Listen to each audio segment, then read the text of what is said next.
century. It's just you have advertisers for military.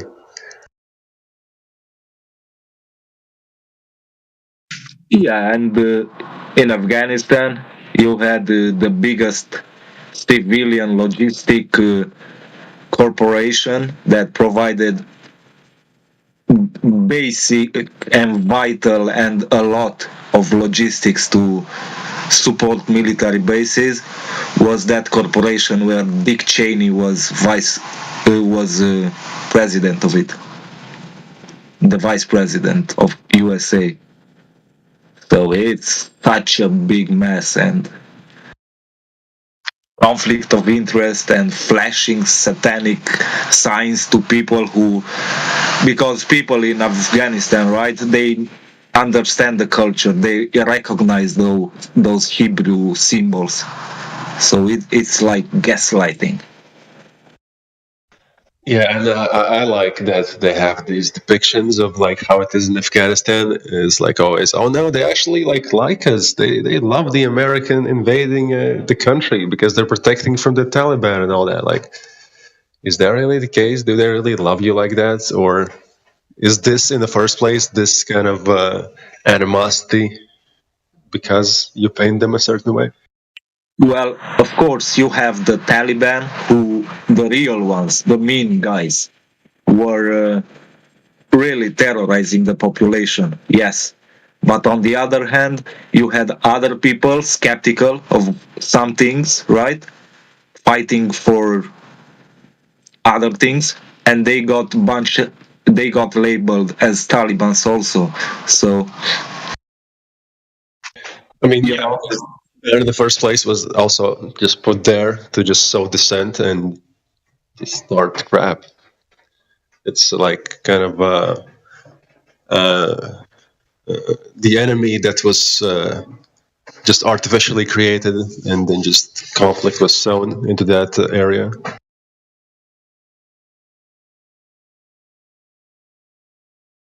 Really, how all these conflicts start as well. And Ukraine was much the same, and this is just how it goes.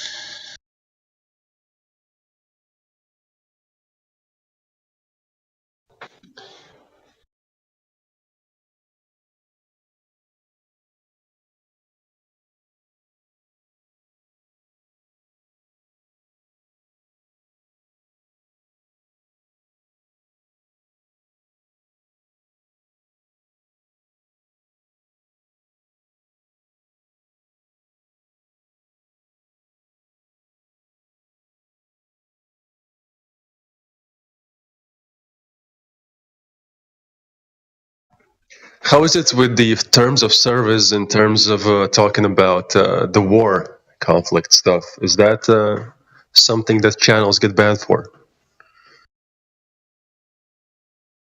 Yep. So I Is think the main new thing that came out of it was they put a broad ban on misinformation.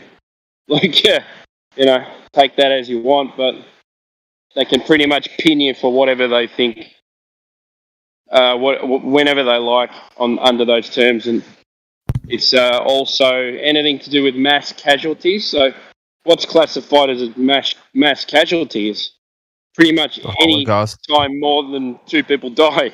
You know? Yeah. More So than 2 people die? yeah, well, it's they use these Yeah, kind of I think I get what you're terms so saying. broadly that they can just get you for anything. they So left it very vague, and yeah, when they want to enforce something, they'll just point you to some definition. Or other times, 100%. they'll say, "Oh, the definition changed," and I in the think same yeah. Go ahead. like in the same way, I'm thinking about flat Earth or globe skepticism. We're just one step away until some idiot, some organization classifies skepticism to consensus of the globe as a mental disease. And then Yeah, 100%. we're a You're step right. away and we'll have to migrate someplace. God knows. Well, I it's they'll if these guys in the US, they'll start putting flat earthers down as domestic terrorists just because they're kind of anti-government, or not anti-government, but anti-establishment. Right. So ever since the whole Patriot Act, right?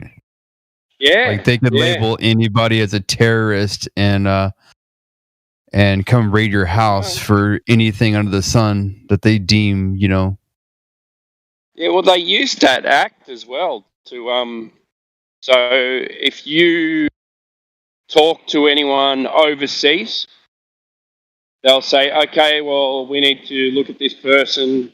He's contacted someone who was overseas. And then follow on from that is that anyone who that person contacts is now deemed investigatable as well. And then so on. So the branches go out to anyone, It's, if you're just by association, and we all know that game, 6 degrees of separation, Kevin Bacon, 6 degrees of Kevin Bacon. You can pretty much bring anything back to anyone. So you're pretty much spying on the whole world just because someone contacted someone from overseas. Funny how it works. And there is precedent for them labeling people a certain way just to stop a conversation. And they've used the reason because those people identified by those ideas and they committed maybe this act or made someone else commit some stupid act. They shut down the conversation. They set up laws where you can't even talk about it. You're right? Yeah. Yes, so it's crazy. If this reaches a uncontrollable critical mass from their point of view, but I'm being a pessimist. All I can do is witness, see, hope for the best, prepare for the worst. It's out there, man. It's in the subconscious, even if people aren't flat earthers, people who aren't flat earthers are talking about flat earth, which is it's a big leap, Like it's right. I can't see any bad coming from that. Bad publicity is good publicity. It's in the minds. At least they're giving it some thought rather than just coming across a flat earth, video and just automatically dismiss it and not even watch it, or they watch 2 seconds of it. Yeah. Yeah, and hopefully some of those people who actually it goes into their head actually go and take a look at it and see why there are flat earthers. Because I think they think we're all dumb. Yeah. That's the problem. And they come in here, and I see them. They come in here and they're not ready they're not like ready to argue, but because they come in here thinking that they've got all the answers, and when they realise that they don't have any answers, they just fly off the handle and start calling us fucking idiots and or a moron. You believe the Earth's flat? Like it's it's just crazy. And they've just heard an hour's information of stuff they've never heard before. Right, which that's kind of like mind-boggling at that point if they're actually listening. Because to take something that we've been taught our whole life since we were 4 years old, and to be slowly given this information over years and years and years, to just turn that completely upside down in like an hour, like they're probably not even going to be receptive of it and not even listen. No, it's difficult. Definitely difficult. Myself included. Hear it. Yeah. I couldn't listen, even from someone I agreed with politically. Like just about everything he believed politically, I believed in, and he threw that curveball. Hey, the Earth is flat, and everything he said after that, I couldn't listen. Is in one ear out the other. And everything he'd said before that now turned to shit as well. Yeah. Most likely, yeah. You know what I mean? I'm automatically assumed he was a lunatic. I was like freaking out. Like he knows where I live. He knows what car I drive. I was freaking out, man. Yeah, it's a crazy person at that point. Yeah. And most flat earthers are, pretty kind of logical, down to earth people. Like, that's but they make us out to be crazy people, irrational. Right. But it's totally the opposite. Pretty much. I mean, just thinking about the Earth rotating and flying through space at an alarming rate and constantly expanding forever and ever. Thinking back, right. I actually believe that. Yeah, we all did, man. Yeah. You're not the only one, man. Like, it's, we're all guilty of it. I think the thing is not believing it. It's not questioning it at all. Right. Right. Because, you get told something and very early, and then you don't even think about that stuff later on in life either. Like, it's just natural. Yeah, I live on a ball. Yeah, that's it. You just accept it and just worry about other things in life that are distracting us, right? Yeah. I do remember having those moments at like 20 years old, just sometimes just going home, just looking up at the sky and thinking like, is this really like not part of the same system? Like, is this like space? Like, what is this? Like, I do remember those moments where I'm like questioning, like, is what I believe really? And then it just goes away and you forget about it. It's like you return to the magical world of your conception. Yeah. Pretty much. Can you return? And but like even the like you learn about the solar system, you learn about the planets going around the sun. You don't learn about the sun flying through the Milky Way galaxy. That when did you guys find out about that? I know I was later in my life. I did find out about it quite early because I had this encyclopedia book about all the planets, and every planet was explained and how the solar system works. I was like a kid. I was like asking my mom to buy this, and it was like the biggest indoctrination book. History, all this stuff. Planets, like I was into it. I was like, oh yeah, dinosaurs. I'm all in, dude. Yeah. Dinosaurs. That's dinosaurs, yeah. I had all the books, man. I had all the models. I used to buy these books, and they'd come with like a cardboard cutout, and you'd cut out all the sections and then build the dinosaur. And I got plastic folders for them so I could keep them all nice, like all the books. Man, I used to love dinosaurs. I knew all their names. Don't even get me talking about space either. Like, if you look at one of my tags, I got space herpes. Like, like I still am like a big Star Trek freak. Yeah, used to love Star Trek, the Next Generation. I had the book, the engineering book. Get this, the engineering book for the Enterprise, how it all worked. Seriously. Nerd.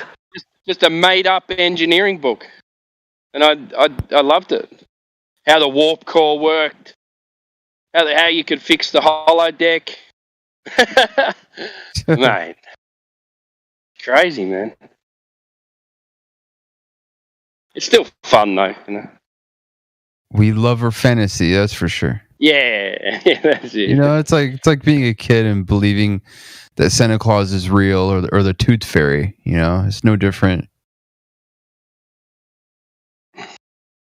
Yeah, my brother and sister kept the Santa thing alive for a long time. So I was the youngest. They kept it going. They'd go out and make like hoof prints in the dirt and stuff like that.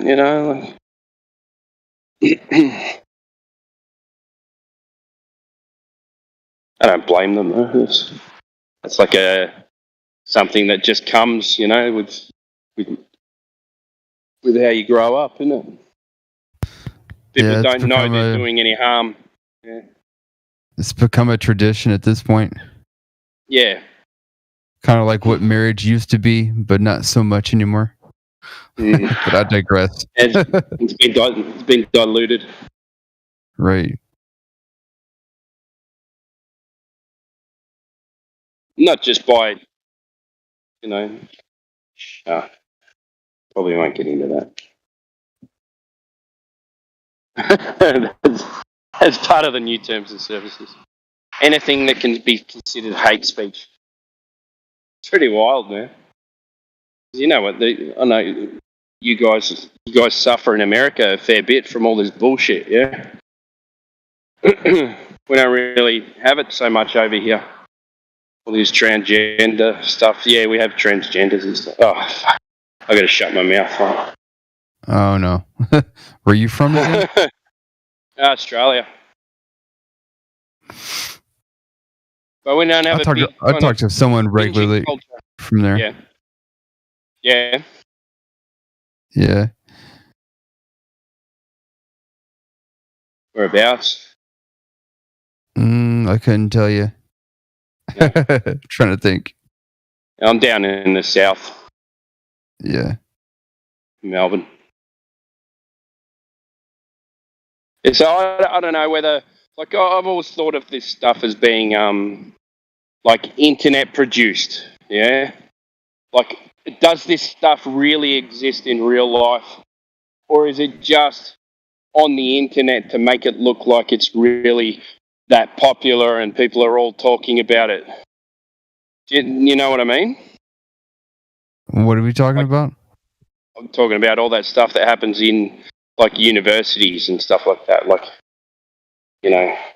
trans rights, this and that, like all the political things that go on in universities. I mean, it's all a stage, for... Yeah. It's all psychological warfare, especially when it's being pushed on kids. Because, let me let you know, there is a book, a kid's book. Are you ready for this? I think so.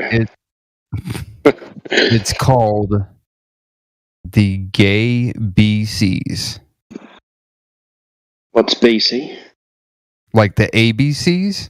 Like A, B, C, D, E, F, G. No, it's called The Gay BCs.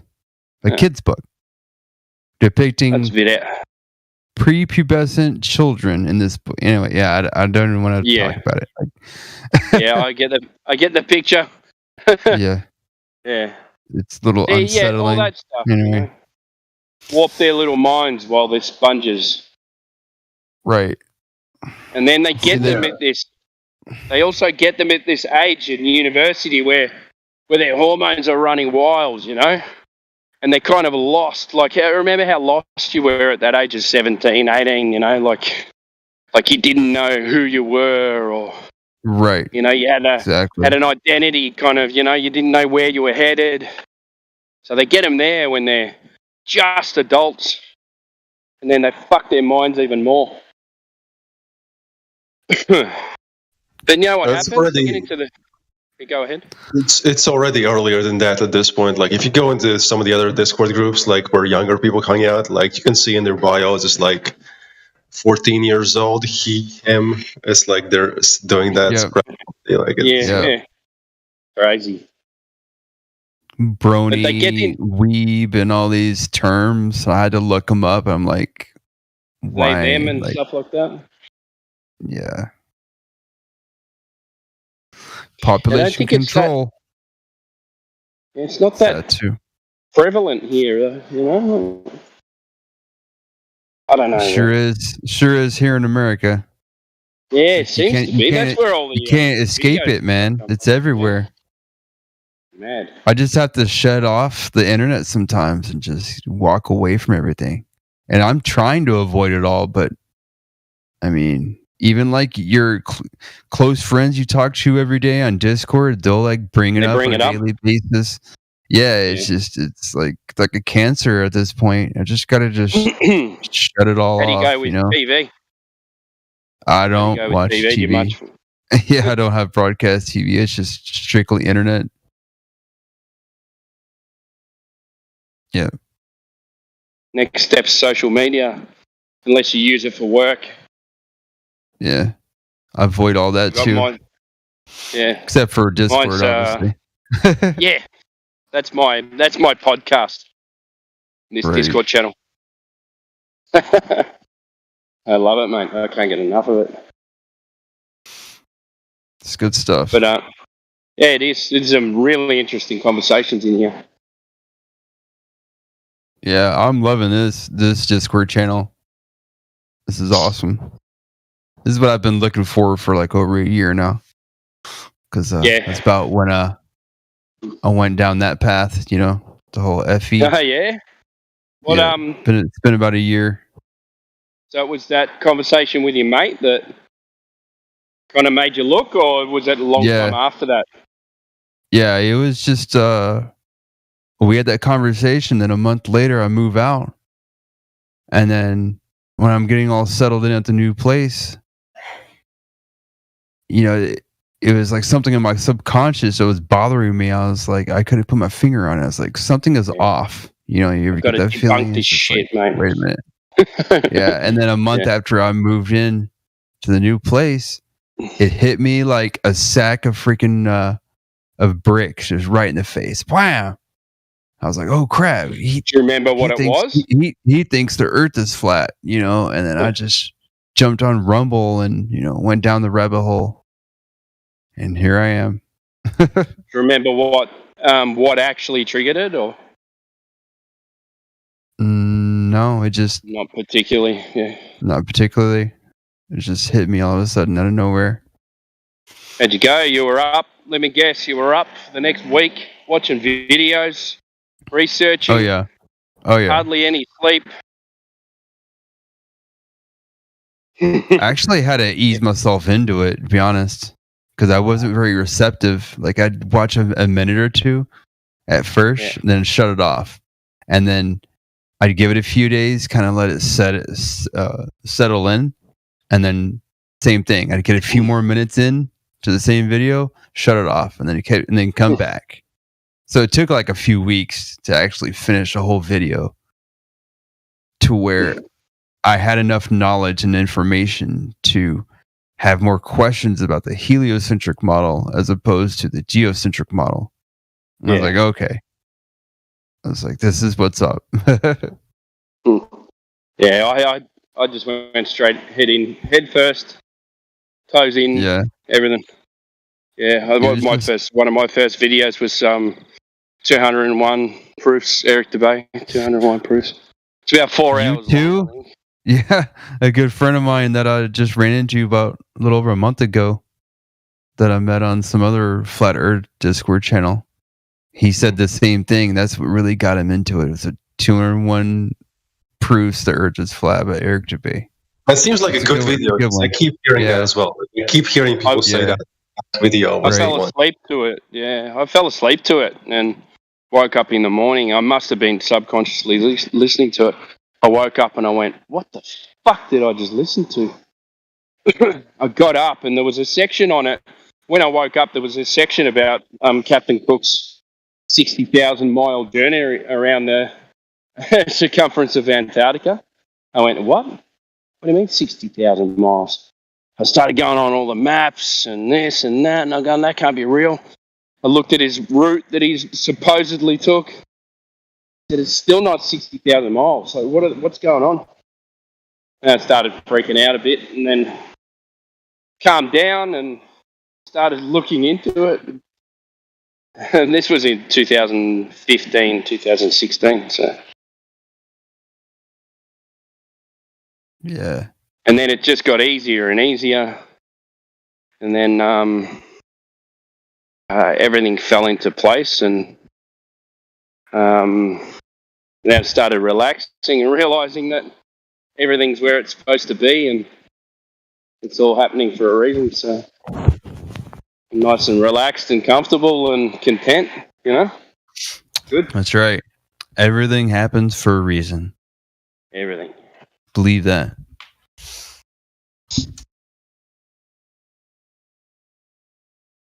no fucking meteorite coming to kill us.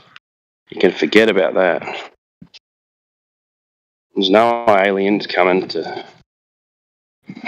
You know, we just relax. We're just here living our lives. No one's going to bother us. You should change your name from Blue Car to Red Car. I've heard that one before. Yeah, because it makes sense.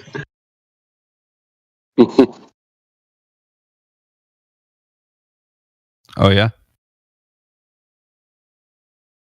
I'd suggest, I know a lot of people don't like it, you know, but David Weiss's app is really good.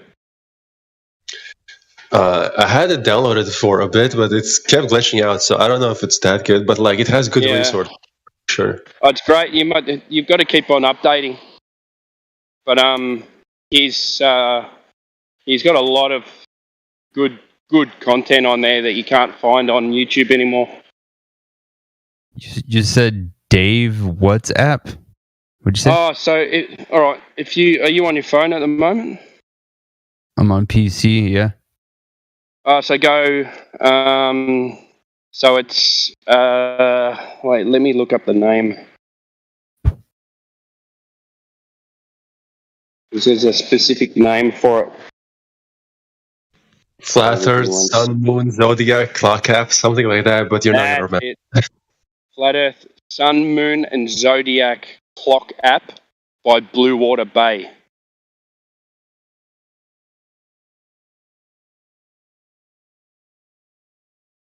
He's got thousands of videos on there. And he's got all these different sections that you can go in to look about satellites, about there's them faking space. I don't know if you've watched Globebusters before. He's got a 24-hour Globebusters channel on there as well. He's got interviews. The interviews get pretty repetitive. Can you spell it? He puts up I sent the link to it in the chat. Oh, did you? Oh, thank you. Are you in? Have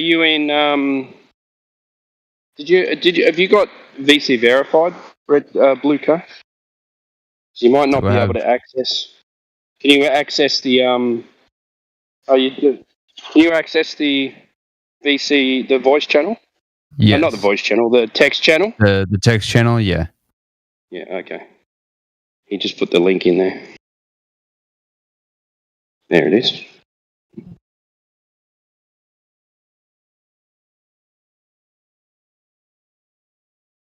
Flat Earth, Sun, and Moon Clock apps on Google Play. That's it. Huh. It's really good. But also, have you looked down the list on this server? What list? Oh, like the channels? All the sections, yeah. I just joined like a few hours ago. I have to go through there. So scroll down. Keep scrolling down the list until you see additional information, which is under FE Introduction. Indoctrination. So keep on scrolling down until you see additional information. The first one's got eyeballs. You got that? Yeah. Then you got articles, news clippings. You got Ether, Antarctica, art, photography, astronauts, beginners references, Big Bang, black holes. Yeah. All of these channels have information in them. Videos, articles, everything, yeah. You got one that's best debates, so you go in there and it's got the best flat earth, those are globe earth debates. But also keep an eye out at the top of the server is new releases. So when someone finds a really good video or something like that, they'll put it in new releases. So just keep on playing around with the server. You'll find a heap of shit. Not shit, I'd say shit. I mean shit is in good shit. Right. Yeah.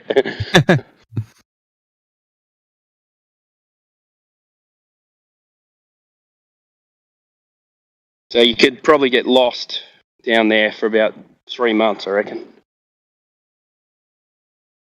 But judging by your slow pace of watching videos, mate, you might get lost in there for a year. Yeah, it's a lot to take in, man. Because like I'm still kind of green behind the ears, if you know what I'm saying.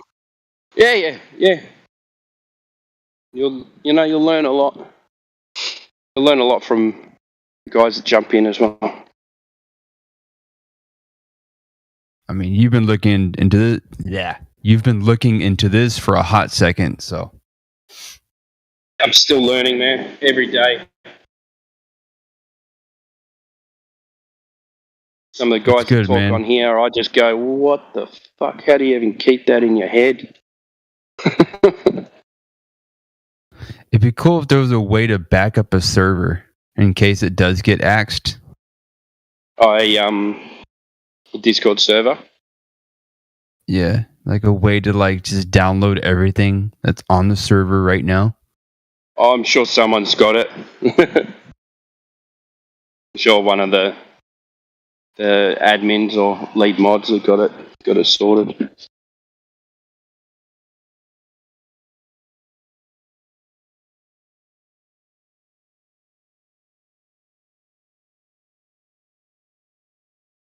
So I think the biggest problem with the new terms and services are the text channel. So it's like a record, I don't think they worry too much about what we talk about, but we still have to be careful. It's what we post. Oh, that it's all being recorded, which we've all kind of assumed was already happening anyway, right? Yeah. But still, yeah, I agree what you're saying. But that's where the kind of servers that have been kind of shut down, that's what's happened to them. So it's good just to be careful what you post. Try and stay on topic, and everything will work out. I agree.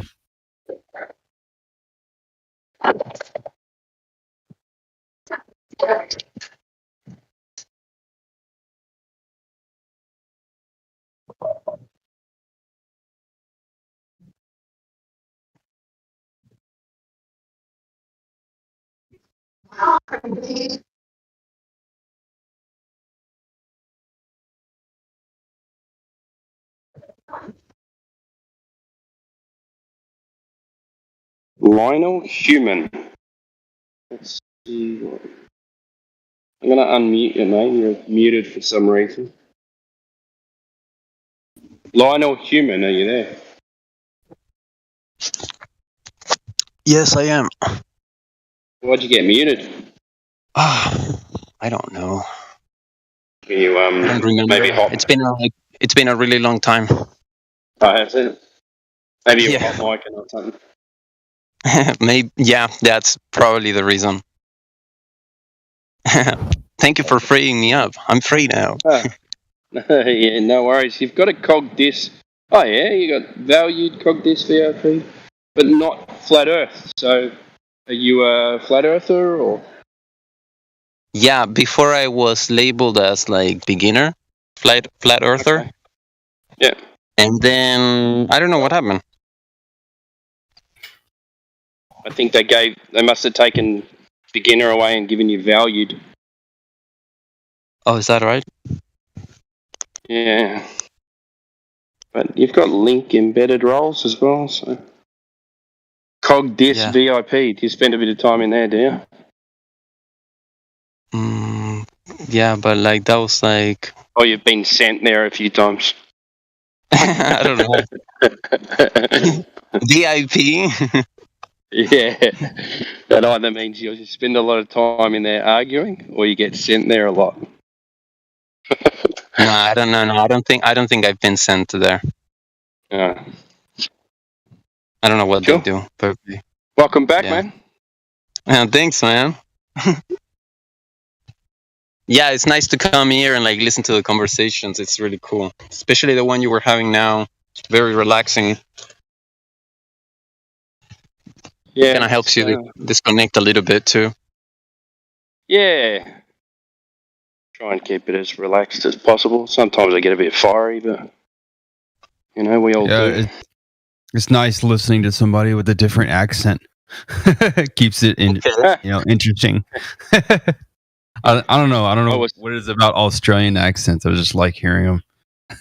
I would say, when someone's like being a bit silly, like a globo, I will say, hey, just because I've got an Australian accent, mate, doesn't mean I'm stupid, all right? We do sound a little bit kind of, the game, mate, like a little bit silly, a little bit dumb, maybe. No, not at all. Just a lazy accent. Oh, I don't know, mate. Have you listened to any of those? I was just wondering if you listen to any of those YouTube videos where people go around asking people questions about, can you name 5 countries? You do this in America, and you Australians sound smart compared to American people. Right. Yeah, I know. Those videos are crazy. They don't even know geography. You see when they got the world map and they go, oh, where's where's South America? And they point to Africa or something, Fuck, yeah. You had 6 opportunities, like how can you miss South America? It's attached to your North America.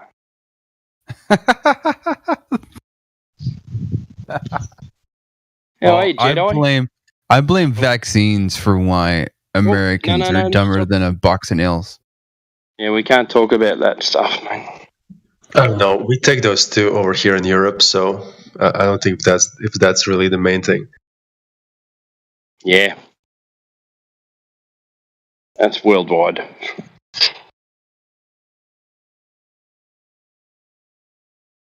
Something like 60 or 70 by the time we're age 5 or something.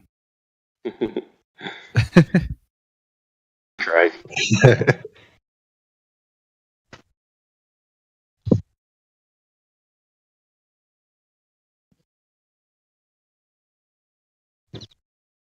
All right, I might have to leave you guys. You've got some more koalas to. Yeah, I got to manhandle some kangas, mate. Manhandle some marsupials, brilliant. Yeah, some guns. Jump in the gooey pouch. Nice. All right, brother. Yeah. I'm out walking the dogs. I'm nearly home. 10 o'clock. Oh. I still haven't wound down from work yet, so I'll go and spend some time with the missus. All right, buddy. You have a safe journey home. Have a safe journey home. Don't beat up any kangaroos on the way home, mate. An endangered species. Yeah, don't have a boxing match with them. I've seen the video. No way, mate. I'll put one in the live stream for you, just for a good night.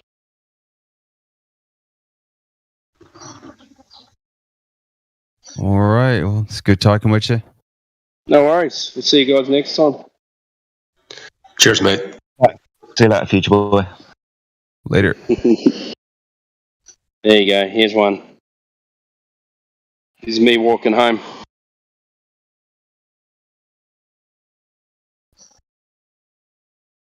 It was a bit slow. Oh, that's why. If I was Australian, I would roll my eyes every time somebody brings up kangaroos, because probably you just hear it like all the time. Oh, that's fun. He definitely hears it every day from me.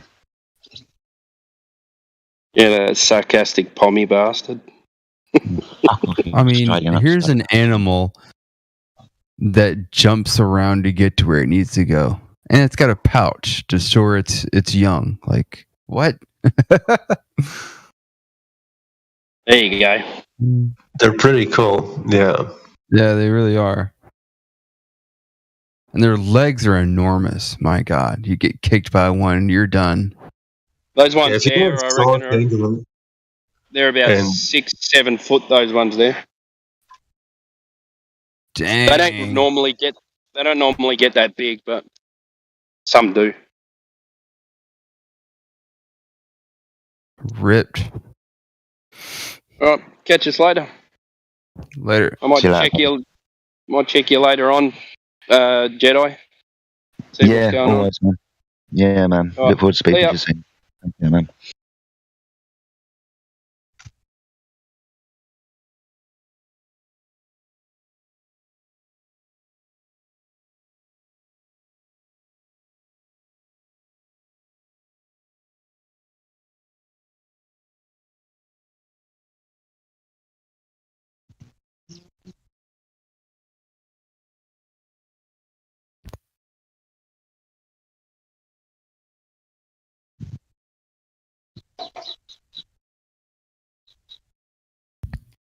I hear birds.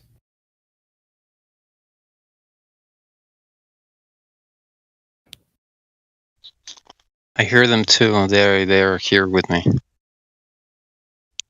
It's so faint. I thought I was hearing things. I was like, is that birds? I can't believe you heard them, actually. Yeah. Like,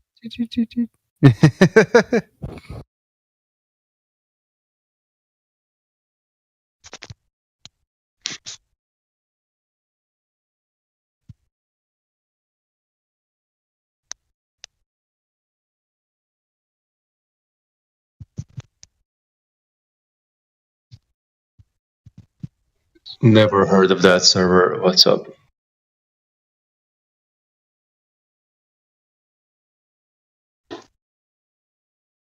What's that?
Well, that could just be somebody who doesn't want you to know them personally, so I don't know.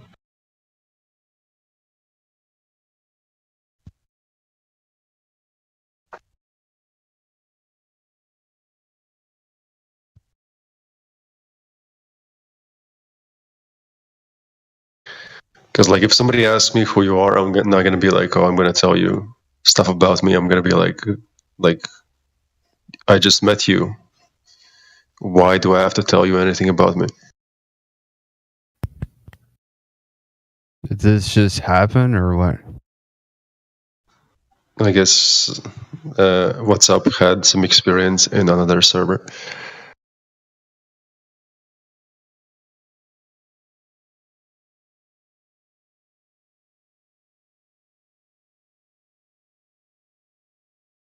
He asked you who you were? Ask them. Like in the chat, if you're reading right now in the live stream voice text, he's talking about it there. Oh.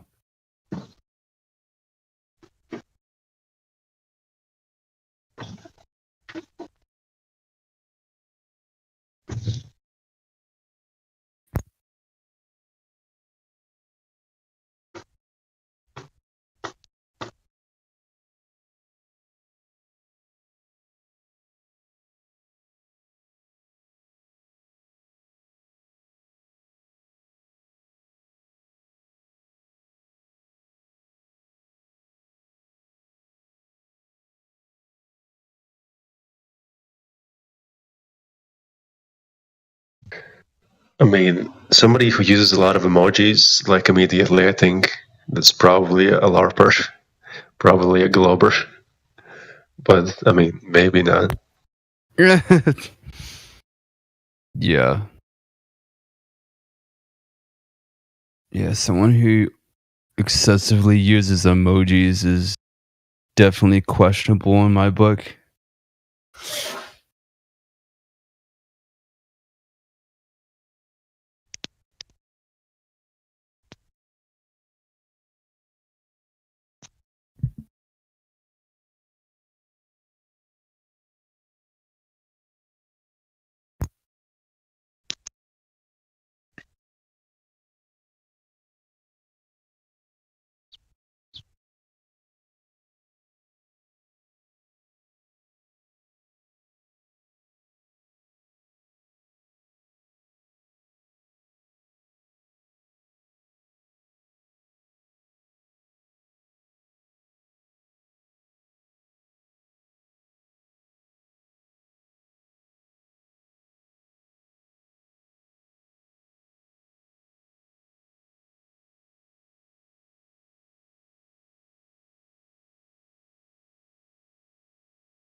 So yeah, we were talking about the UFC, right? Getting bought out by the WWE, and so the guy that used to run the UFC, Dana White, who I mean was like the head guy before they sold to China.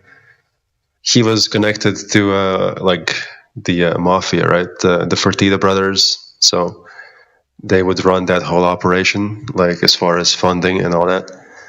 So I mean, if you think about it, mafia and expecting to have some fair fights, like it's kind of a thing that it's kind of silly to expect that from something that's run by the mafia. I would think like at some point there would have to be some fakery because it must be in part responsible for like just the gambling aspect and just having that be altered and just playing on that. Right. Yeah, gambling is big money, like I was saying earlier. Definitely.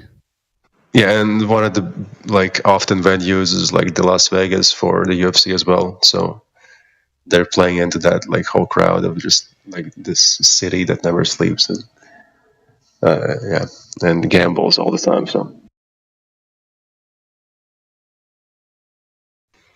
So the Fertittas, I guess, also run a big part of Las Vegas.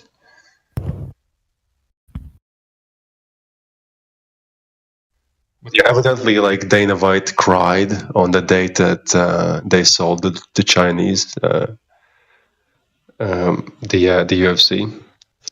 So he was like crying over his baby being given away to some people that probably not going to use it in the best way, which is how it's being used now. So, like human trafficking. No, I mean like baby in the sense that the baby is the his creation of the UFC, right? That's his. Oh yeah. Yeah, that's his life's work. He worked on that his whole life to like make it as a promoter to make it like the biggest thing. So he succeeded at that, and then the Fertittas kind of pushed in that direction of selling the company to Chinese company, and now it's like a global thing. So he cried over that because they're gonna like just sully what it stood for. For him, it was like a real thing. So now it's, I guess, turning into a fake thing. Yeah, that was pretty funny. I'm kind of nodding out. So yeah, no worries. What's the time over there? 7 a.m. I've been staying awake the whole night. Pretty much. Yeah.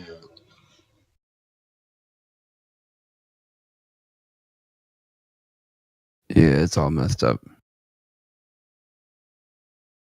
Days and nights. I used to get into those kind of pockets of just sometimes having a weird sleeping schedule of not sleeping at night, and I know how it feels. it's kind of discombobulating your whole system. So I wouldn't recommend doing that all the time. It's not healthy. That's for sure. From a biological standpoint, yeah, not what we're supposed to be doing. It's complete opposite. It really messes with you for sure. Like, I know some people that like work night shifts like for a while, and they just turn into zombies, even though like they get their sleep during the day. So mathematically, like, you would think that since they get enough sleep, they should be fine. But no, they're not fine. No, it's not the same. Like if it's a true like graveyard shift, like your day starts at, midnight and you don't get off until 8 a.m. It's like, yeah, you might get enough sleep, but your whole biological clock is just completely inverted. It just throws everything out the window. Like it messes with your head. It does. Well, some people, they seem perfectly okay, with it. They're like, oh, it doesn't bother me. I've been doing it for decades. Because I had a family member who works nights. He's been doing it for like 40 years now. Really? Wow. Like, does it like maybe it reflects like on just their visual part, like besides how they say they feel, but you can tell like maybe you're not as feeling as good as you're telling me, like just from the visual aspect. For the most part, you can sometimes tell people like they say I'm fine, but you can kind of tell there's like bags under your eyes and all that. It's like I don't know if you're really fine. Yeah, I got them from having everything mixed up.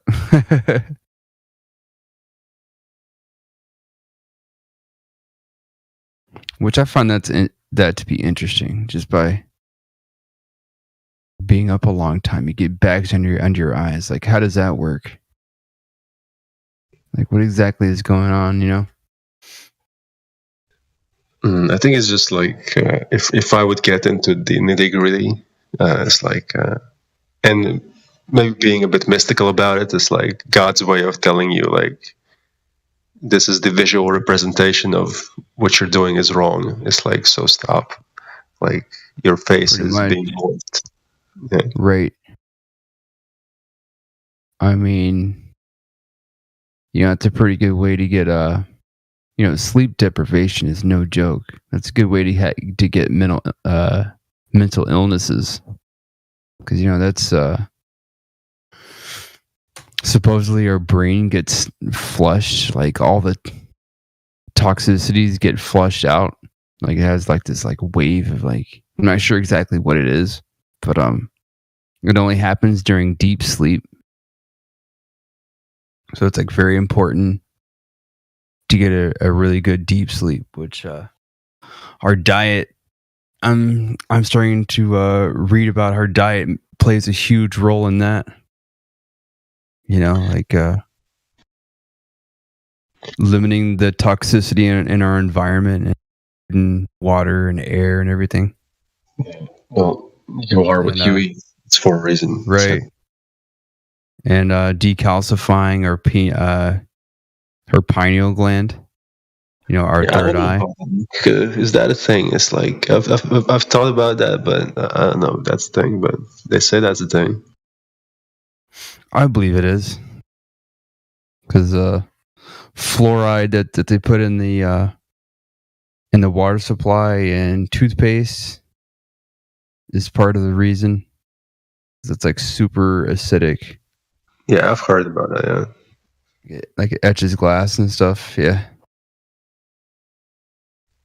I do remember as a child having like some sort of way of transcending reality in some moments, like would have these 2-second, 3-second experiences where it would be like the moment isn't really in this dimension or so. Like I don't know, but I don't have those experiences anymore, so I might think that's maybe due to just having maybe a calcified pineal gland. I don't know, in some way. Right.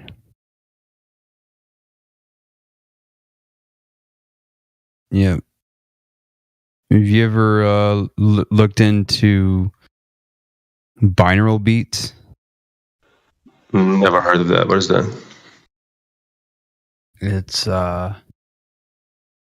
It's only effective with earphones or headphones, to where there's no crosstalk between the two channels, like the left crossing over into the right side, like from the left ear the sounds coming from the left going into the right ear, and vice versa. Basically, separate the stereo channels completely, like with headphones or earphones, and it plays these frequencies, and they're supposed to help you go into a deep sleep, right? Because all energy is a vibration.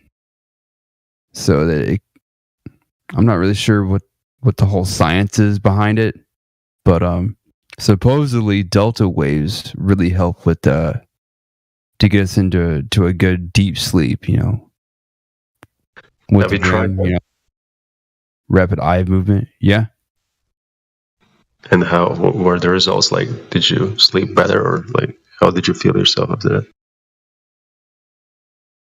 I definitely feel a change for sure.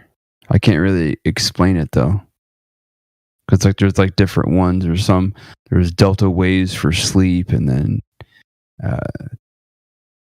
theta waves, or however it's pronounced, THETA. Some help with like meditation, some help with staying alert. But I mean, yeah, there probably something to that, because I do think the sound frequency is a big part of just having influence on our brain, and also that's why music is pushed a lot in our faces, because they do control us with that as well, in some way. Right.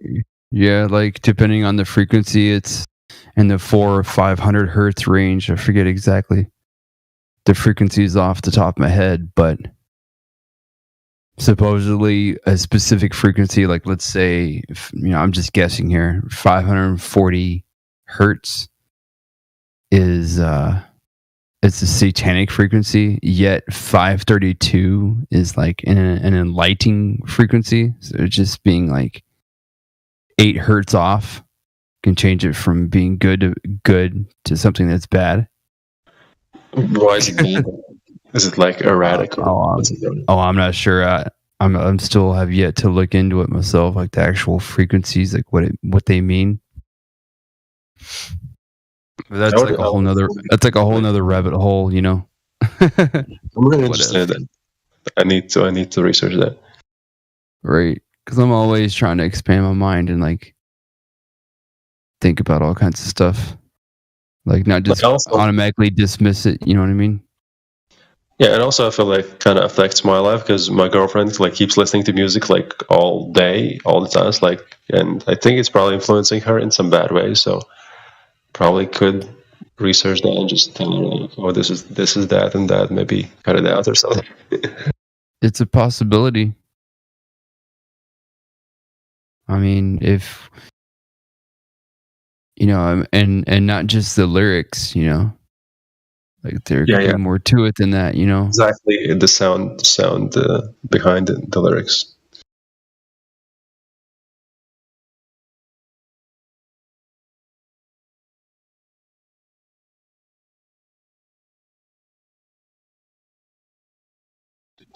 Because like she would say, like I have these feelings of like sadness or something that like come just out of nowhere, which I guess is also like normal girl stuff, but also like some of it must be like something is influencing that, and she like doesn't know the reason for it. So I think the music might be playing a part in it too.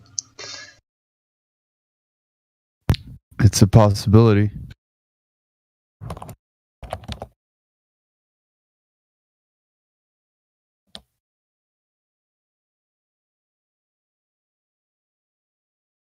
Because like some people are like depressed, like really depressed, and I can't ever relate to that, because I've never like really experienced like hopelessness, like to that level where it's like inherent to any bias towards just saying, "Oh, I can't get out of this. Like this is terminal, and I can't get past it." Like telling yourself that. Like I've never been able to relate to that. So I don't know if that's really even a matter of belief or it's a matter of really some biological thing.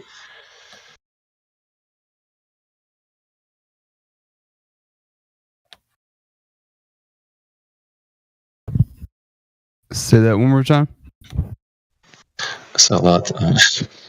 What did I say? Oh my god.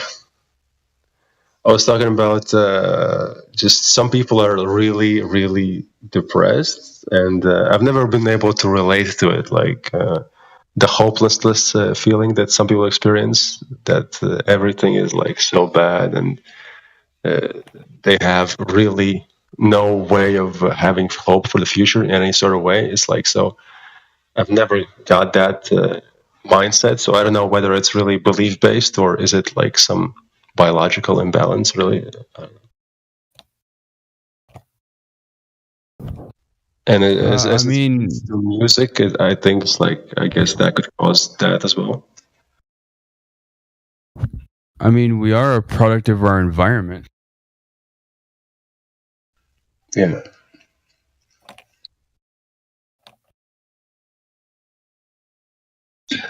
Like for the longest time, I would just think like, okay, think differently, and that will change the biological makeup in your head as well. Like if you have faith and hope for the best, like you also believe in yourself and have confidence that things will turn out well. So you won't have those depressed feelings as much if you actually genuinely believe in yourself and all that good stuff. So exactly, that's what it is, because everything is connected together. You know, the world, us. It's all a big feedback loop. So feeding into negativity will just bring more negativity. And same with our peers, like what their thoughts and beliefs are. You know, like the words they use, like, you know what I'm saying? You know, everything that happens as a pronoun effect. You know, just by hearing someone say, "Well, I can't do this," or "I can't do that," and they say that like constantly. For instance, just to give an example, it like things can rub off on people. You know what I mean? Yeah. And some people just have that foundation as well. They're just like total belief in that you can't do something, like, and total belief in the sadness that you have. It's like, it's like, but it's difficult for me to even think of how do you change somebody like that. Like you can't just tell them just stop being like that, because they will just say, I can't stop. Like this is like it is. So I don't know. I mean, happiness is a decision. You know, people choose to be happy or not. You know, and if we go down that path of, oh, I can't do this, I can't do that, or I'm not going to amount to anything, you know, like those kind of thoughts. It's most of the time it's because people they don't have their compass anymore, you know, like their direction in life, like their purpose, you know, they don't feel like they have a purpose in life. It's like we must have that and must you know, like have a reason to believe that we're here for a reason. You know what I mean? Like, you know what I'm trying to say? Yeah, I get you. Like I'm terrible at wording things. I understand. Like you're saying that it's like there's an intrinsic calling that one might have. They have to like find that calling that they have within themselves. Because if they don't, then they have no direction. They don't have any guidance from within, even though it's like not real guidance, like as in like somebody telling you to do this or that, but like your soul like giving you a direction. It's like something that's for some people it's hard to find. It's like they don't have that direction, and they don't know how to find it. So I sympathize with that, but I guess it's hard to, I guess, help somebody find it when like it's their own journey. So how do you like go into their journey without like just being inside of their whole body? You can't do that. Yeah, like we can't judge anybody without being in their shoes, and it's impossible to be in their shoes. So therefore, we shouldn't be judging people. I mean, we can be judgmental, but that's not the same thing as judging somebody. It's like two completely different things. Yeah, you of course you can call out incorrect behaviors and all that. Like, we need not allow certain things to happen, and adhere to like right and wrong, which should be clear to most. Like, don't kill babies, please. Like, that's pretty obvious, right? Don't do that. Right. Yeah, hopefully we all have a moral compass and not a psychopath. Yeah, and as far as psychopaths, like, where does that come from? It's like usually trauma, right? It's nothing that's like real. Sometimes it's genetic. Like, is it though? Like, I don't know if it is. It's very rare, but yeah. Yeah, but I don't know if it's possibility. Of it is, like, is it though? Like, maybe there's still some experience that happens, like, because you don't know as babies, can't talk to a baby and like tell them like, are you a psychopath right now already, or did something already happen? I don't know. Well, I would say 99% of the time it's their environment, right? Because if someone has horrible experiences, like, that could make them, they are now a product of their environment, those bad experiences, and they're just feeding off of that at that point. Yeah. They even have bad experiences. They just like buy into something, a belief system that like puts them down the wrong path, which usually happens with war, right? You have these innocent kids just going in just with a automatic weapon in their hand, just doing what they think is fine to do, right? And they're shooting people, but it's like, are they really psychopaths in the sense that like, are they having no excuse for their actions, like within themselves? Do they feel like it's okay because like, it's like another person or something? Like, they have a justification within their mindset usually. Right.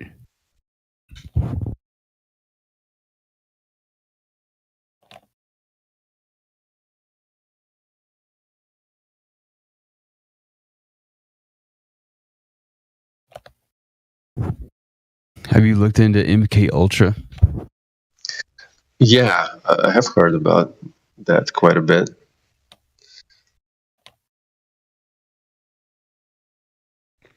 What about it? I mean, I believe that can be staged into where, like, to expose very young kids, to horrible atrocities, and that can turn them into bad people as well.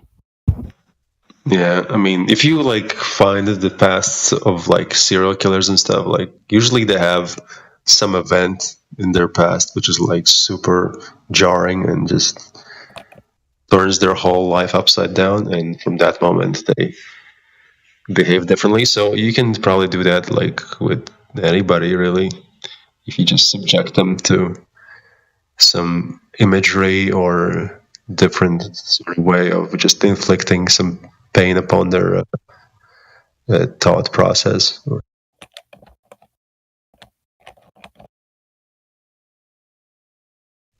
Well, I won't say everybody, like, because I feel like it wouldn't probably work on me, but okay, I should say it wouldn't work on me, not probably, because if I'm saying probably, that means it would work. So I'm gonna say it won't work.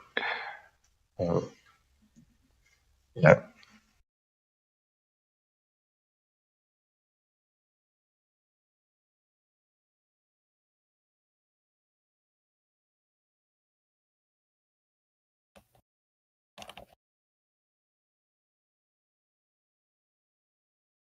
Yeah, and that's been a thing for what, over 50 years now. So it makes you wonder, like, what they have figured out, that how they can manipulate us just by doing all these experiments. Makes me wonder sometimes. Wait, what did you say? What did you say? What makes you wonder what? Yeah, the MK Ultra program, that's been going on for like 50 years now, if not longer. And it makes me wonder, like what technology we have as far as psychologically manipulating the masses, you know, with supposedly, all these experiments, you know what I mean? Yeah. Did you hear like the Kanye West? He supposedly was like in a psych ward or something. So, and then they brainwashed him and stuff. So I think a lot of these celebrities are like that. Like they're just fucking brainwashed.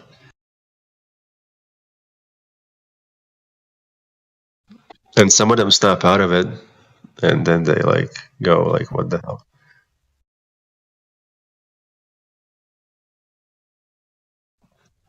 But as far as the public is concerned, it's like, I guess, maybe a milder version of that. Not as hands-on, but more like gradual death by thousand cuts type thing, where they just bombarded with so much garbage until their defense just gives in and they just become these drones. Yeah, it's like overstimulation of negativity to the point to where it's like a defense mechanism for the body. It just kind of like shuts down. So they're just kind of like, yeah, I haven't really fully understood it myself.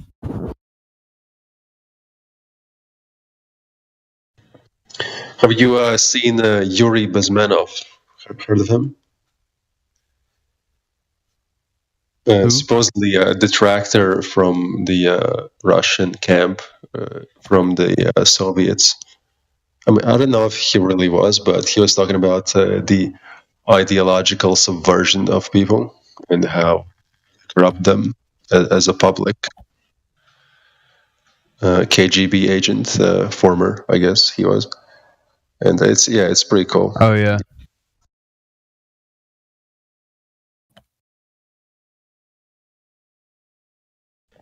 So it's talking about demoralization of people, basically make them into defenders of whatever psychopathic agenda that they're pushing, and just have it be an agenda that actually destroys them in the end as a society, which is really what's happening right now. Which, like, at its base, doesn't follow with principles that keep alive a society in terms of like good structure, like family values and all that.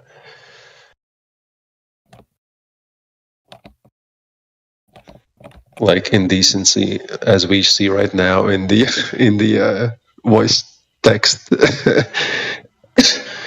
Like right now we have this acceptance of indecency, and it's like cool and it's fine for like girls to dress like sluts and all that, right? It's like it's fine, and it's like all this stuff, destruction of modesty, like everything is against God basically. And when you live in a society like that, it crumbles. It's doomed to fail. So, pretty much the whole LBGTQ elemental P thing, like that's, man, that's bad. And we're allowing this to happen. Like, we're not pulling our kids out of the public school systems. Like, what's really going on, man? Yeah, man. You know, like, what? I'm kind of glad I don't have kids.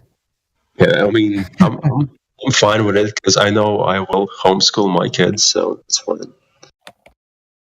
Right.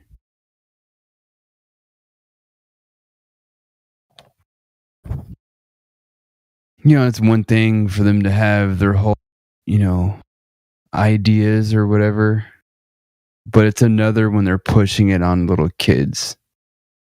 They're like, they haven't even hit puberty, you know, they're like kindergarten and they're being exposed to books like such as that one kid's book I was talking about earlier called The Gay BCs. Like, they don't even know what sex is, and they're already trying to figure out who they are, and they have that garbage to have to process. Like, man.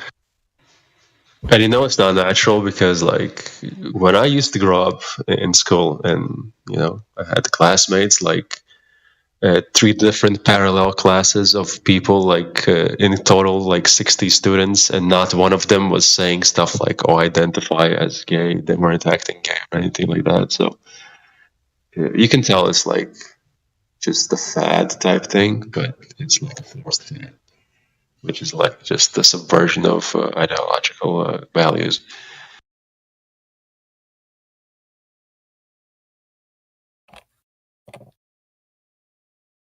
But yeah, we shouldn't talk about this here, I guess, because yeah, it's medical misinformation. Lol.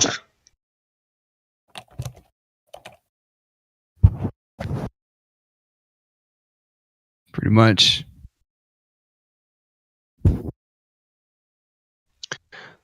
All opinions stated by Flying are not those of the Discord, so disclaimer.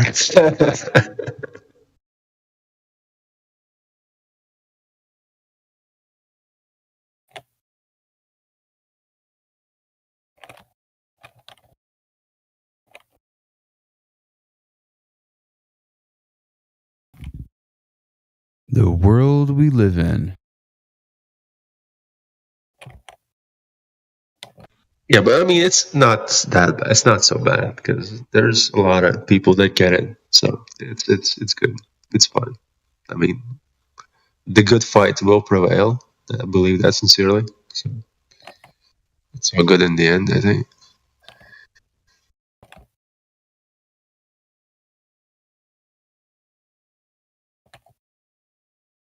Yeah, it's not all bad. Especially like if you turn off the internet and just go outside, like talk to somebody for 5 minutes. Like, even if they're completely against what you are, like they're different political views and all that, like just spend with them like 20 minutes and just talk. Like, you're gonna find some common ground. You're gonna get along. It's gonna be fine. Like, if you actually like try a little bit to get along with them, it's not so bad. Like, I could get along with the most purple hair in your face yelling at me, feminist type. I could just get them on my side in 5 minutes.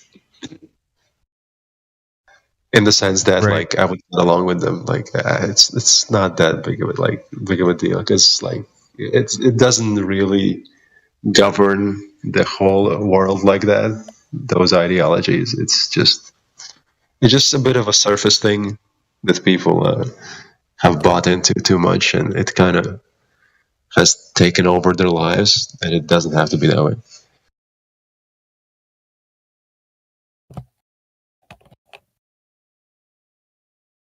Oh, you're exactly right. You know, I mean, it's just It just goes back to the whole philosophy of what is the most ideal way to live? Is it living in modern big cities today that force you to use a vehicle to get to where you need to go? Because here in Dallas and especially Houston, Texas, it's impossible to get anywhere by foot. Like there's a lot of times where you're forced to walk on the street that cars occupy. You know? Yeah, cities are a bother sometimes, but I don't dislike cities. They're cool, but I mean, if it's too big and too frantic, yeah, I get it. There's an element of a city which is like, this is a cesspool of just nobody caring about each other, just going about their day. It's like not that personally interconnected. It's, right. Yeah, it's a bit removed from the community.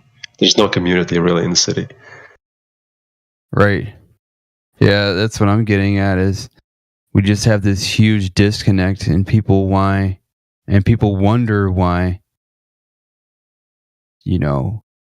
3 out of 4 people we run into, they're like, oh, I have anxiety. Oh, I'm depressed. It's like, you look at how someone lives and you could tell everything about them. Yeah. You really can. Yeah, for the most part, in most cases, yeah.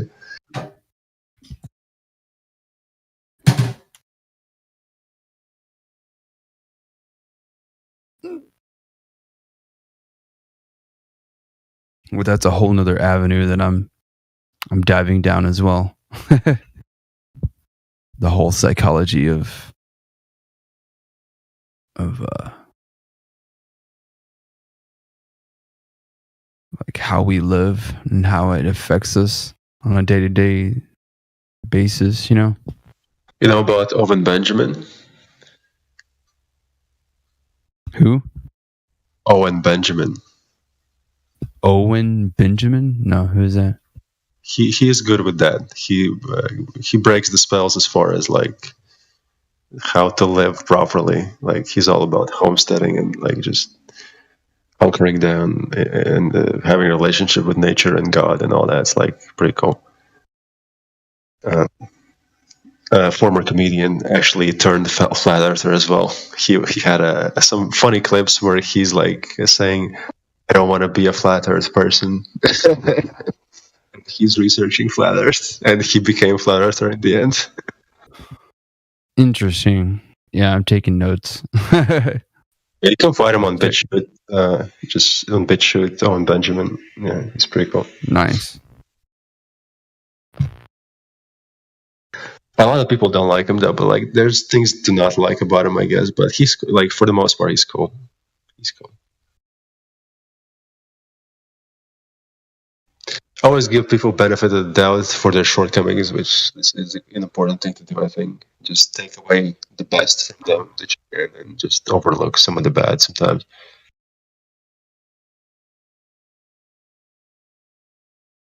As long as the good outweighs the bad. Yeah. Hey, what's going on, guys? The bad isn't that bad. It's just like he has a bit of a narcissistic personality, which is not that big of a deal. It's whatever. Benjamin's pretty great. I mean, the guy just got funnier and funnier, especially when he started making like flat Earth jokes. Yeah, not like really making fun of flat Earth, but like making fun of globes. Basically, it's pretty funny. Globe Earth Sniper. Have you seen that? Yeah, Globe Earth Sniper. But yeah, I do think you guys are onto a really good point because at least for myself, I was homeless one time in my life, and finding the truth, didn't just like change me in one day, but I clearly started making better decisions, both socially, friend-wise, business-wise, a lot of, when you have truth as a foundation, and you know about the flat earth, you start to see through, of course, a lot of other deceptions, and you make better decisions. You're not stressed. You start your own business. You have a family now. Because a lot of people, they're like, "What's the big deal? Like, who cares if it's flat?" And it's not really about the shape or the properties of Earth, but it's actually really about the lie. Are you willing to accept that you've been lied to or not? Yeah, that, and that the whole globe Earth makes it spins off the whole idea that we're just this insignificant speck of dust from the Big Bang that exploded. That's expanding constantly. And we're just flying out in space, just nothing, just lost. No sense of direction, no compass. There's no point in life. Like, we have no purpose. We're just endlessly just flying through space. You know what I mean? It changes like how we think. It really does. I believe. Of course, it is no coincidence that the most adamant anti-flat earthers are all atheists. So it just goes hand in hand. Yeah, well, then you have like Danny Faulkner and like Matthew Learns, where they would claim that they were sort of, they believed in God and a creator, but then would be like, I also believe in a globe.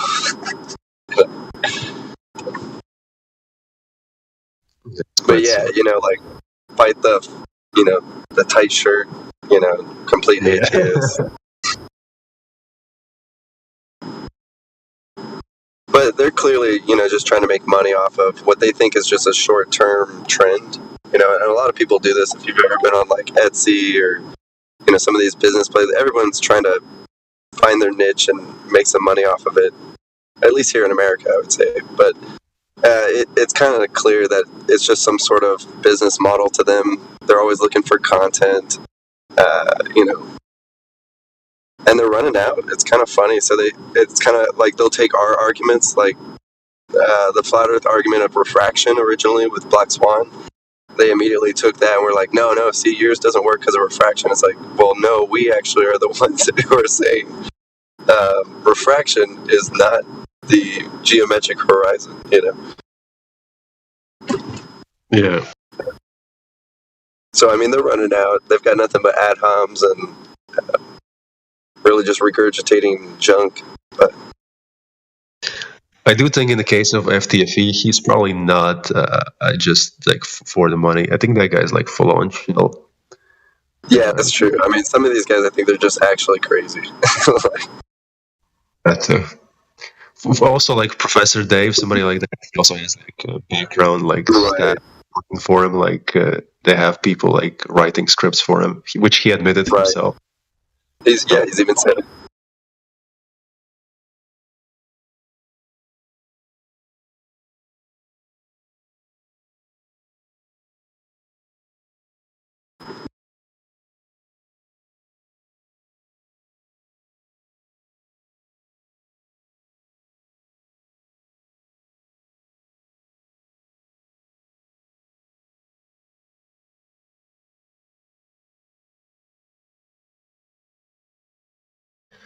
Oh yeah, Creation Bear knows about Owen Benjamin for sure. Bears. Yeah.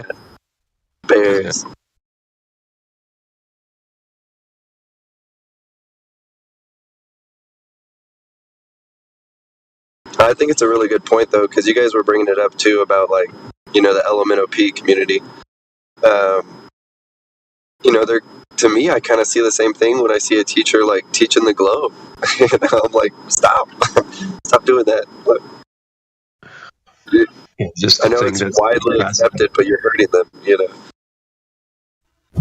Yeah, they really are. I mean, that's the whole reason why they go through this much effort to teach people all this nonsense. Just think of how much effort that is, and money and time and.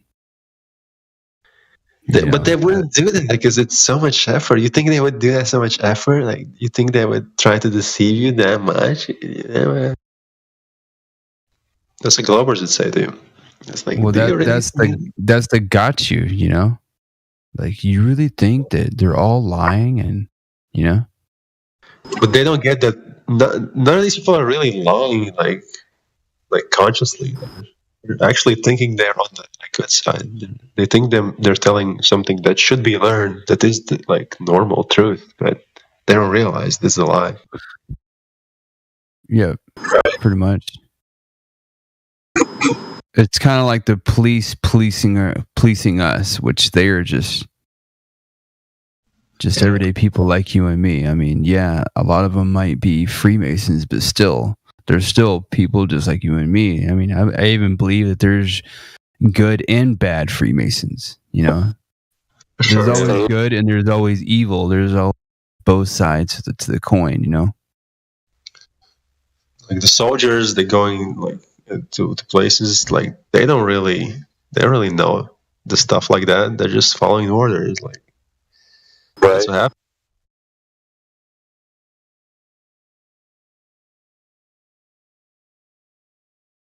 But that's how it works out. We do their dirty work. These are our people. They're on our team, but they do the dirty work of the bad people. Right. The bad actors.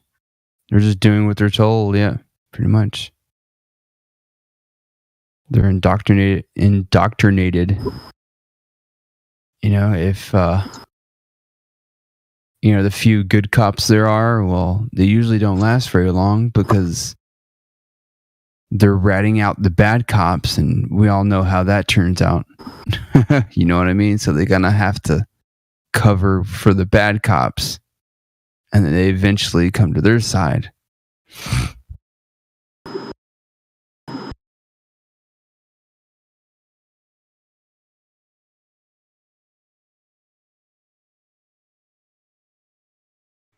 Even in NASA, they don't realize that most of those people don't have to know anything. Right. They really don't.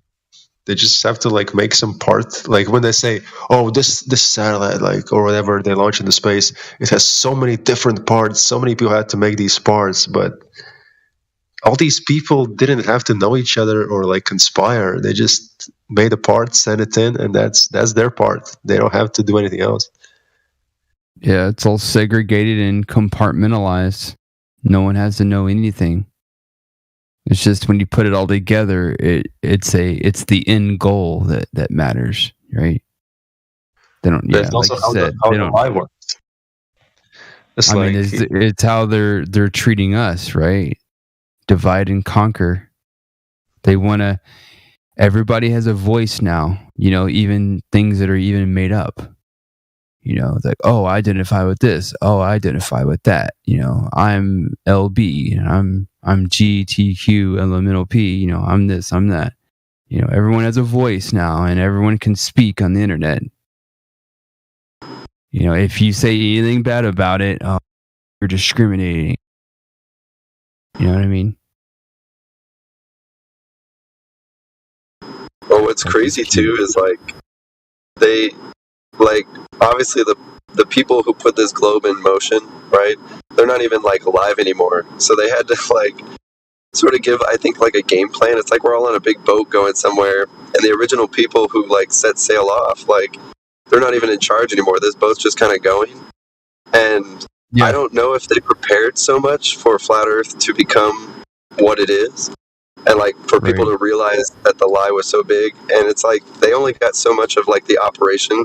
And they're kind of panicking. They're like, wow, the elders, they didn't tell us what to do if this happens, because it's getting out of hand, so let's just put it on overdrive. Yeah, it's kind of like an autopilot, but it's ran by a Tesla, and right. I saw that too. That was crazy. Yeah. I was glad I didn't get that car, man. I wanted to hack it though, pretty bad. Be yeah. Yeah, quote unquote autopilot. But what I came across is that I watched this video just yesterday about how in 2015 there was this massive influx of people searching for flat Earth on YouTube and Google. It was almost off the charts. It's like, why 2015? What's so significant about that year? But anyway, so they put all the flat Earth propaganda on YouTube. You know, of all the nonsense that a true flat earther would never take seriously. You know, it's a joke, right? Right. And then Google made an ad in words right across the middle of the screen. The Earth is flat. Yeah, you know. Didn't they do it during the Super Bowl? Actually, I remember because I've been talking about it since 2013, and my dad was like, "Hey." He's like, "It's you." I was like, "Not me. That's just a commercial." You know? So that's perfect, man. You know, controlled opposition and a bunch of nonsense propaganda. You know, put that in the ad during Super Bowl for everyone to see. To go on YouTube and type in what words? Flat Earth. And what are the results they get? Professor Dave comes up. You know. They get a depiction of an Earth where the water's going off the edge and freezing like icicles. Kind of like on this this other Discord, Flat Earth Discord channel, which wasn't a parody, by the way, but that's the image they used, which is hilarious.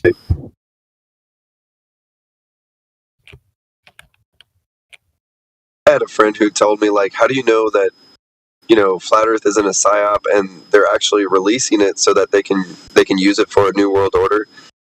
And I told him, well, you know, they wouldn't be spending all this money and making sure that you're deceived by it also, right? Because they had to come up with a new model of like, okay, now there's a disk in space and people believe this, right? And because we get those people all the time, like, you guys think it's a disk in space, and it's like, no, not only did you fall for the globe model, you also fell for the newest propaganda of a disk in space. You know?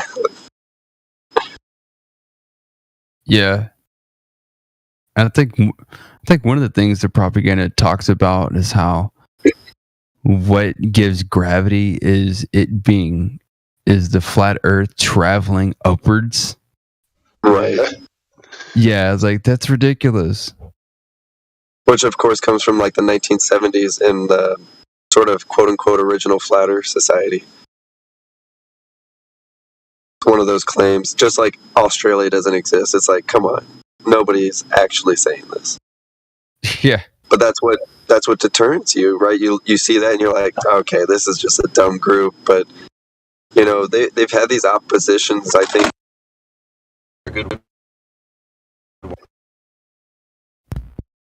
Hey, something happened. I heard like a crash and your voice like really low. Sorry about that. Can you still hear me? Yeah. Sweet. Yeah, I'm driving, headed to the university to go teach some more classes. But don't worry, I don't tell them anything about a globe.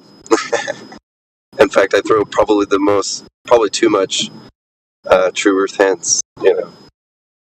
Nice. Good to have one of us in there. Right. What do you teach, if you don't mind me asking? Architecture. Oh, nice. It's a lot of fun. We kind of still teach it old school, so we still like drafting boards. I mean, we do the digital stuff too, but we definitely still do it old school. You know, architectural freehand drawing, to where you have to understand your mind, what you see in your mind. You have to be able to make it in your hand. You know.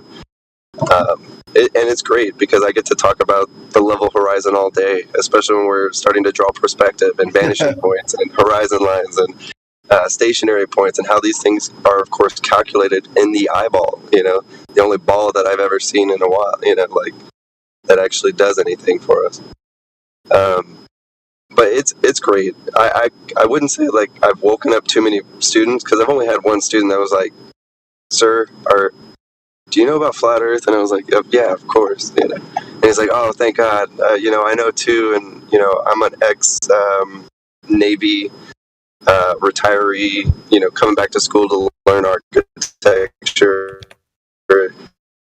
And he's a particular older guy, and he was like, "Man, I'm really glad to know a professor also knows about this." It really shows that, you know, we have a smart group, an intellect group. But I also told him, like, no other professor knows about this, so please don't tell them. You know? in fact, I could probably be docked, or I will deny it, to kind of keep my job for now. But yeah, it's sad it has to be that way. But also, maybe more people know it just because they're just like you. They're thinking, "Oh, I can't say it." Right. Exactly. But I can see it in their faces. I can see it in their eyebrows when I say flat and stationary. Some of them perk up like, oh, I know what he's talking about. Yeah. So they just brought that up on a whim, just out of nowhere? Well, after like a conversation or two, I've had some recently, like, because there's a lot of time between like drawing and stuff that, we chat about stuff. I'm the first guy to be like, have you guys heard about dinosaurs? Like, and they're like, yeah, we've all heard of, because I introduce kind of smaller, lies first, before, you kind of work yourself up there. But right. They enjoy that conversation. They see it too, kind of everywhere. They're pretty young kids, so it's kind of like a huge responsibility, or at least I kind of feel that way. Like, well, let's steer them in the right directions, things like that. I'm never like being like, okay, listen up, guys. This is how it is, Yeah. You ever talk to them about NASA, like moon landing and stuff like that? All the time. Anytime I see a kid in a NASA shirt, I go, hey, you know what that stands for? Most of the time, they do not. Right, so I tell them it stands for not a space agency, and they kind of giggle and like, wait, is it? Is that what it stands for? Yeah. Because it's funny that it's become a pop culture thing. Like, everybody's wearing NASA T-shirts these days. But it's been a great opportunity to be like, well, do you know what that means? Do you even know what you're wearing?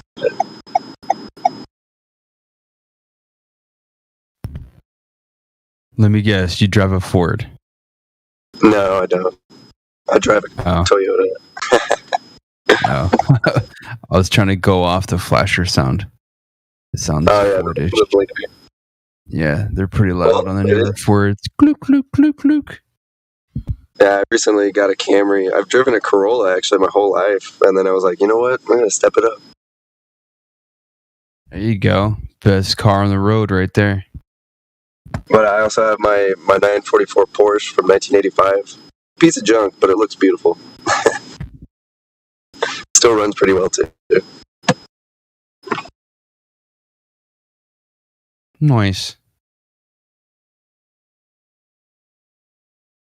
Yeah, on some of those old German cars, you got to be really careful with the ethanol in the gas. It will completely destroy the entire fuel system. The entire thing. Yeah. Everything. Yep. That's weird too. Yeah. It's almost by design. Them up. Like the Jetronic.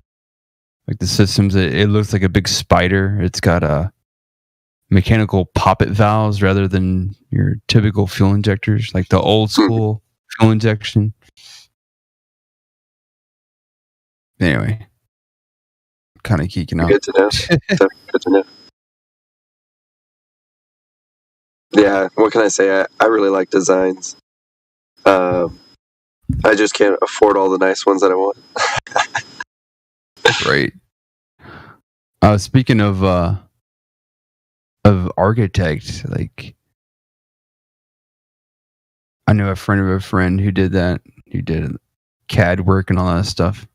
And I remember him saying, "Well, just because it fits on paper doesn't mean it's possible in the real world, right?" Like, yeah. Well, half the time you'll draw something and it doesn't even get built that way. Like. Yeah. I guess like the size of all the materials to create whatever you're trying to do, like it's just not physically possible in the real world, but on paper it's like, oh yeah, it'll totally work, Right. I can see that happening. Definitely happens all the time. I mean, especially in the, sort of the studios and of course students, but even in the my real practice. So mostly I do like high-end residential designs. Although, I'm still striving for like a museum. I'd love to do a flat earth museum, just sort of covertly, for, a billionaire one day who's a flat earther. But, I can dream. But mostly it's high-end residential.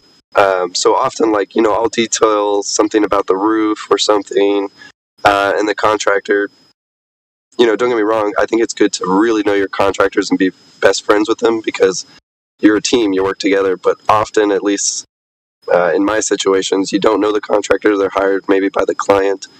So there's kind of this like rivalry for some reason, like, oh, you're an architect, you went to school, you sit in a chair, I'm out here working, I know how to do it. And it's, I've done contracting too, so I know how to put things together, and I love to put things together, and understand that some things are just not possible and won't last either. So it's good to be able to draw things that are at least a little bit more realistic, even though, yeah, you could calculate the math and you can be like, yeah, I could totally make this tower, even though to realize that there is no 16-foot glass that costs, less than just doing 8-foot glass. There's all sorts of little things that you can do to make things work, but it takes a lot more creativity. It takes a lot more risk. I would say there's a lot of architects. The reason why we have all these square buildings is because nobody wants to take a risk. They're all afraid. They're all fear. They all think they live on a globe. So how could they possibly be making good decisions anyway? They just want to go home. They want to eat their food and love their family, which I think is what we all want to do. But you can't do it in fear. Do it in truth. Do it in honesty. Do it in integrity. I love that word, integrity, because nobody has it anymore. Right. Just do it, and I don't mean it to sound cliche like Shia LaBeouf, but it's really what it takes is just knowing the truth and knowing that for yourself. Gosh, it just leads to even the most minuscule decisions can have a difference, I think. But anyway, I do have to go teach. It's been an honor. I'll talk with you guys again. For sure. Later, guys. Bye. Later.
Pete Shea, please do post the solution to your image.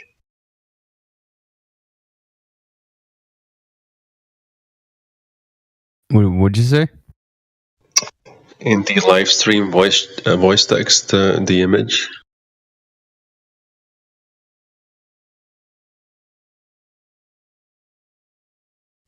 Oh, he's not in the voice call. I should just write it to him.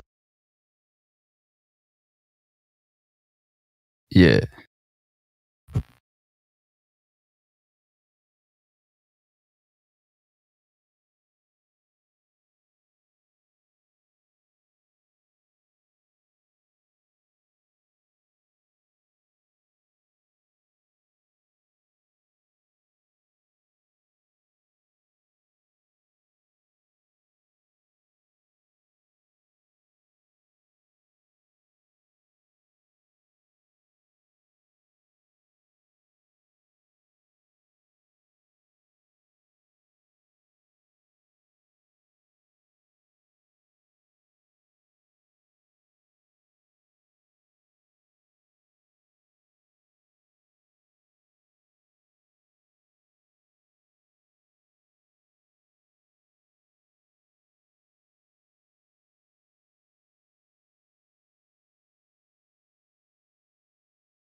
Okay, the Alice is looking at the Cheshire Cat.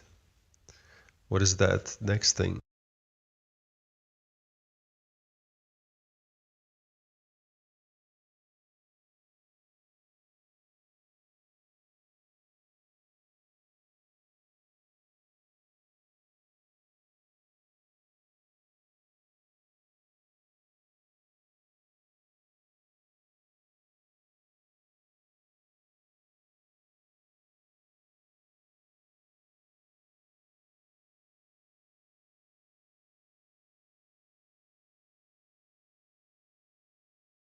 Oh, by the way, I guess he heard me, so he's on the YouTube live stream or something.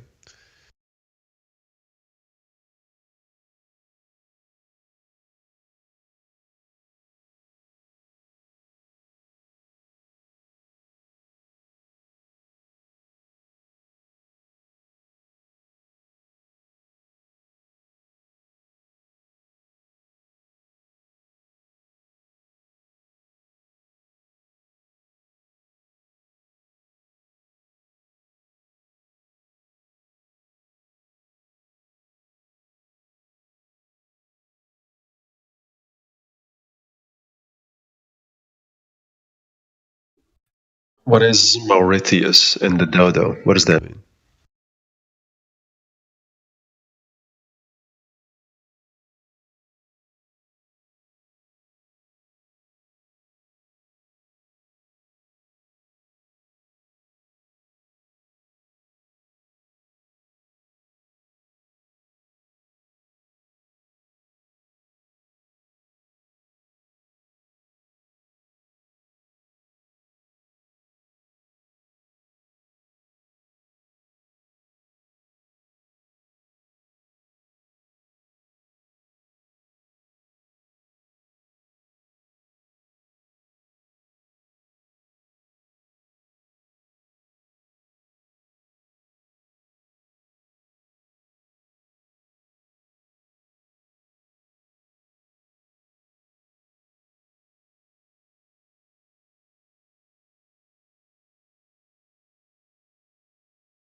I don't quite understand the discard. Where does that follow?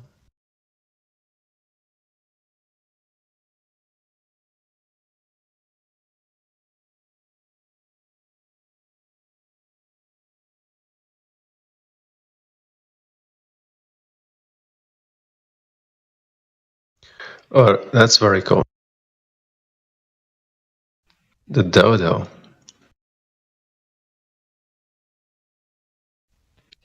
All right. I would hope that you can explain this on voice instead. Be more elaborate.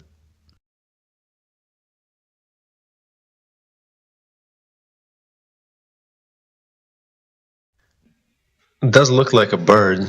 I never draw that parallel before. It's pretty interesting.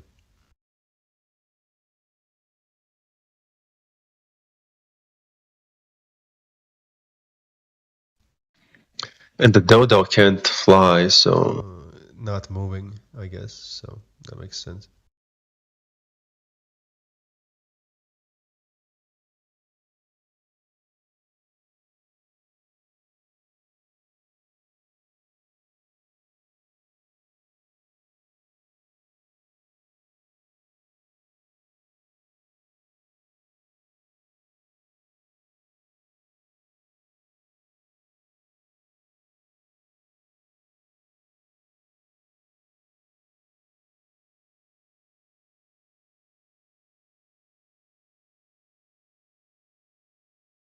Where did you get the quest from, though? How is that the quest? Is what I don't get.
What's up, Ether?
What's good, what it is, what it isn't, how we doing today, folks? It's really, really quiet on the stream right now. Where's everybody at? What's everybody doing?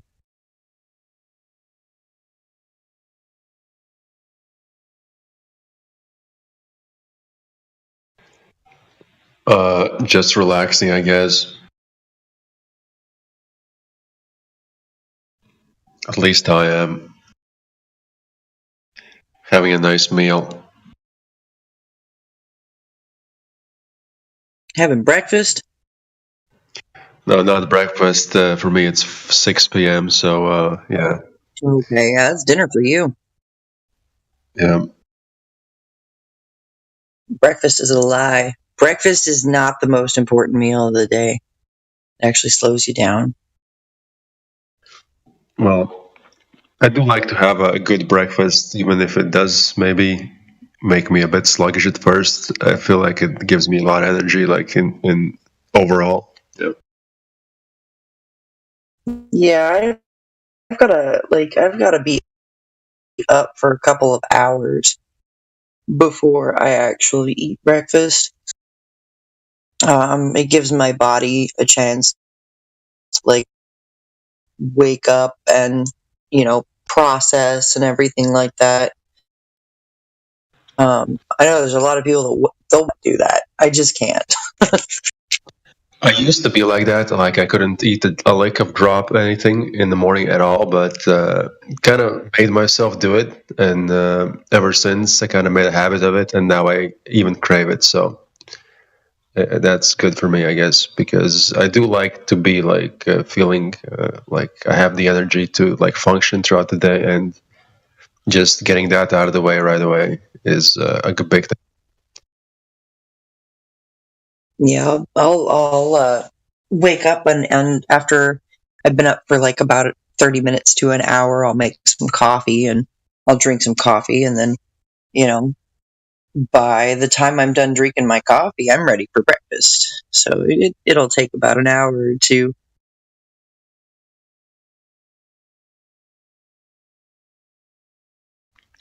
But I was never the coffee guy, and I still can't really be the coffee guy because somehow, some way, when I drink coffee, it has the adverse effect on me.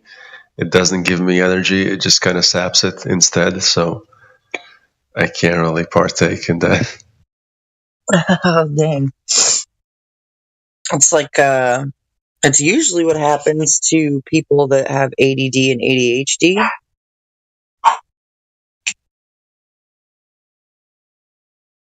The caffeine will it'll like slow you down. It'll mellow you out. Kind of weird how caffeine has an opposite effect on people with ADD and ADHD. Yeah, well, I don't think I have that, but yeah. I don't know. A lot of people that have ADD or ADHD have never been really tested for it, but I don't know. I can usually tell just by like observing somebody, like what they're like, and if stuff like that. But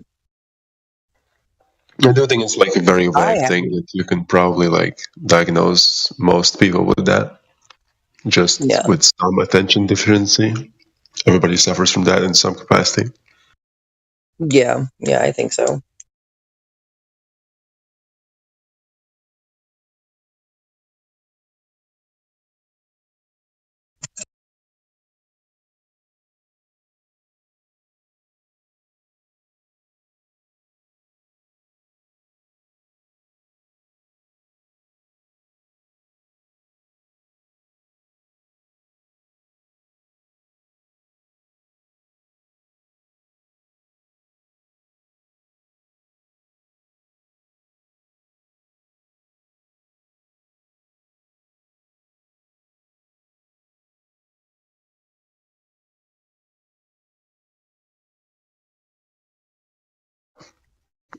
And as the first meal of the day, I do prefer to just go all out, like fill me up with the meats and the. That sounded. That's why I wanted to stop. With like carbs, everything. Like I just want to have a all the nutrients, all the energy in me, and take care of that. So I don't have to eat like for a while. Because for me, eating is a bit of a chore. I don't like to eat too much. Just chewing is an action that takes too much effort for me. If I could take a pill and never eat ever, never have to eat, I would take that in a second. Oh wow! So I do like high protein fruits and vegetables. That's what my my DNA requires. Some people require more carbohydrates in their diet than they do proteins. It's kind of crazy. Like when you go and you get like that nutritional test, you get your DNA tested and all of that.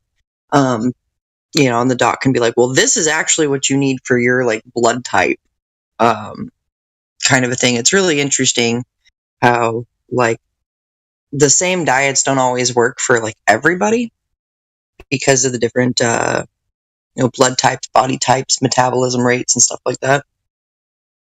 And daily routine, I think, is a big part of what you should consume or need to consume. Just how much you spend. Yeah.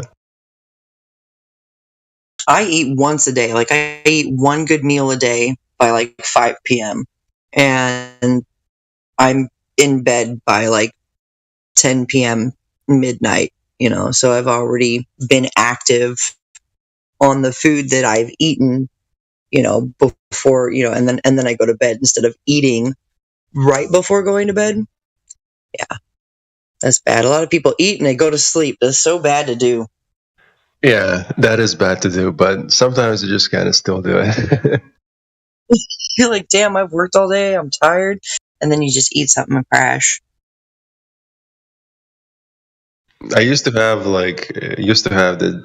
if I would eat just before sleeping, I couldn't fall asleep, but somehow that's kind of gone away, but that was an issue for a while for me. Yeah. Because I guess like digestive, the function, the mechanism is working alive and well, and you're trying to sleep, it's kind of disrupting that sleep. Yeah. Yep.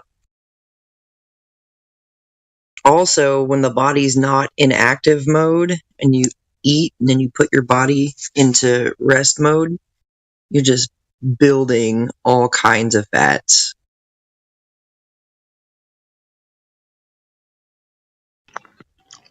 Yeah. Not digested properly. Look, I want this concave earther to come in here and show me this concave earth stuff. Is there one in the lobby? There's one in the YouTube live chat. He's a regular. He's like the only concave earther I've ever talked to. I want Glover to come in and talk about ships going over the edge of the Earth. Said no flat earther ever. Yeah, right.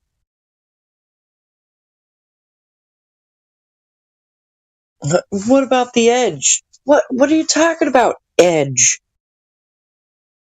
Probably more land beyond Antarctica. At least that's what Admiral Byrd was saying.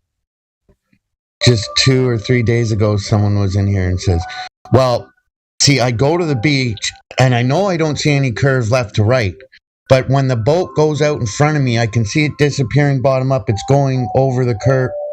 Oh my God, the room tore them apart. Oh, I bet they did, because if you cannot see any kind of curvature left to right, so it's like Earth is curving like a rolling pin? I immediately said, oh, he lives on a cardboard tube. I would have been like, dude lives on a fucking rolling pin. That's what I would have said.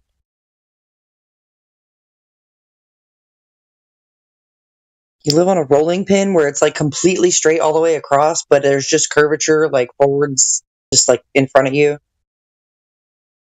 Come on, Glover. No fish islands, horizon curvature. We want to see it. We want to see the curve of the Earth. Prove it. The only way they can prove it is with fisheye lens. or they'll jump to NASA and the ISS, and that's just bullshit anyways. It's not self-observation. It's always shit in the sky. Somebody else, something that the media told them.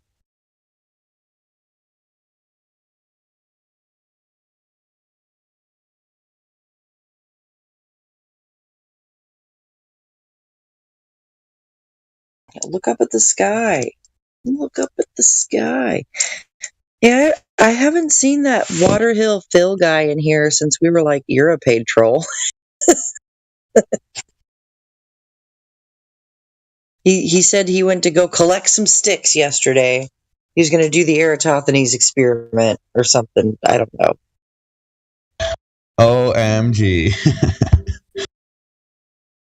Has anybody in here seen Waterhill Phil since me and Teos called him out? Yeah, Waterhill Phil, a special agent Waterhill Phil the Shill. Yeah, special agent Waterhill Phil the Shill. Teos, I haven't seen him like since we jumped his ass, and we're like, who do you work for? Like, I haven't seen him back in here. Have you? He'll probably be in here by like this afternoon when his shift starts. I know he has gone awfully quiet since we're like, who do you work for? Huh? Yeah. That's another thing is there are people, like a lot of, his shift probably starts with him. There's a lot of people out there that are getting paid to troll. Some of these trolls that you see making comments in the YouTube live stream, you might be arguing with somebody on Facebook, okay, and they're getting paid. You guys are in the same argument, and the other guy is getting paid to argue with you and put out disinformation. It's a whole freaking thing. They pay trolls and shills to be trolls and shills. I love to tell the NASA fanboys and girls when they come in here, next time you go to your NASA ISS live feed crap, act all like amazed and stuff at first, like, wow, look at that, isn't that beautiful, amazing what humans can do, and look at the Earth. And then after a little while start asking questions like, hey, how come I can't see airplanes between the ISS and the Earth flying over the oceans and the continents? Or how come there's no ships in the sea going from continent to continent? How come I can't see stuff between the ISS and the Earth? And watch how fast you get blocked by your own channel. And I just hope some of them do it, because it's happened to me so many times. I'll ask a question like that and right away, you've been timed out, you can't ask questions.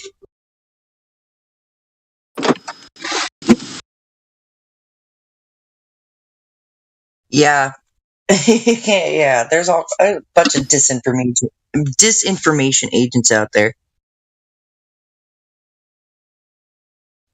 Well, when your main source for your argument doesn't want to answer a question you're asking, that should turn a light bulb on for you. Mm-hmm. Yep.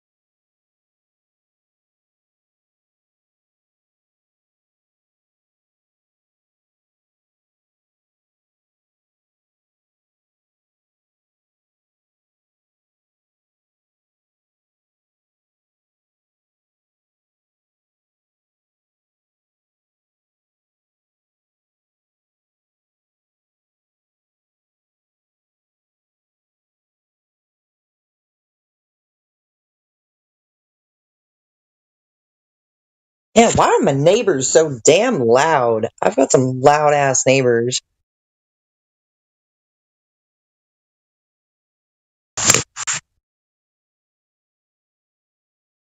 And my upstairs neighbors, like, why would they move in this, like, families? Is like single mom and a couple of kids, man, upstairs, they're just running around like crazy. I have the same exact neighbors also. Kids running around. It's like, well, I mean, they don't put their kids to bed at a reasonable hour.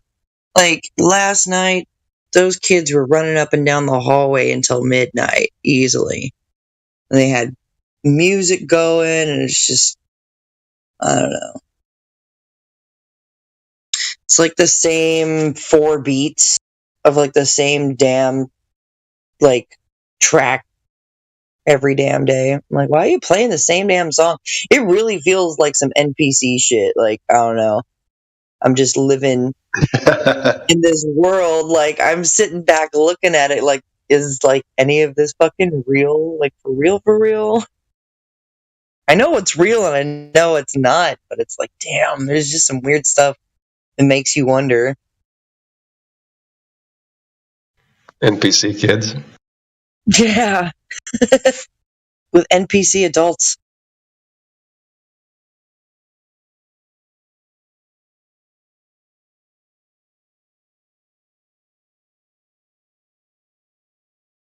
Isaiah 28:17. Oh, where's my Bible? The hail will sweep away the refuge of lies. Hey, Paul. Isaiah 40:22 says that it is he that sitteth upon the circle of the earth and stretcheth out the heavens like a tent to dwell in. It doesn't sound like a concave earth, Paul. Sounds like we live on a pretty level, stationary, inertial plane with a covering.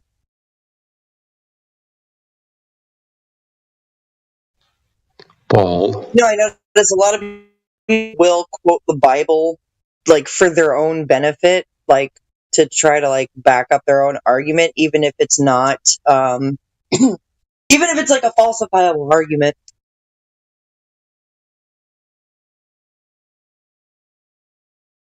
People have used the Bible to try to insult me before. I'm like, that's dumb.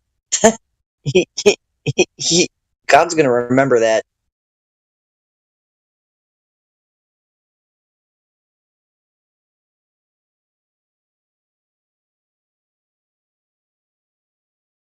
Yeah, Tio, it's okay to not know things. To like, I've accepted that fact that there's probably going to be things that we will never ever know in this lifetime, things that we'll never ever find out.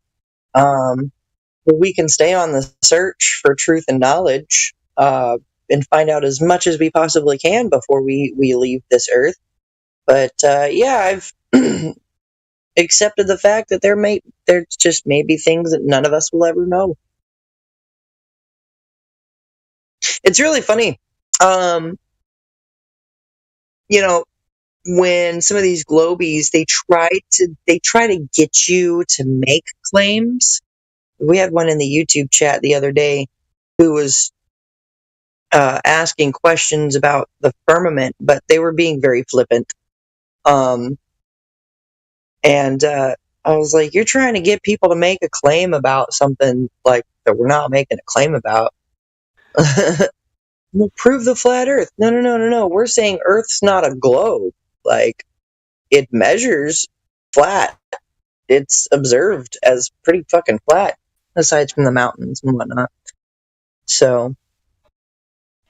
It's because they want to even up the playing field, because all of their arguments are from beliefs. So if you have some from beliefs as well, then that would be carte blanche for them to bring up theirs. Yeah, that's why they try to goat you in and lead you into making a claim, or they try to be like, well, you made a claim and like you might not have ever made a claim, but they instantly are like, well, you made this claim, so you need to prove this claim about the firmament. It's like, I never made a claim about the firmament. I just mentioned that, gas pressure requires containment. Somebody told me It was really funny. He was commenting in my videos on my channel. He was like, "You guys are using the second law of thermodynamics wrong," and he was trying to relate the second law of thermodynamics to why the Foucault's pendulum will stop. But he's still trying to use the Foucault's pendulum as some sort of validation for Earth rotation, even though he's arguing with himself. And I love the ones that get into this shit where they're arguing against themselves. All you have to do is repeat what they say back to them. Like, but you said this. But you said this. If it does this, then how does it do this? Like, you're arguing with yourself in your own comments. Like, Globies do that. I don't even think they realize that they do that, but they do that. They definitely don't realize it, for sure. But you know what I'm talking about, where they'll say something and then in the next sentence they'll completely contradict themselves. Oh yeah, of course. It happens like all the time. They do that all the time. Yeah. Regular thing.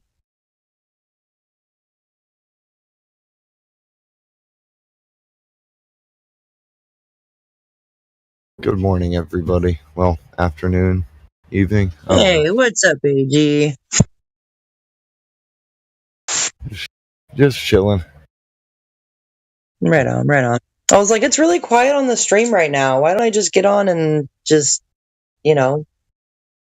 talk about stuff? I woke up late. I haven't really been that active today. I'm still groggy. I had to take pain medicine. Early. Like, why do I have a day off and I'm waking up early? Maybe you woke up early because I woke up late. I don't know. It's got to be it. Universe just balancing things out, finding level. Yeah. But I'm always on when you're on. You're always on when I'm on. Usually, yeah. I usually get on like between midnight and morning. Like I'll stay on for that time period. Yep. Now I've been I'm passing a kidney stone or something, and I don't normally take pain medicine, so I was kind of groggy in the past day or two. I haven't really been talking as much. Passing a kidney stone? I have a lot of them, but I didn't want to go to the hospital yesterday because it was my daughter's birthday, so I wasn't about to. Yeah, so I just stayed here. I probably should go though.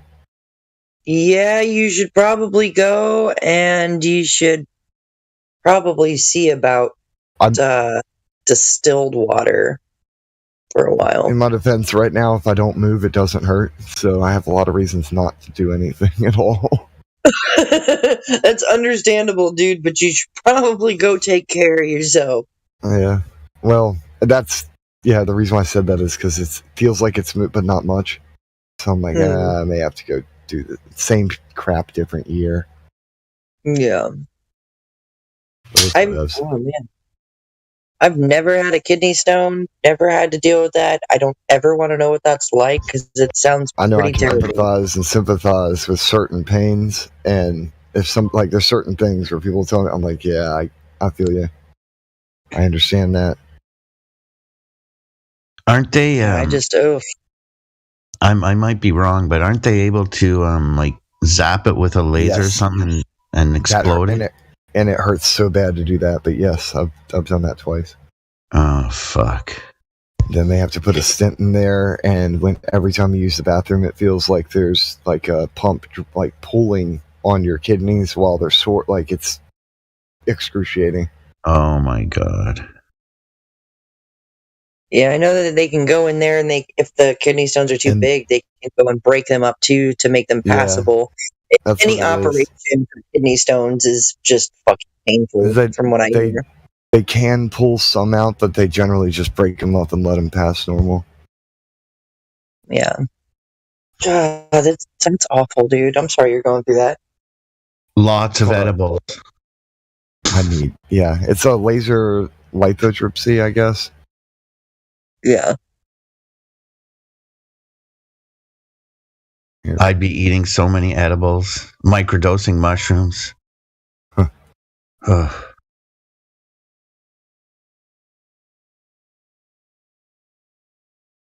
Yeah, I've done that before. It's a pain. I feel for you, brother. The bad part is there's like multiple kinds of kidney stones. I don't have just one. So something that would help one would cause the other to get worse. Yeah. Wonderful. Yeah, damned if you do, damned if you don't. I have done certain things to switch up stuff. The black tea can increase the chances of kidney stones, so I drink green tea now. It's an acquired taste. It tastes a bit funky, but it's all right. And we stopped using bleached and processed sugar. We use like actual, the legit stuff. My wife's all into finding out exactly what the healthiest version of things are. So.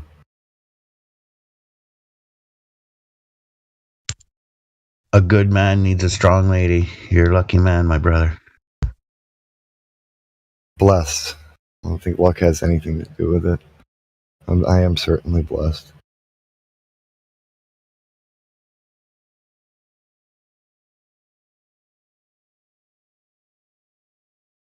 I am #forever alone. Oh, Lord. Forever. Look, you know how hard it is to like go on a date when you're a flat earther?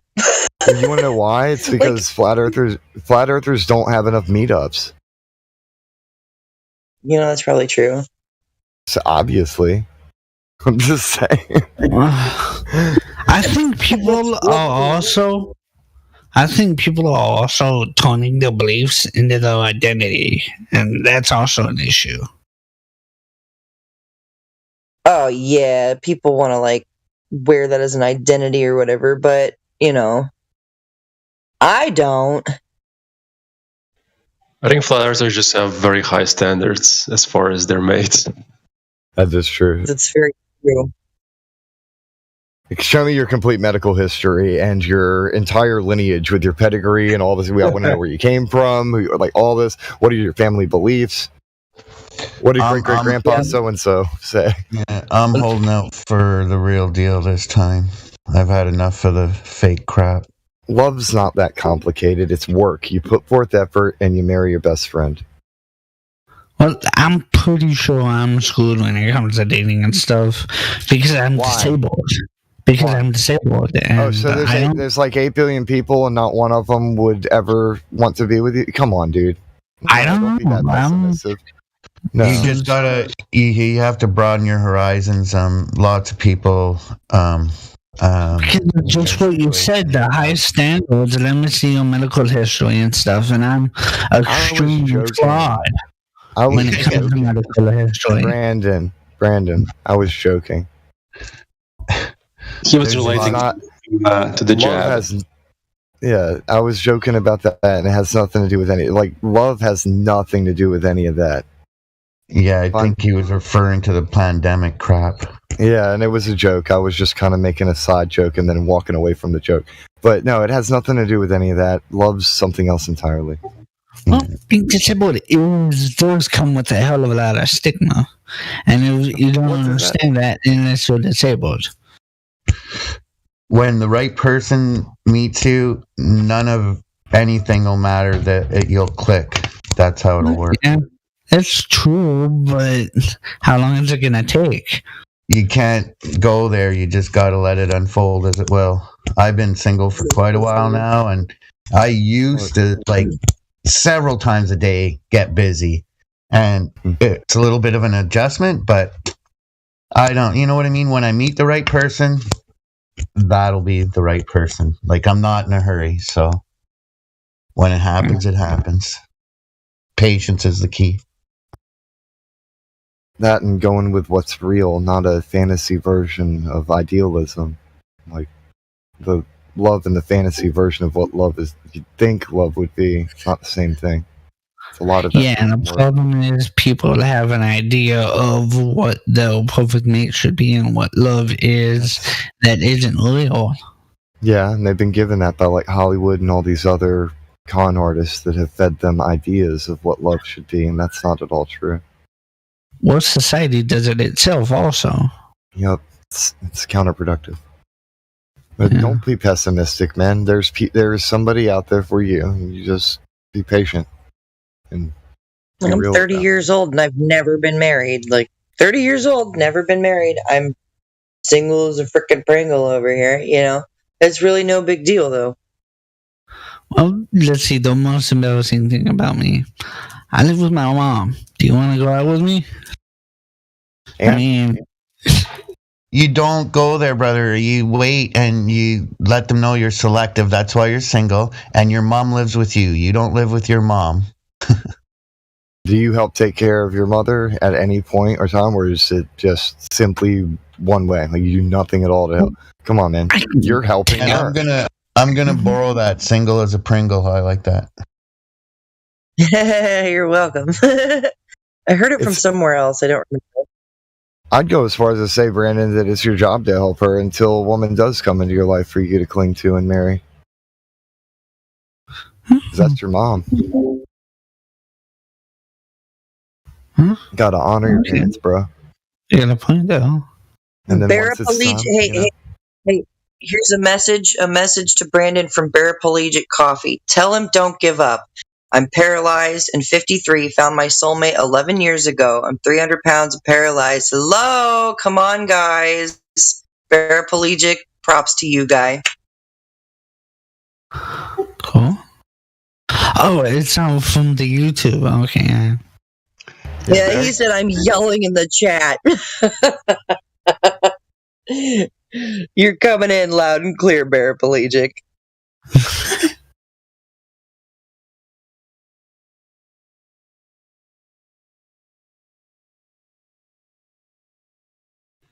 Paraplegic, are you Owen Benjamin fan?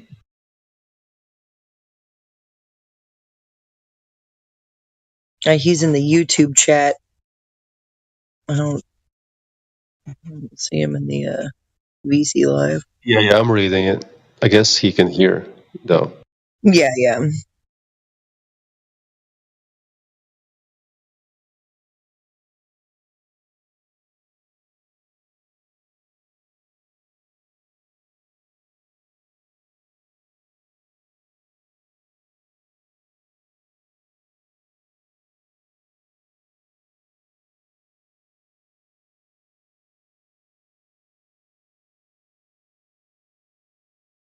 Hey, Tio. You should have offered your crutches and your stick to Phil. Maybe then he wouldn't be lost in the woods.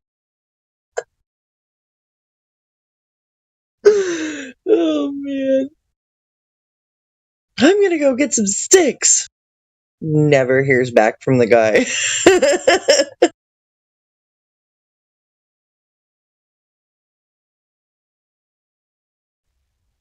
When was that? When did he want to conduct the experiment? I don't know. I think he was just being facetious or sarcastic. Someone was like, go get some sticks. You gotta go get some sticks. He's like, yeah, I'm gonna go get some sticks. I'm gonna do my measurements or whatever. But, yeah, I haven't seen that guy since, I don't know, yesterday around, I'd say, 4 p.m. Central Time. I feel like yeah. The sticks is like a newbie Glober. I don't know if he's like a newbie Glober. I don't know what his deal is, but Tio said that Phil said he can use 4 or more sticks. And so Tio was like, then go collect the sticks. It's not going to prove a ball, though. It's going to prove angular rays of the sun. I just finished giving this a watch earlier today. It was pretty good. If anyone, it's a long one, a little over 3 hours, but it was a good one.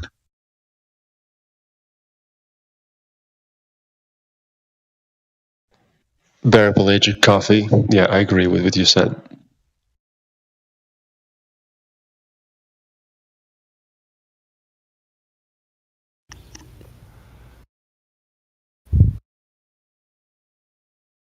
It's absolutely right.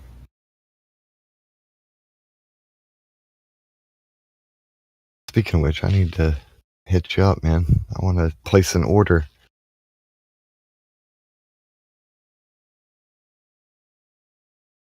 Gotta upgrade my coffee stash to something a little bit more level. I literally just mentioned how I need to go make more coffee, and I'm making my coffee in a freaking camp kettle because my coffee pot decided to die. So, Who's our? Yeah. Does anyone know who our guy is that does the popcorn? Is that old dude? No, eh? I gotta figure it out. I'm thinking. I want to see if he can ship some up here to Canada for me. Morvis, I can. Morvis. Yeah, it's me. Yeah. Right on, right on. Would you ship to Canada? I might be able to. And I can send you an e-transfer, like to cover the. Like, obviously, I'll pay the shipping costs. You just let me know what it is. Yeah, we can probably work something out. Right on, right on. I'll if you DM me there, I'll get back to you. Okay, yeah, we'll do. I'll do it later. I'm trying to get my lawnmower working right now. Yeah, no rush, brother. No pressure. Thanks, man. Yeah, right on.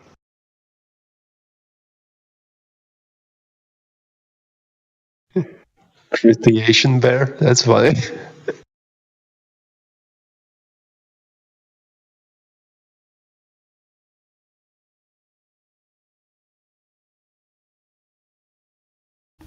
I like keeping small notes of certain things that are important.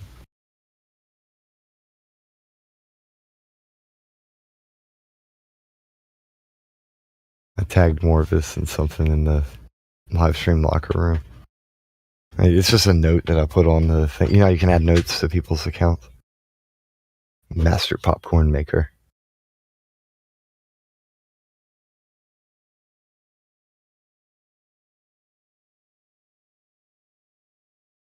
Oh yeah, it'll be great. I had a bowl of it when I started that Sunday debate that I just posted. But this gentleman, from what I understand, it's like gourmet popcorn. Anyways, I can't wait. It's going to be awesome. Yeah.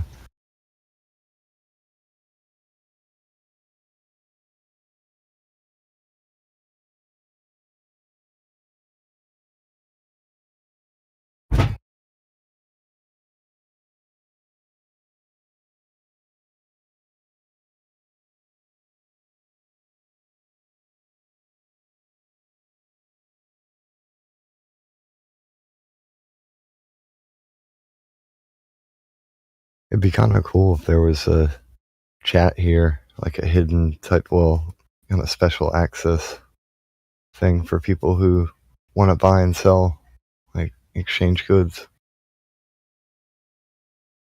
FE and FE friendly type people.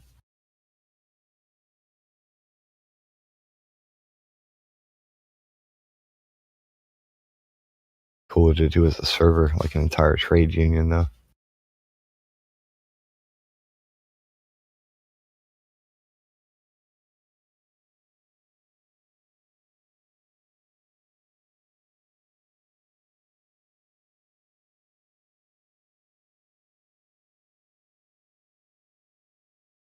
Geez, that guy was in here a couple days ago talking about balancing the egg on a nail at the equator to prove the globe. Oh my god! I about died because we had a balancing an egg experiment in the classroom in California, which is not the equator. Oops. I was like, don't fall for it, brothers and sisters. He's going to have flat earthers everywhere balancing eggs on nails and going, see, this doesn't prove the globe at all. Why are there unlimited non sequiturs this year? Like, give an example. I mean, all of the examples that are being presented have nothing to do with the actual objective state of reality that we see. Oh. It's all non sequitur examples, just off in the freaking clouds. They live in reality. Just saying. They live in false reality. You notice they have to use the words like if or imagine, and they'll try and take you off into fantasy land. If imagine, assume, and presume are the words they like to use, that's why I was like, okay, bye. Or this wouldn't work because, and then they just make something up. That's why I left Gem Panda, because I was literally being told that I'm not understanding gravity because I'm not using my imagination. And I was like, I'm out. I'm not going to play your stupid imagination games. But what if I believe in anti-gravity and I don't believe in gravity? Yeah, right? Exactly. Well, what's anti-gravity then? I believe that's such a game. Anti-gravity is what pulls you down, and gravity, you guys don't even know what it is. How about that? Ha ha ha ha. You can't prove me wrong. All I did was just switch a word, and it can mean the same thing because it's a freaking invocation of a word that you guys are using wrong anyway. So, well, here's another thing. Somebody in the YouTube chat goes, etymology doesn't prove a flat Earth. Or etymology doesn't debunk the globe. Anti can mean opposing, but it can also mean other. What is it? It can mean opposing, like opposite too, but it can also mean other. Like an alternative too. It usually means opposition, but it can also mean other as well.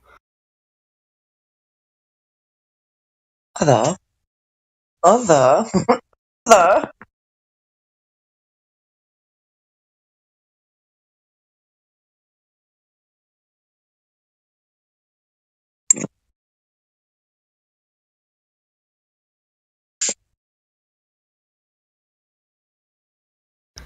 Not only that, the actual word gravity just means the weight or seriousness of a person, place, or thing.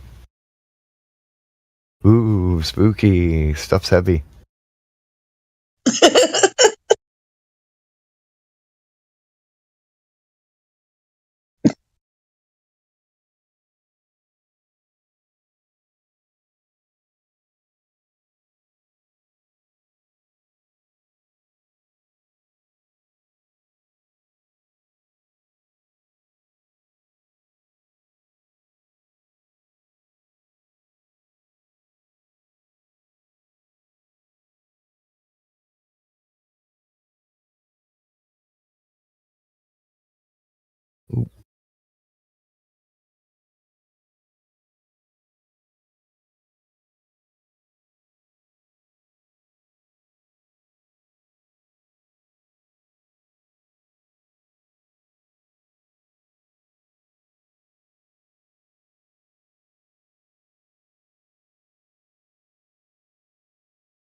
Well, now that radio silence is over.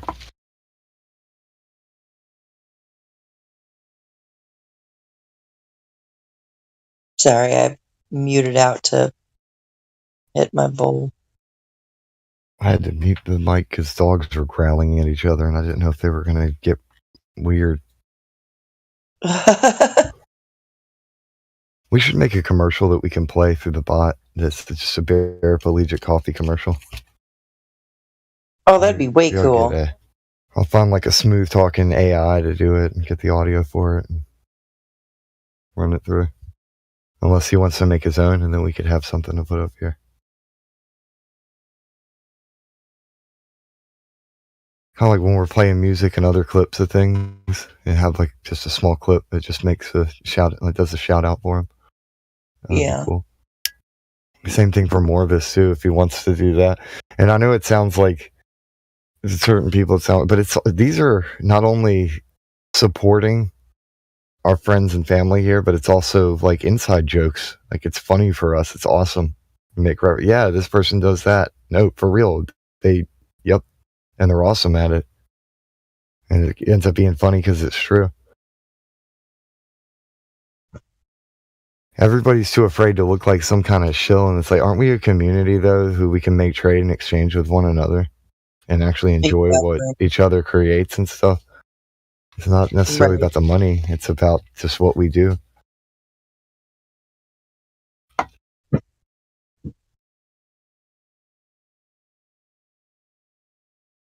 Hey, guys. How's it going, man? Pretty good. I just wanted to second that. I like the idea, especially as like a flat Earth community, like because I don't know, I'm pretty conscious about like what I buy and who I kind of quote unquote support, and it's definitely never Walmart, you know. But it would be so nice to kind of have a family of flat earthers, or you know, just kind of entrepreneurship too, because I know that a lot of us definitely have some pretty unique talents that, you know, I've thought I'm not a huge buyer of snacks and popcorn, but like, you know, man, if I ran into Morvis, you know, I'd help him out, and you know, I know people who do, so of course could share it with them, and you know, kind of share the wealth within our own community. Yeah. I know pride would be like kind of being proud of, that's the wrong word to use, but you would take great esteem in purchasing something from him as well. Exactly. And especially like when you get that feedback as like a business owner about your products, like you never know if it's just like a troll who wants a freebie, you know, and stuff like that. And I feel like there'd be a lot more honest business transaction here, you know, like, you know, if there was something maybe wrong with the product, they could actually give you some constructive criticism rather than just like, I hate your product, I want my money back. We'd be scientifically proven. All right, show evidence and proof that the product is inferior. Did you measure it though? Yeah. But yeah, I've always really liked that idea. The world isn't going to make a space for us to be able to do that. That's all on us. True. We have to reach out.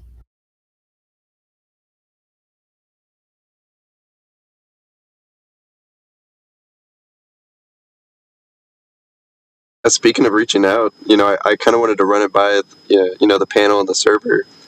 You know, I've reached out to Eric Dubay, you know, back in, you know, 2014 when he was releasing 200 proofs and stuff. And I wouldn't say like I've ever met him or got to know him well, but I reached out to him again about one of his books, kind of just trying to get some information.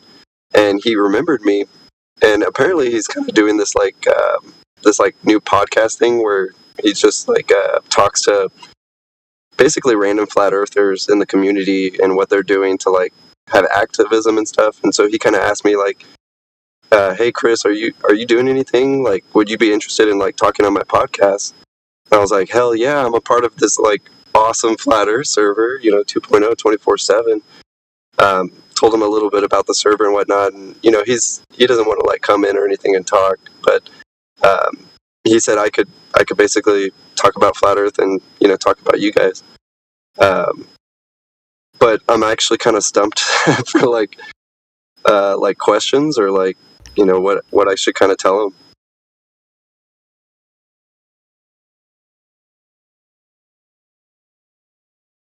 But yeah, in terms of like, you know, building up the community of flat earth, I thought it'd be a really good spot. You know, obviously talking about the Discord. I know a lot of people probably view his channel for flat earth and probably globes. So it seemed like a win-win. I think I could suggest talking about kind of this unity of the community type thing and the 3-point takedown. I definitely wanted to bring that up. Like, Mickey's definitely narrowed it down, and it works well.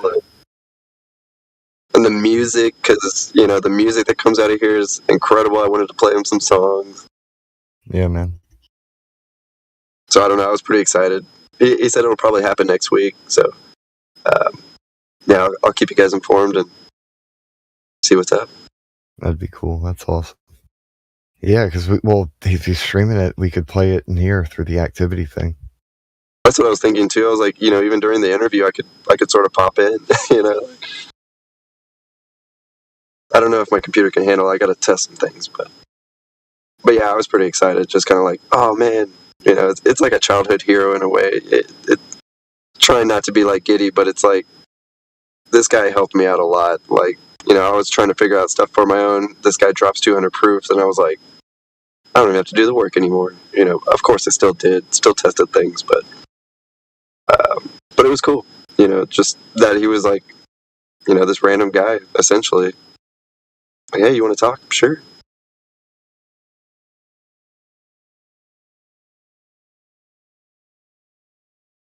I figured I'd talk on here a little bit more and get myself a little less introverted. Some public speaking practice. Yeah, pretty much. Beforehand. Especially like when there's like the video component, you're like, I don't mean to sound vain, but it's like, how's my hair? Like, yeah, kind of a different element, but yeah, I guess when you have the video going, it's a lot different. You got to make sure everything's right. God forbid somebody tries to make a meme out of you because you messed up in a small way, and then it becomes something they clowning on. And again, there's no such thing as bad publicity. Very true. Very true. But yeah, I thought about it too, like, because we were talking about it here in the server a couple days ago, maybe it was yesterday, where like a lot of people kind of ask us as flat earthers, like, okay, well, what's next? What do we do? What do we do?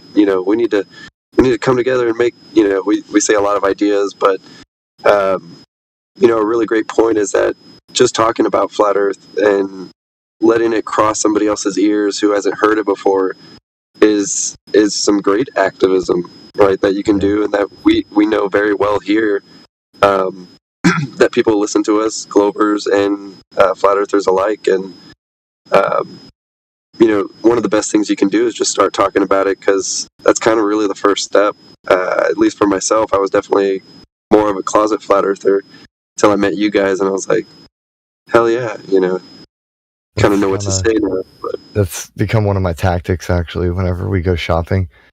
Like, my wife already knows all this stuff, but I'll kind of like bounce ideas off of her while I'm having a conversation. She's either agreeing with me or just kind of adding to what I'm saying, and I'm just doing flat earth conversation the entire time, either the state of the world or the shape of the world, and going back and forth between those two subjects the whole time.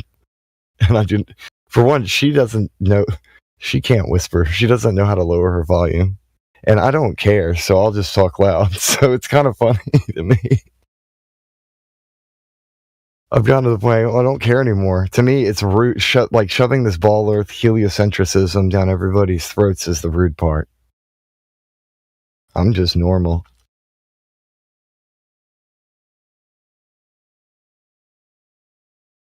I understand why, though. There's a lot of people who they don't want to be so blatant about it like that, and that's fine. It takes all kinds, and everybody's on a different part of the journey. I'm just to the point where everybody that I know and love that's dear to me, they're all flat earthers already, like in the real world, like in the physical world around me. I don't have anything to lose. I'm blatant about it. I just started talking about it at a thrift store, and like the whole thrift store. Oh yeah, you mentioned that story. The whole thrift store got. Yeah, they got flat earth. I flat earth bombed a whole thrift store because one of the employees came up and she, I guess, felt inspired to, be like, Jesus loves you and cares about you, and I hope you guys have a good day. And I was like, you know what? Word. I feel inspired. I was like, God wanted me to tell you that you live inside of an amazing earth that has everything that you will ever need forever and ever. So long as we're able to take care of it, it will always take care of us. And I just started, naming off some scripture and quoting some scripture, because this is a very Christian, very Bible kind of thrift store. So yeah, it was a good experience. A lot of people were listening, because everyone in there was very Goodwill much type. Yeah. So it was a good experience.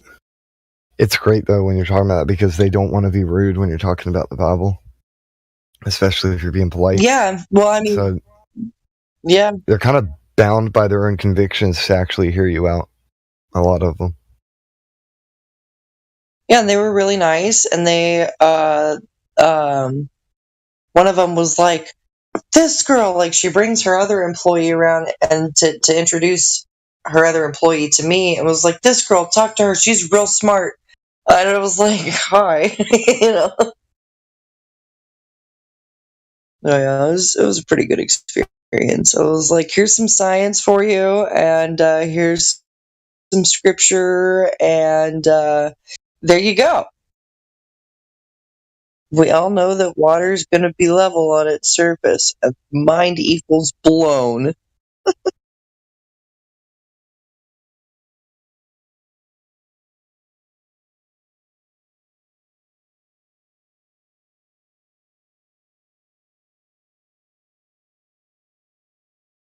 I was talking to CB. But the more flat Earth bombing. Oh, go ahead. I was just going to say the more flat Earth bombing that we do, the better. Stuff like that. Public places, talking about it with friends.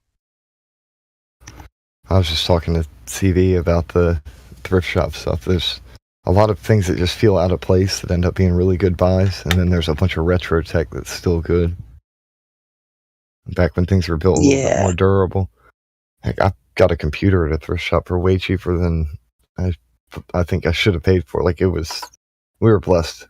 That's the best way of putting it. But the desk, it was easy to fix. I just got a power cord for it and did a system restore, and now my family has a touchscreen media computer.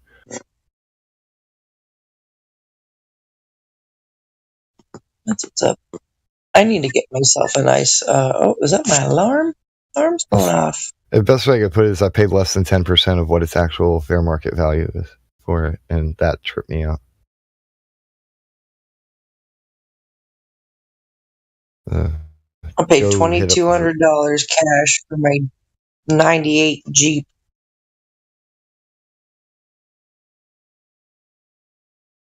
A lot of people, they seem to be afraid to go to thrift shops, though, and it's like there are some good treasures there. Just go look. They want new stuff, though, so they can throw it away next year and send it to the thrift shop. There's a lot of people, they don't go shopping at the thrift shop. They just drop things off there. They'd rather buy it new and drop it off. And then they think that they're living rich, but rich people don't live that way.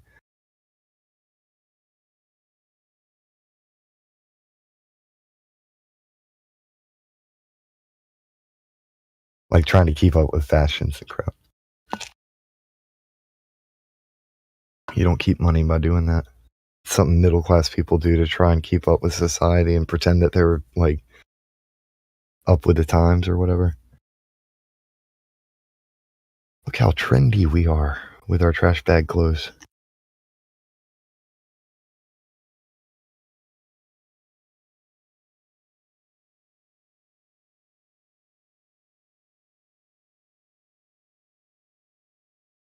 Some new people joining the server last night. Valkyrie was another lady that joined the server, brand new, and some guy named Blue Car. Timbo was having a discussion with them last night. Yeah, I talked to Blue Car for a while as well. Oh, you were here. Yeah, you were here last night. You heard me get onto Divergent Droid.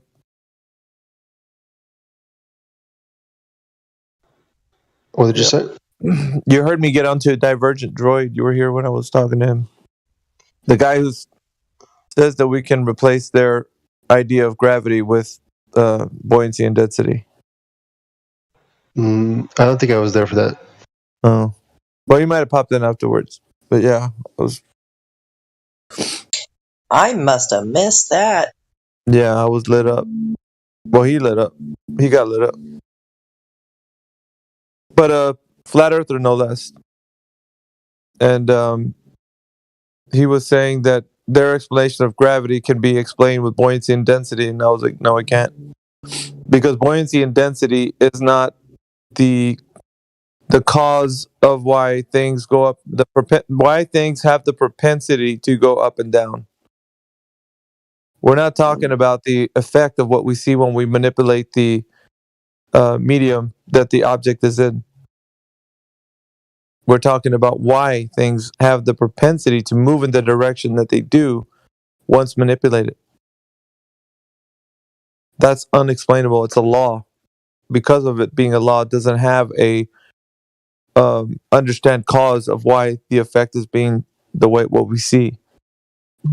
But he kept going on and missing my point and kept saying the same thing over and over again. No, it's buoyancy and density. I was like, that's just the manipulation. I said, and they have buoyancy and density in their way they explain it too, but it's not how you understand it, because you know the Earth's flat and stationary. So they're explaining it differently. They're saying gravity is the reason why there's buoyancy and density. And it was pretty hard to get him to the point when, because he wants to use, he's like, well, we need to have and I said it before, I said, you're using replacement theology, and he's like, no, I'm not. And he just kept going on about like how he's not giving him something to think about as a replacement. But then again, later on, I said, because once you keep asking the question, right? Like, okay, you manipulate the variable, like let's say an egg and water, right? You add salt, and it changes the directionality of the egg in there. Like before, the egg is more dense than the water that it's in. You add more salt, it becomes less dense. So it has the movement, right? It starts to be where it's lighter than the water that it's in, so it starts to move upward. And then, just having that conversation with him, he's like, well, yeah, that's the way we can explain gravity. I was like, no, it's not explaining gravity. And what they're exclaiming is the reason why things have the propensity to move up and down is because the bending and warping of the fabric of space and time. That's what they're claiming, not the effect. The effect, they're going to be saying they see something moving in 9.8 meters per second. And so they're going to be talking about pens dropping through air and mics dropping and all that kind of stuff. And then you could manipulate these variables, right? Like, let's say you put something in water like an egg, and then you just put salt. Like, when you manipulate the medium that the object is in, it's going to cause the object to do something. But the causation of that isn't the causation of the why it does that, like the propensity to move in the direction it moves. That's a different question. You guys understand? And this was the issue with the reason why people want to say buoyancy and density just quickly explains it. It doesn't explain the law of why we see it move the direction that it does. In the I agree with that. Yep. No one has the answer to that. We do, however, have the answer to buoyancy and density. We can talk about that, manipulating the variable of the medium. But if you manipulate it, why does it then do the thing that it does? That would be the next question. And then that's the brick wall that I was telling the guy that everybody hits and no one can answer. Not a single person. Gravity, what it is, nobody knows. And that was Neil deGrasse Tyson. But like, we can only get to a certain place where it makes sense in a world that's not a globe. The physics of everything can happen on a flat and stationary Earth via the understanding. But if you go into what the globe means, as far as like, okay, so I'm talking about a globe and the physics work this way. And especially their explanation is not talking about manipulating the medium. They're talking about the reason why things move up and down, the causation of that. So it's like people talking past each other. On the one hand, we're saying buoyancy and density. On the other hand, they're saying the causation of the why things move up and down. Not because of the buoyancy and density, but because what's making them do that? What's giving them that propensity? And they're saying the bending and warping of space and time. So it's almost like a different question. It's one that governs the law. Can anybody see what I'm saying here? Well, that's the reason why I was going ham on this guy. Because he wanted to use it in arguments, and I was like, well, you're not going to do it in here. I was like, because mostly people understand when you're talking about buoyancy and density, and that the globers, they can only say what they understand from the standpoint of a globe. But it works well on a flat earth. Like there's nothing that changes because we can do tests, we can do experiments, But that's just only going to tell us the effect on what we see manipulating the medium, changing the medium. Then the object's going to respond to the medium. But that isn't the question. The question is what gives it the propensity to move in the direction that it does. Then that's the question that everybody's going to be like, well, I don't know.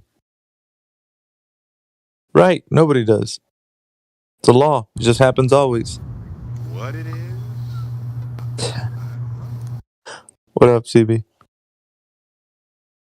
Did that come through? Yeah, barely. I can barely hear you. Yeah, sorry about that. Hold on. You said it earlier. I was away from the mic. Like what it is? I don't know. Got that little whistling thing with his teeth. Yeah. Yeah. So a lot of it, and I was telling Blue Car before I left, before Tembo ripped into him. It's like this is basically like an academy when you come in here. You think you got guns, you're loaded, you want to fire off at anyone who comes in here. It's like that's great. I love the passion, the zeal, but then you have to understand that there's these things like a Selenelian eclipse you carry around, and you're like, this is the great gotcha for Globe Earth. And then you have a conversation with these guys, and they're like, no, it works just fine on the globe. Like, just refracts this, gravity refracts the light, and then it turns into like where you can have the Selenelian eclipse with the shadows, looking like it's on the other side, upside down. It's just fine. It works just fine. And then you're like, damn it, he doesn't understand what I'm saying. Selenelian destroys the globe. And these derivative topics, and you thinking that you have the great gotcha for the globe doesn't work. Why doesn't it work? Because they always have an explanation. Even if they make the thing on the spot, they'll always have one. The flat earthers think like, well, let me just reformulate my arguments and make it a little bit better and then come back and then I'll get them next time. You won't. The reason why they continue is because there is an answer. And when there is an answer, if you don't make them silent, if they're not stumped by what you say and they don't have a rebuttal, then you're doing it wrong. When they have a rebuttal to what you say, then that's not a topic that maybe, like, I don't know, why the sun is 93 million miles away, or you know what I mean? Like, there's never going to be something that they are going to be stumped on until they reach a point where they can't, say like, oh, I don't know. Once they say that, then that's good. That's where everybody needs to be. But the guy, like I said, Divergent Droid was trying to go into the answer for gravity. Well, we have an answer. It's buoyancy and density. I was like, that's not the causation of the reason why things have the propensity to move up. And I kept saying it you can hear me saying it about 4 or 5 times. Even Timbo was jumped in there. T-Wad was in there. Had the Aussies in there last night. We're all telling him. He's like, you guys aren't understanding what I'm saying. I was like, yes, we are. But you are being thick about this. You're not listening. He's like, no, you guys aren't listening. And it was irritating. I said, just put yourself on mute. Towards the end, I was just pissed. He's like, well, why don't you just ban me? You should just ban me. I'm not going to ban you. I don't need to. You can sit here. You can learn. But you're not going to be spouting off at the mouth saying this crap to other Globers that come in here. It's garbage. It's a garbage argument. So he's doing all that work in the chat. Come on now. Don't be talking about getting banned in here now. I know you're out there in the chat somewhere listening, so. Yeah, and he's like, well, why did you just ban me? I'm like, I don't need to ban you, man. You could just sit here. You could learn. Especially because I told him, if you have conversations with these Glober sophists, these guys are very crafty and cunning. They don't, it's just like, you're like, well, I know this karate chop move. I'm just going to do this one thing and I'll knock them down. It's like, dude, it doesn't work this way. When you're in a conversation, it's fluid. It's like there's a dynamic to it. They shift, they change, and you have to be thinking on your feet on how to be able to respond to what they're saying. And it's not always like one particular cardboard cutout way. There's so many different ways that they think of stuff. And if you're not able to bring them to like realization, then you're just gonna be like fighting your point from where you think is correct. And anybody that tries to correct you, you're gonna be like, no, I got it, man. This is it right here. They don't understand the 3-body problem. I'm like, that's not the issue. You're arguing on their playground. Their idea is they got a construct of like what they think Earth is and all the everything in existence because of like some people saying some stupid things on a TED Talk or Discovery Channel or whatever. You know, you read it in a book somewhere in grade school. Yeah, they have the home court advantage. So every TED Talk, every book, every Google search is going to be supporting their case. So if you tell them a factoid and they can't Google it, yeah, maybe you should find another tactic. Yeah, it's just I guess people when they come in brand new that they got the fire, the energy. I respect that. I like that. It just needs to be honed and curated. You know, and just I would say like if you are arguing one of their points and saying, well, rockets do work in the vacuum of space or they don't work in the vacuum of space, whatever, however the argument swings, you know, it's always like their cosmology. That's their playground. Because then they're going to tell you, well, we just have an oxygen mixture and we can put that into fuel and voila, you can propel through the vacuum of space. And you're like, that doesn't work, dude. And you can use all kinds of examples, but you're arguing from a standpoint of like they got a good point, you got a good point, and you're trying to see who's going to win from that. It's not going to. It's just tug of war. Some people might be convinced of it, like the way you present it, but it's never going to win hearts and minds.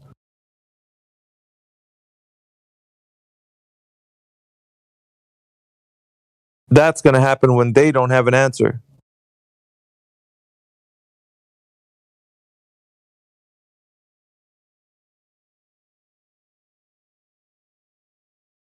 Yep, and they got explanations for everything, don't they? You were saying that earlier. Mm-hmm. And explanations aren't worth much. Show them that demonstrations, measurements, those kinds of real, concrete, empirical type of things are worth way more than just some podunk explanation of something. Indeed. Like the gentleman yesterday on the clip that we're listening to from Modern Day Debate. What a train wreck. I mean, the flat earther was it's all a dog and pony show with these guys. They want entertainment. It's like, oh, this debate's gonna be good. Why does it need it? It doesn't have to be entertainment. I mean, obviously we enjoy it because it's like we know that they don't have an answer to the question. Never do. But to the idea that we're gonna have like this long conversation about like a 3-body problem or freaking, you know, maps, AE versus globe. Let's see who wins, guys. We got something with the AE map. They got something with the globe. It's like, dude, they're both projections that haven't been validated. But I don't know. It's a very weird arena that we're in. Oh, we got Henry that just joined the chat. Henry, what's going on? Let's see if we got any rolls.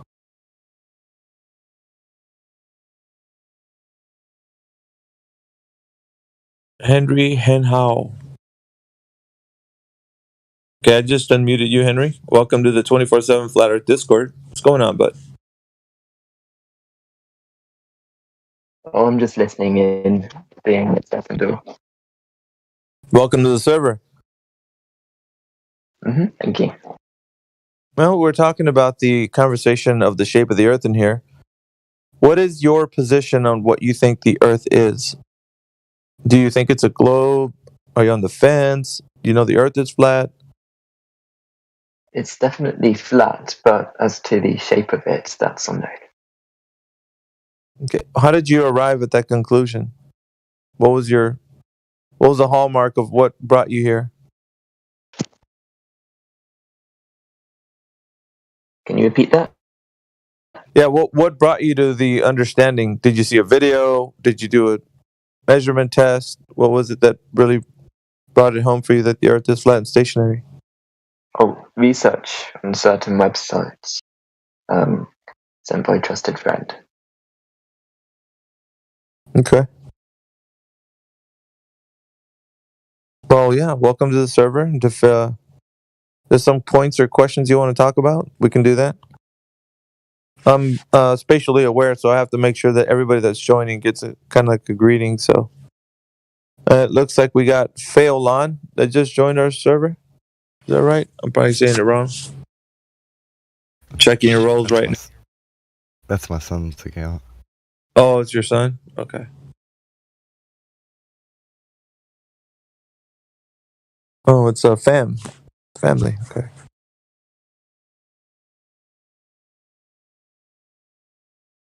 Oh, to mention, I got to give a link to a guy that I work with. He's an 18-year-old young man that I was talking to at work.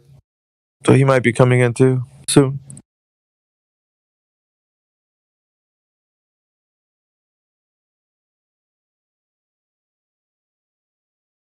Heretic has arrived. What's up? What's up, dude? Yo, how's it going, buddy? Man, not too bad.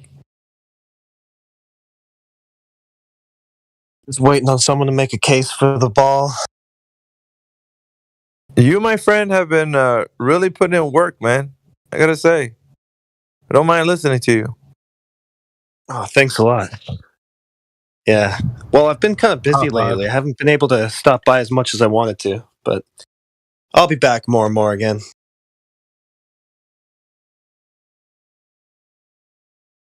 Well, yeah, no, I'm just saying. For anybody that doesn't know you, it's like, yeah, you're lighting your feet in conversations. Agreed. Hell yeah. Thanks, guys. Top 15 best on the mic and on the live stream for sure. Yeah.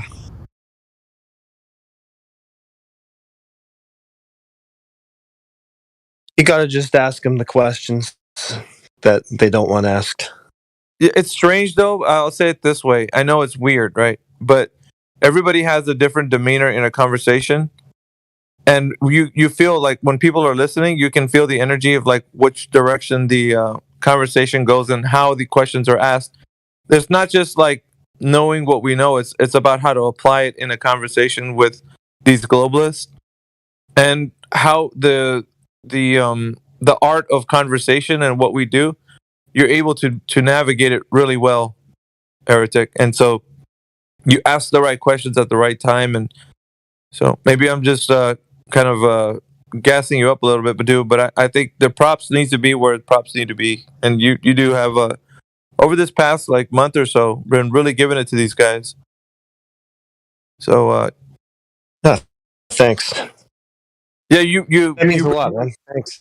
Yeah, no, I mean you really helped with the whole Matthew Learns debacle. You've kind of you went in on Smedley Butler because I was like, I seen your name in here and I was like, wait, I'm gonna kick it to you to see what it's like for this guy to actually get like a taste of, because you could just tell, dude. Cats walking on the earth provided evidence that the earth is in motion. It's like all this kind of stuff was just ridiculous. But you have you have a way about it, man. So it's like I wanted him to be stopped. Like I love the fact that these guys run into brick walls and you're just like a huge brick wall. You're just like, no, go ahead and tell me. It's like Well, that was a situation where you just ask him the right question and he basically just defeats himself. He said, what did he say? Like cat videos were his argument for Earth rotation or something like that. Yeah. Oh, jeez. Yeah, really. Yeah, it's like, okay, now you've said that. Like, what do I really need to say? I know, and that's what I love to do too. I love that. I love when they don't have an answer. That's where you get the audience to really listen to, like these guys who. And this guy was saying he has 187 IQ. Remember that? He was like, I got a 187 IQ. Yeah.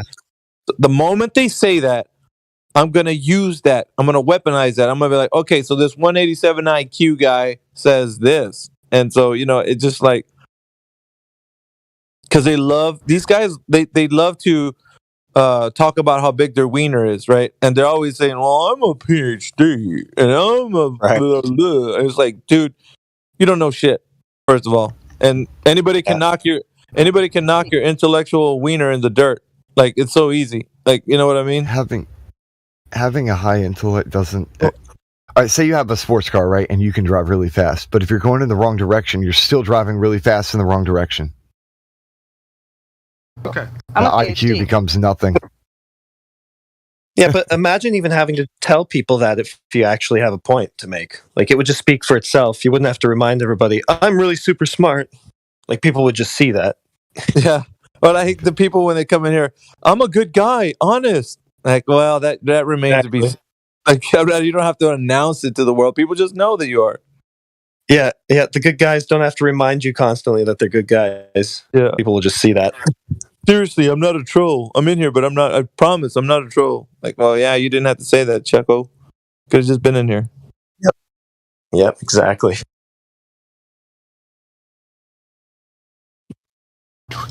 Today I'm gonna do my best to learn from you. I really hope you don't mind. Stop pretending.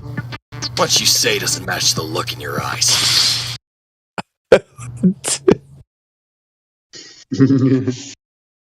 Quality. What was that guy's?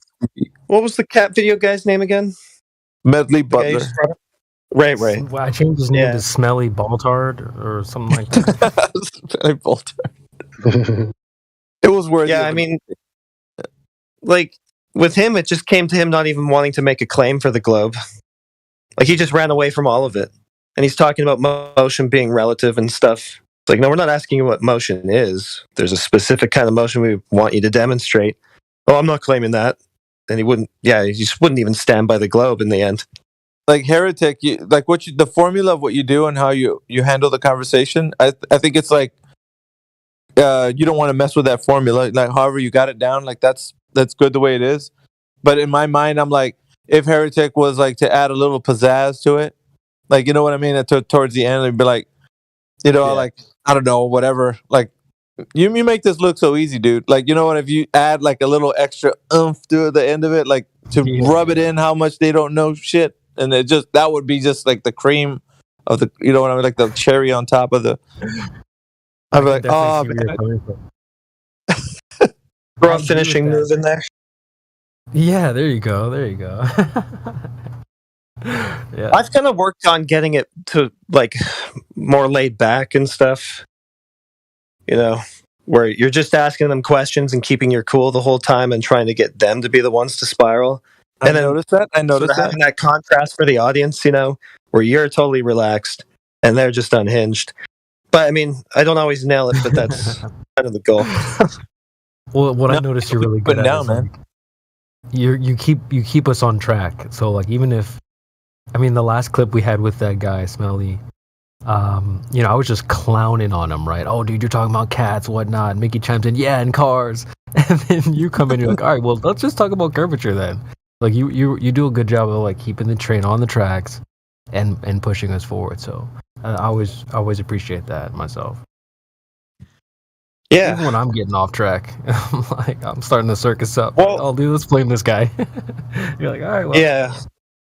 I mean, they do try to drag you off track constantly. Like, they want to talk about anything but the point. Like, they're just desperate to get away from it. Exactly. Yeah.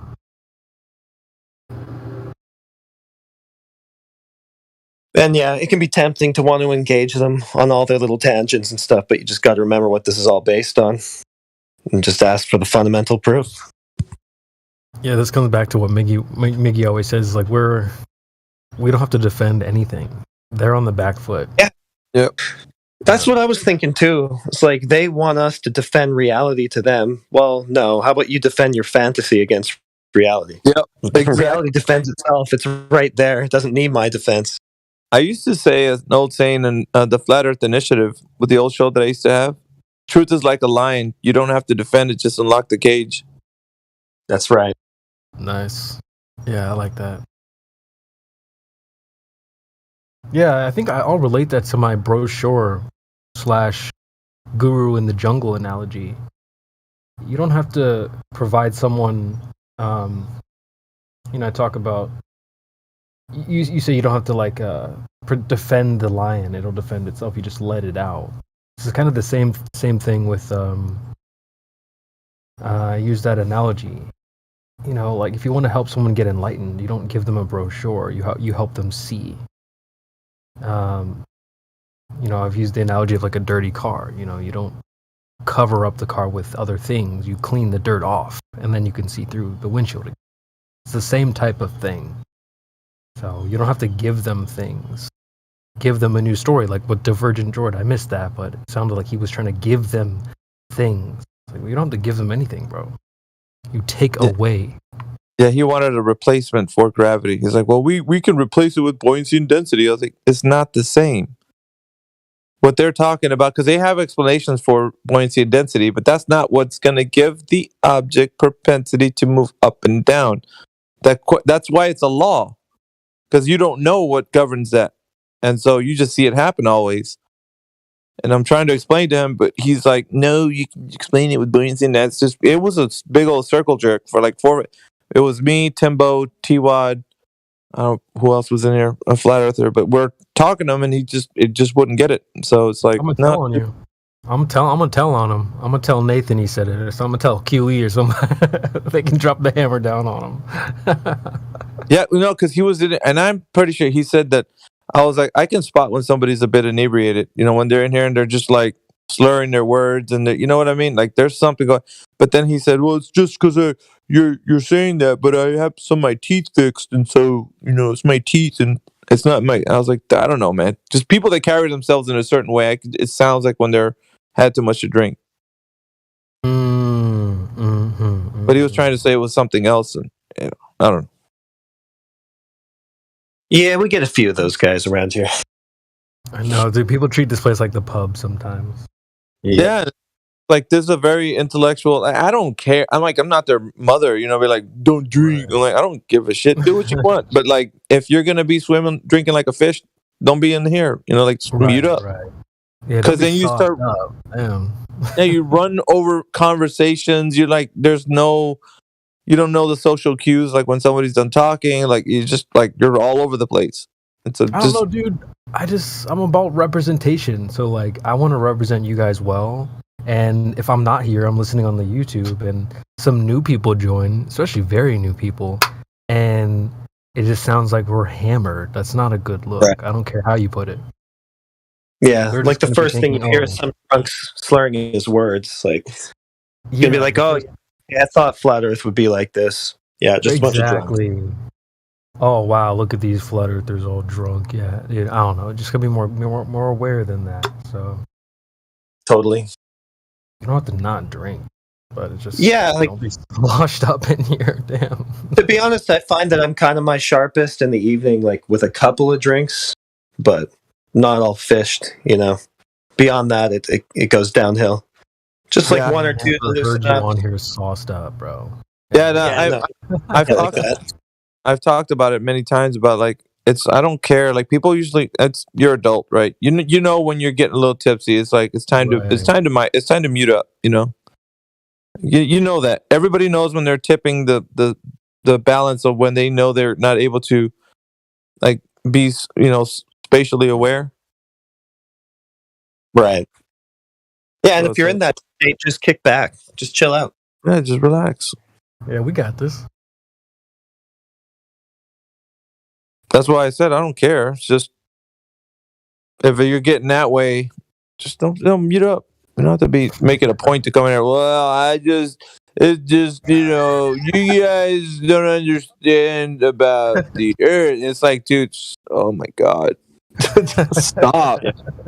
Yeah, there are other VCs in the server that aren't live streams. Like, we need to make a pub VC or something. Yeah. Let the drunks in there. And then they're talking like, yeah, like, it's like, come on, dude. Jeez. Yeah. I've heard it many times. They shall remain nameless, but you guys know what I'm talking about. A couple of people. Yep. Oh boy. Anyway. And if you are wrong, how can you say the Earth isn't spinning? Good point.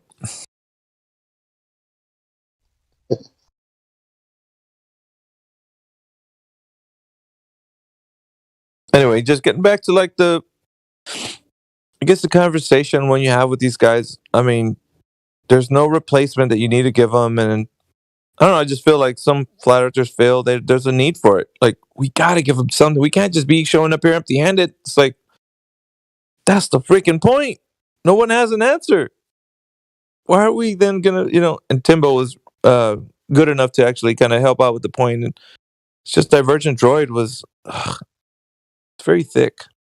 Well, guys, I guess they feel the need to explain it because they do have an explanation and they feel satisfied with their explanation, so they feel like they have to replace it. Just real quick, a word from our.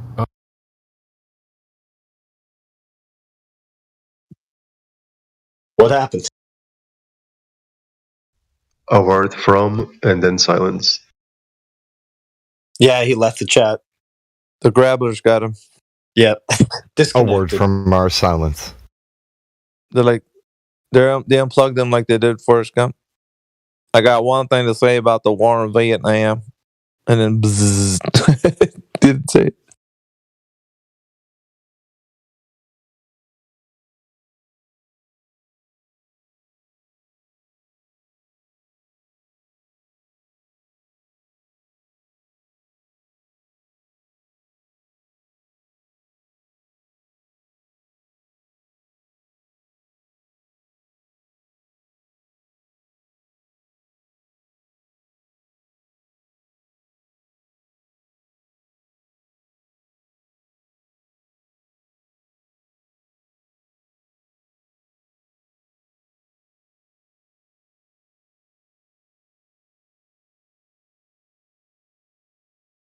Hey, Simcord, since you're on here, can you grab you can grab the clip last night of me and Divergent Droid if you want to. But any clips that you grab when you put them in the bot stream, just tag me in them. I'm assembling a bunch of clips. I think I want to start a portion of my show called the Wig Shop, and the Wig Shop's going to be a place where I'm just playing some clips for everybody. I like all the clips that accumulate. And yeah, you could be a big part of that, Simcord. For sure. You've been a big help, man, over the years. So that'd be great.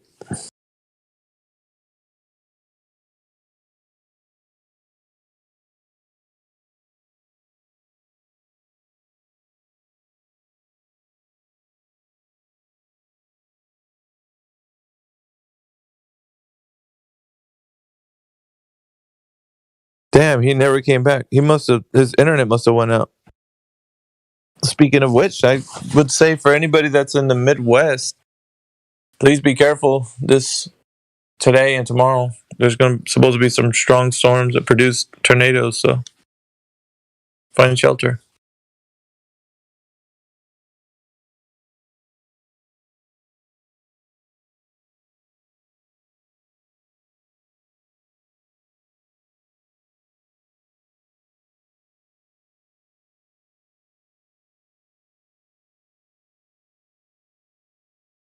So Kosho was in here last night, I saw. Did you catch what he was talking about?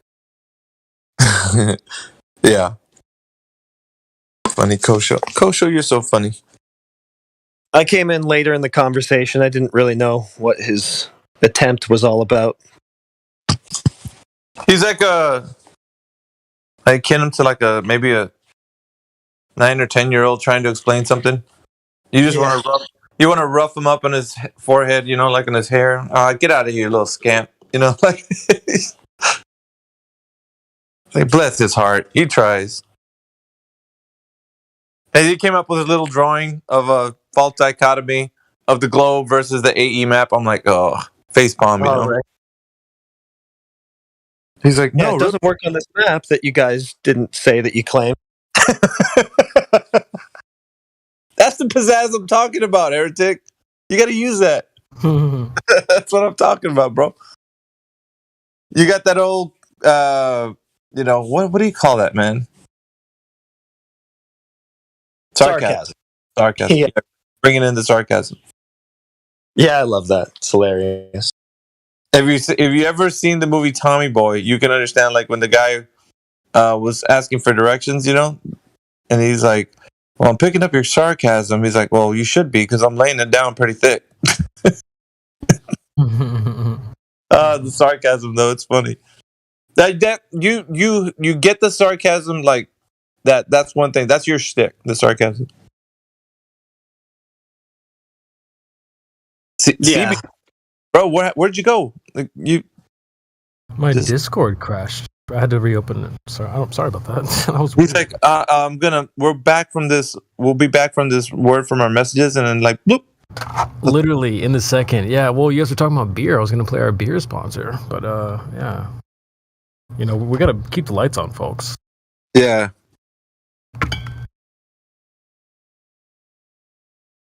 We're like the Grabblers finally got you, bro.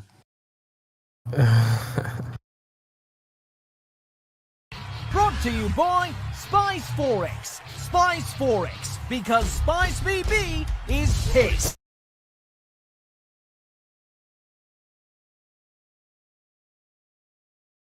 Little base Australian beer, folks. Make sure you get yours. Get sauced up on the live stream. Yeah, you flat Earth is you know what I'm saying? You're like, no, we don't understand. No, I don't. Like, oh, God. Jeez, listening to live streamers. And they sound like they're totally with it, man. I get it, man. Like this is, dude, you can't. And everybody else just stereotypical fallacy on us, be like, par for the course. That's a flat earther right there. Like, I don't care, just like I can stand up for myself, but it's just, I just want everyone here is just too nice and just puts up with it and just doesn't say anything. But there's like 2 or 3 or 4 of us are like, yo, shut up. You're drunk. It's like your drunk uncle shows up to a meeting, like family reunion. Like, stop. Here we go. Yeah, stop already. There's kind of like a limit where it reaches like it's not annoying, and then all of a sudden it's not annoying. Well, when you're it just doesn't go backwards. Like I don't know. That was a double negative. I was being funny, but that's a really bad look, though, is the point. I get what you're saying, because when people do tune in and then they hear slurring that's kind of incoherent, and they're trying to hear something that, they're trying to tune in and have some questions answered, maybe they end up getting turned off from it. Like, no, there's nothing there. We're already up against their stereotypes anyway, so that doesn't help. That just makes the work harder. For sure.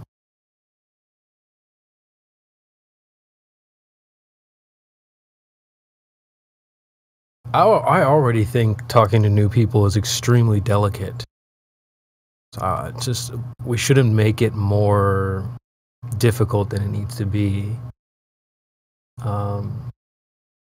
It's about finding the right person to talk to them, making sure everyone's on the same page, you're not interrupting, and there's a lot of things that you have to tend to when someone's new in here. Staying focused and not going into the weeds and so on. So the last thing you need is somebody like, listen, we don't need to flame the guy, or whoever. But There's a few. There's a few culprits. Yeah. Yeah.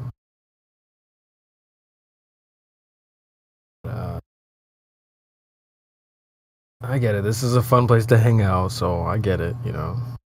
There's times when I'm like, ooh, let me just chime in, and then there's like nothing going on. I'm like, shoot, dang. But yeah, when there's a lot of activity, people want to chime in and see what's going on, what kind of chaos is happening.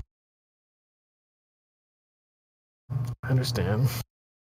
Look, see now people, we've been in here chatting, look at people piling in. So.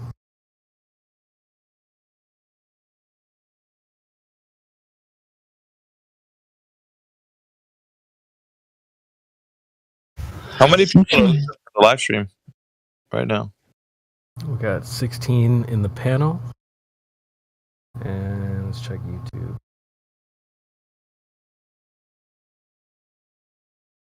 And another 17 on the panel. And YouTube. And we got some weird people coming in. Like lately, I would say some weird flat earthers. Weird is a term. We had let's see, Jaja Light. They came in here. PJ, you're always weird, dude. So I'm just lumping you in there. Who else? Brandon W. Oh wait, he's here. Sorry. I mean, just kidding. Yes, if you're talking about me. No, you're a glober, dude. You're not a flat earther. Yeah, but I'm weird though. Why is it a bad thing to be weird? No. No, you are. But what I'm saying is, like when it comes to like the coherence of them getting what it means to understand the Earth's flat stationary, the weird stuff starts coming out when people are trying to invent new ways to think about like the Earth they live on when they don't have an answer. Let's say, okay, like the globe has explanations, right?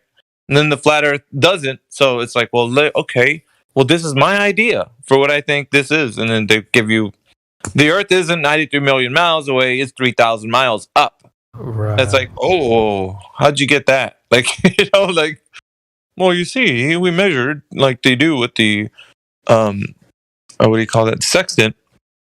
And we can see that the angle will put the sun right at 3,000 miles. It's like, and they go on about it like it's something, as a matter of fact.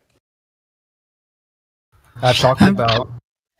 Go ahead, Brandon. I was wondering what I would have to do, or if I can get permissions to post in the voice text. I've been here long enough that people know that I won't spam or troll anyone. I was just wondering if I could get permissions. I don't know. I'll give you, Brandon, I'll give you permissions, but just don't post anything derogatory in the live stream. No, of course not. That's not the kind of person I am. I trust you. It don't matter. Thanks. Yeah, you got permission now. Go ahead. Yeah, I see it. Oh, you know who else? I just came to mind. There was a gentleman who told you need to be nicer, Miggy. He's like, oh, that's nice. Like your approach, sir. How did that go, by the way? Like, he was like, no, was that the guy last night that was like, dude, he called me Mike or Mikey or something, and he's like, I think I heard that too. Well, he said that due to your approach that he wasn't going to comment or something like. He's like, oh well, I thought you were trying to recruit people, so since you're not trying to recruit people, then I guess it's okay to be mean, or I don't even know. He was greasing the skids for his fellow friend that was in, like, he introduced his friend, and I was like, dude, why are you asking? Like, it was weird, right? And then I was like, there has to be a reason, and sure enough, right after he said that, and then he started to like have an interview with him in our live stream. I'm like, oh, thanks for that. Like, and I even made a snarky comment about him doing it. Like, he was like, so what brought you to Flat Earth? And just like what we do. I'm like, I got this. Have a seat, perhaps. Like, let the people from this server actually conduct the business that we do in here. It's like he's already like taking charge of like what's going on. You have some of those sometimes. come in here and they're just like brand new to the forum, and they're like, "Oh, so how's it going?" And telling other people like, "I know it's a free chat and that, but when it comes to like the introduction or interviews, that's handled by the guys who've been a part of the culture here." Halftime's over when the new people pop in. So that we put the halftime show, damn shooting T-shirts into the crowd. That stops when someone new joins and we get back to programming or whatever. So I don't know how the conversation ended with that guy, his friend, but his friend started talking about like, he said he was starting to use the word that, like when they're always in control and they're doing this, and I believe the opposite of what they say. And I was like, they? Who's they? He's like, well, you know who they is. And I'm like, I don't. Who are they? Illuminati, Anunnaki, FBI, secret agents? Like, who are these guys? You're saying they. Do you know what I mean? I was like, I don't, dude. Like, who are they? So, I wanted him to say, like, from his perspective, who they are. Because it's like, most of the truthers are in there, I was like, no, dude. Like, everybody has their concepts of they. They are the Bilderberg group. They are the Illuminati. They are the whoever people. That's who they are. It's like, okay, how do you know that? Well, you see this other guy in this channel was saying, like, yeah. That's how you know.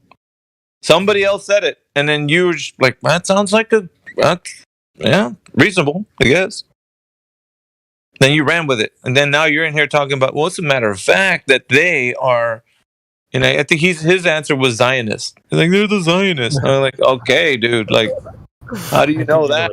Zionist, dude, what? And remember? Like, and I was like, I didn't have enough time because I got to go back to stupid work. So I didn't finish the conversation with that guy. Yeah, I think the roots of the globe go back a bit further than that. Yeah, it's just.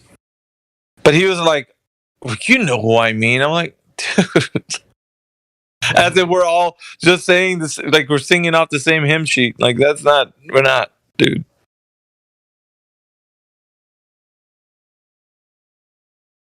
Oh. You know who they are? Come on. You know who they are. Yeah, they're your next door neighbor. Completely believing that the earth is a globe. They don't know they're saying anything that's wrong. They're going every day to work, drinking their cups of coffee in the morning, talking to their friends, and then going into a classroom and committing heresy against humans. They don't know this. They believe that it's all just the way it should be. It's just a job. They're not in there going like, ooh, how can I put one over on my fellow man? They don't, that's why like these guys are like, well, they are in control. Well, the agenda is the thing that's in control right now. Nobody's actually pulling the levers on that. The reason why you think it's a globe is because you were brought up in the mindset, Mm-hmm. What else were you gonna think?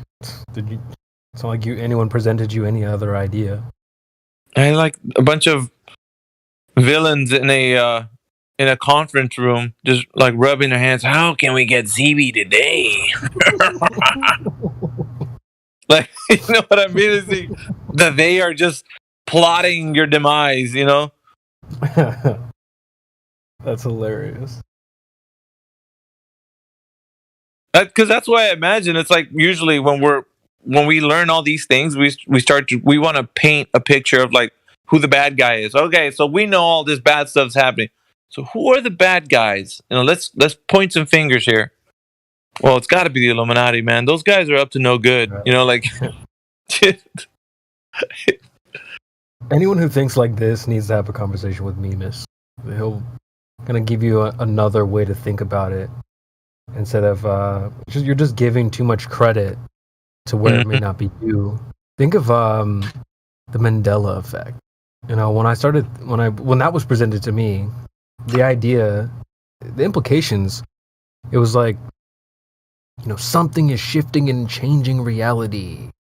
And what is this thing? And it's like you're giving credit to something that it may not deserve that credit. Mandela, changing reality. What's going on? So, same thing with like the they and the people in charge and all this stuff. Maybe they don't deserve the credit that you're giving them, perhaps. Yeah, they don't even understand probably how this whole thing works, man. We're giving them like this all-knowing, all-powerful, like, I am the great and powerful Oz. Like they're sounding exactly.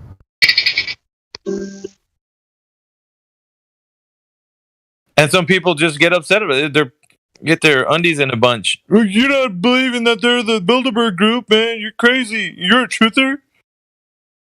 My God. That's nuts. It's crazy how things have developed over time. Now we have like diet woke, diet truthers, baby truthers, all types of stuff. Yeah. Well, you guys know what I'm talking about. Like that whole kind of like we're all in the same kind of category or something. Like, you know what I mean? Come on. You know. It could literally be anything. The guy, the thing. Jaja Light was in here and he was talking about like, you are God. He's like, and you understand like that the chakras, and he was like going on and like, dude, that's not just like everyone knows kind of a topic. He's like, well, we should know. I'm like, dude, you can't approach topics like that. Some people just tell them the information. You don't have to assume that everybody's on the same side because we're, quote unquote truthers,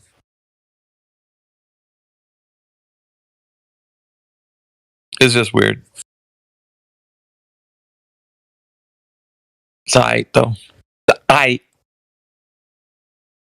was kind of surprised. I hadn't heard him speak. We talk about letting the lion out of the cage. Sheesh.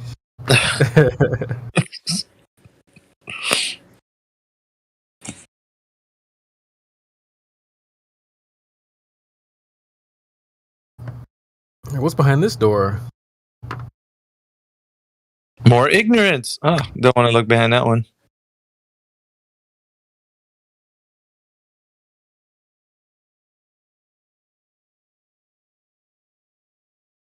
I don't want to open Pandora's box and let Pete run around because you can't control that. Just Pete, I'm sorry, brother. Like we let your mic go, and it's just like Pandora's box. I swear, dude. It's like a mystery. You never know what's coming out. Sometimes it's good. Sometimes it's just like way out there. You're just like, You're trying to get the chat back on track, and it's like all over the place. What the hell did you just say? You'd have to have that on repeat when he's speaking. I know.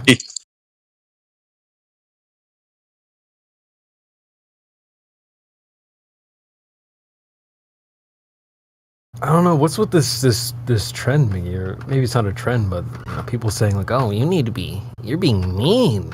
But, they call AI mean. They say you're mean. Who else is mean? QE's mean. Nathan is mean. You're all mean. They're all just meanies. I don't know if that's really what's happening. Yeah, cue the soundbite of that violin.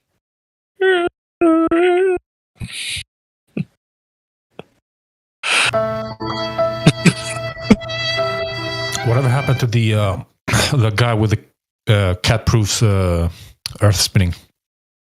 Whatever that was. Heretic made short work of him. It was great. You should have been here, dude. Yeah, I can't remember what I said, but in pretty short order, we got him using cat videos as his earth motion proof. I kind of thought I could have done better on that, but I don't know. He imploded all the same. Yeah, to be fair, his mic was garbage. So yeah, there's that. Oh yeah, dude, I was doing that freaking robot translating for a little while.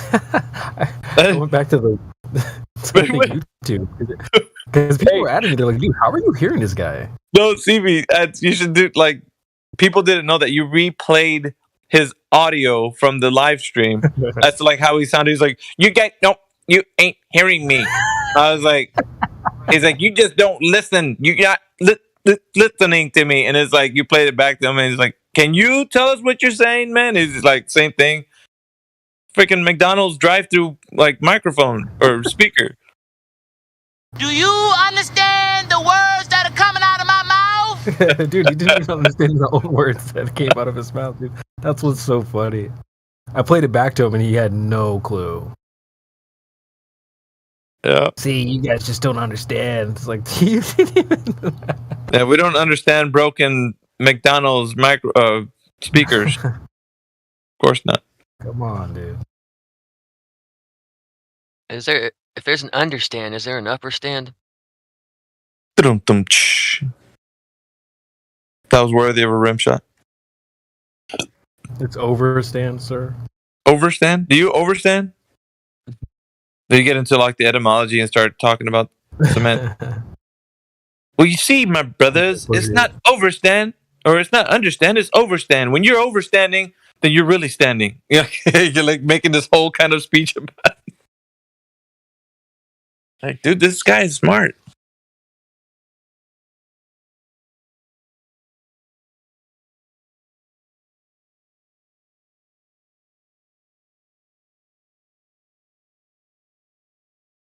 And you have then the philosophers would come in, but what about outer stand and inter stand? Start adding other words to things. Don't feed them, dude. They're gonna come in here like, yeah, he's got a point. Let's talk about it.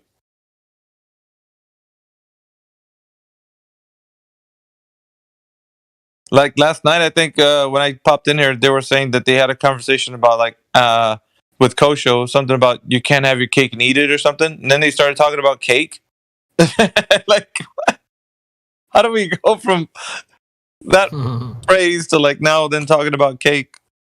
That's the thing I find with them, though. They'll take any exit that they can. They'll start talking about cake instead. Yeah.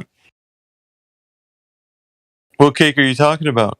Because if it's a chocolate cake, yeah, I can see your point, but...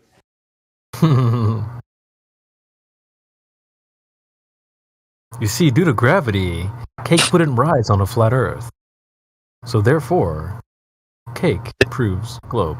And they get into the minutia of it and, start talking about the ingredients and the composition of the ingredients and like, oh my God. And you're just like, dude, what is going on? That would be the foundation. You don't understand. Sugar derived from planet Zars B71.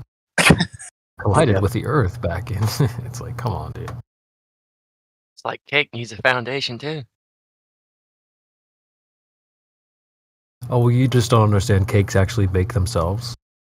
It's called the Big Cake Bang Theory. The Big Bake Theory.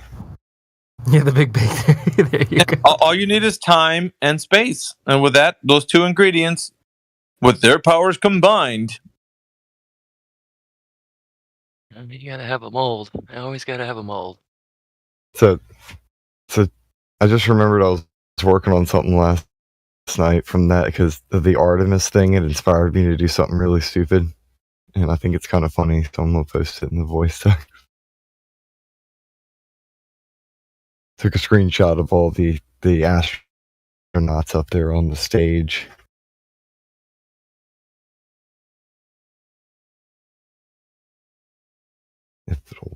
There it goes.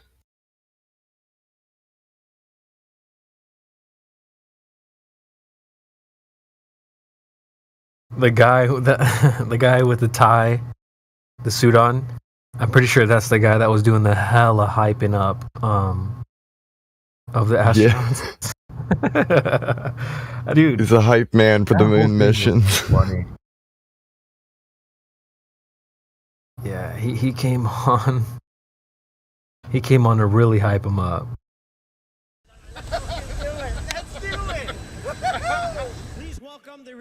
BitConnect.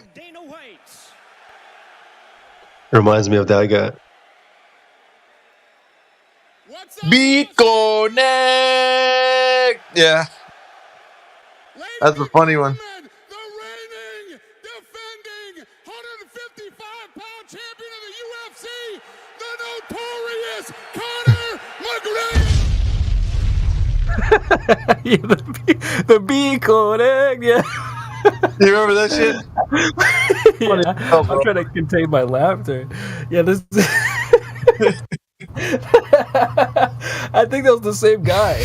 Was it really? The guy with the tie? No, dude, probably not. But dude, he was a little Hispanic. He was just getting on there, hyping him up big time. Oh my god, it was funny. Unnecessary, dude. Come on, this isn't UFC.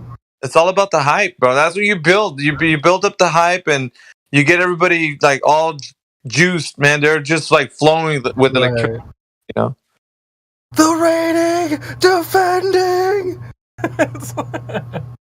astronauts. Man. The undisputed heavyweight champion of the world. Dude, he even said, I'm pretty sure it wasn't the same guy, but they referenced the people orbiting the Earth now. They're like, oh, you know, we got to give some shout outs to our heroes out there orbiting the Earth currently. You know, it's like, my God. Floating around in the void. Yeah, but they're just like Buzz Lightyear. It's not flying, it's falling with style. Because they're, you know, in a decaying orbit around the Earth for 20 years. Probably more now. Yeah. Bro, that Big Connect line had me dying. Oh my God. That's so funny. Because he does it with like his body gyrations too, huh? He's like, oh, yeah. And he's shooting his fist up to the sky, and everybody's like, damn, this guy is awesome, man. It had the exact same vibe. Oh, so funny. Yeah, their motto is probably one of the most cringe things that came out of that whole press conference. We are going. No, you ain't. No, you ain't. You ain't going nowhere. Why would you make a motto like that? It's just like flatten the curve. Silly stuff. Catchy motto. Well, we should ask Tex-Mex. Tex-Mex, what do you think?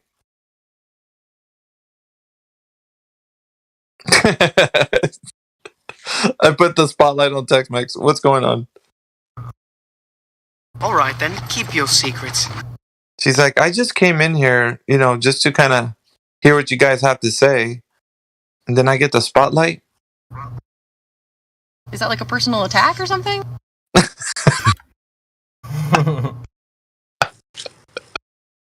What's odd is I think it sounds like that.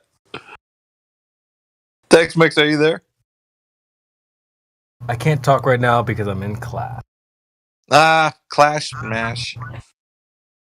That'll be fine. Ask your teacher about the globe model. Put us on speaker, Tex-Mex. There you go. Hey, everybody. The Earth is flat.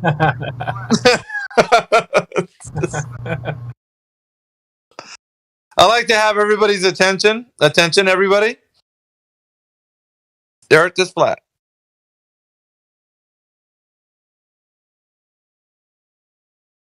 Whew.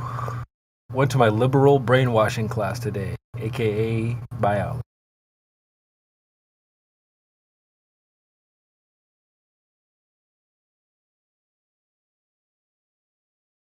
I'm gonna be muted up. I gotta make some brekkie.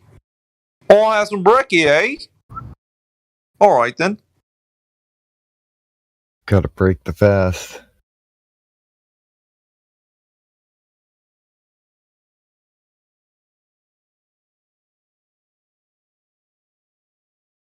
Whew.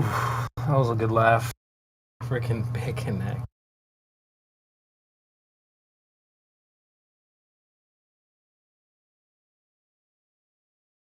Let's see here. Yeah, we'll give a quick shout out to the panel. We got Wave Mixer, mixing waves in the background. He loves fast cars and sweet guitars. And he's helped me think more about the EMF waves and stuff that come off this heated ass blanket when it gets cold. So, yeah, shout out to Wave Mixer. If you ever need some files mixed, Hit him up. I think he's good with music and computers and stuff, so check him out. We have Faulan. I don't think we've spoke, and you don't have any roles. So I'll send you a message. That's actually my son. Oh, banned. What? No, he's old enough to be here.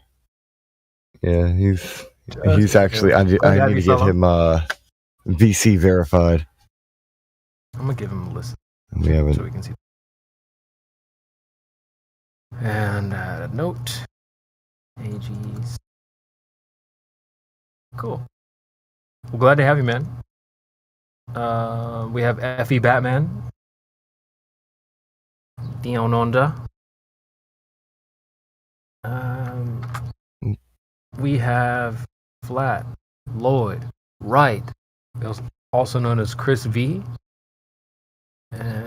Father, Professor, Architect, Spirit. So shout out to Chris V, Flat, Lloyd, Wright, FL Dub. In the panel, we have Flying. He's been hanging out with us recently. Glad to have you. We have Heretic, Central, Mayhem, the man. Like I said, top 15 best on the mic in the panel. So guys, take notes. We have Miggy, of course, Mayhem. Y'all already know. 3 Points King. Yeah. 3-point space spin curve. Yeah. We got Mike Power Swan. I've been seeing you in the panel lately, so shout out to you. Valued, Flat Earther, Gamer. Oh, yeah. So, glad to have you. Yeah, I try to do my part when I'm in the game world. I've been sending out, Discord invites and stuff. Hell yeah. When I was playing COD Mobile, made sure my name was Flat Earth something. I think it was Flat Earth Blade. I always like that word, Blade. But, yeah, Flat Earth Blade. Then you get on there and go 33-0. Like, damn, who is this fool?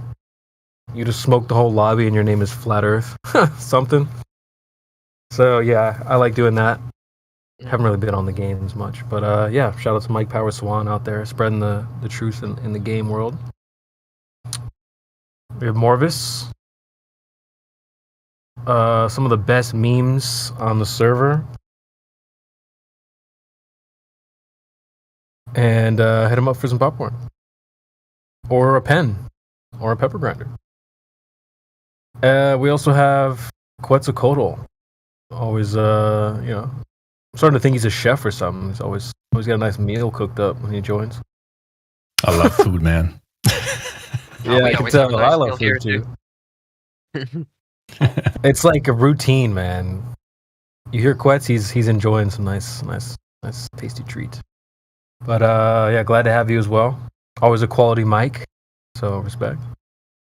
There's Sasha, our baker, our Flat Earth baker.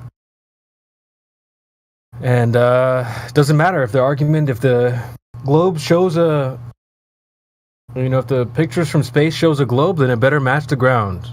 So, yeah, despite everything, that's what Sasha would say. So we have Scythe Slay, addicted to coffee. Well, just wait till you get some of that space coffee. And VC verified. Shout out to any VC verified out there. We always respect people getting verified and chatting with a member of the server. So shout out to you. We have Tex-Mex in class. Biology, learning about the 33, different genders, whatnot. So science. We have the fifth house. A circle is perfect, but the world is not round. VC verified. Glad to have you. Hello? Welcome. Hello, can you hear me? Yep, we got you loud and clear.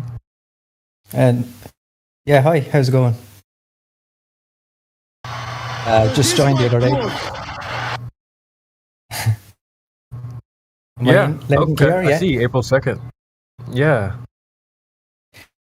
Yeah, I've been listening to the live stream on YouTube for over a year now, so I said, look, I better just join up and just say hello, basically, and thanks for everything that you're doing here. Right on. Yeah, that seems to be a good route. You gotta, when you get the information, it's good to sit in the back of the class and listen, take notes. That's exactly what I did as well. About a year, sat in the back of the class, typically Oakley's camp, and I learned. I listened to debates, I listened to all kinds of stuff. And now it's good to click the link, like he says, and join and work on like trying to put it out there, put it into practice. So you don't learn how to swim by reading a book.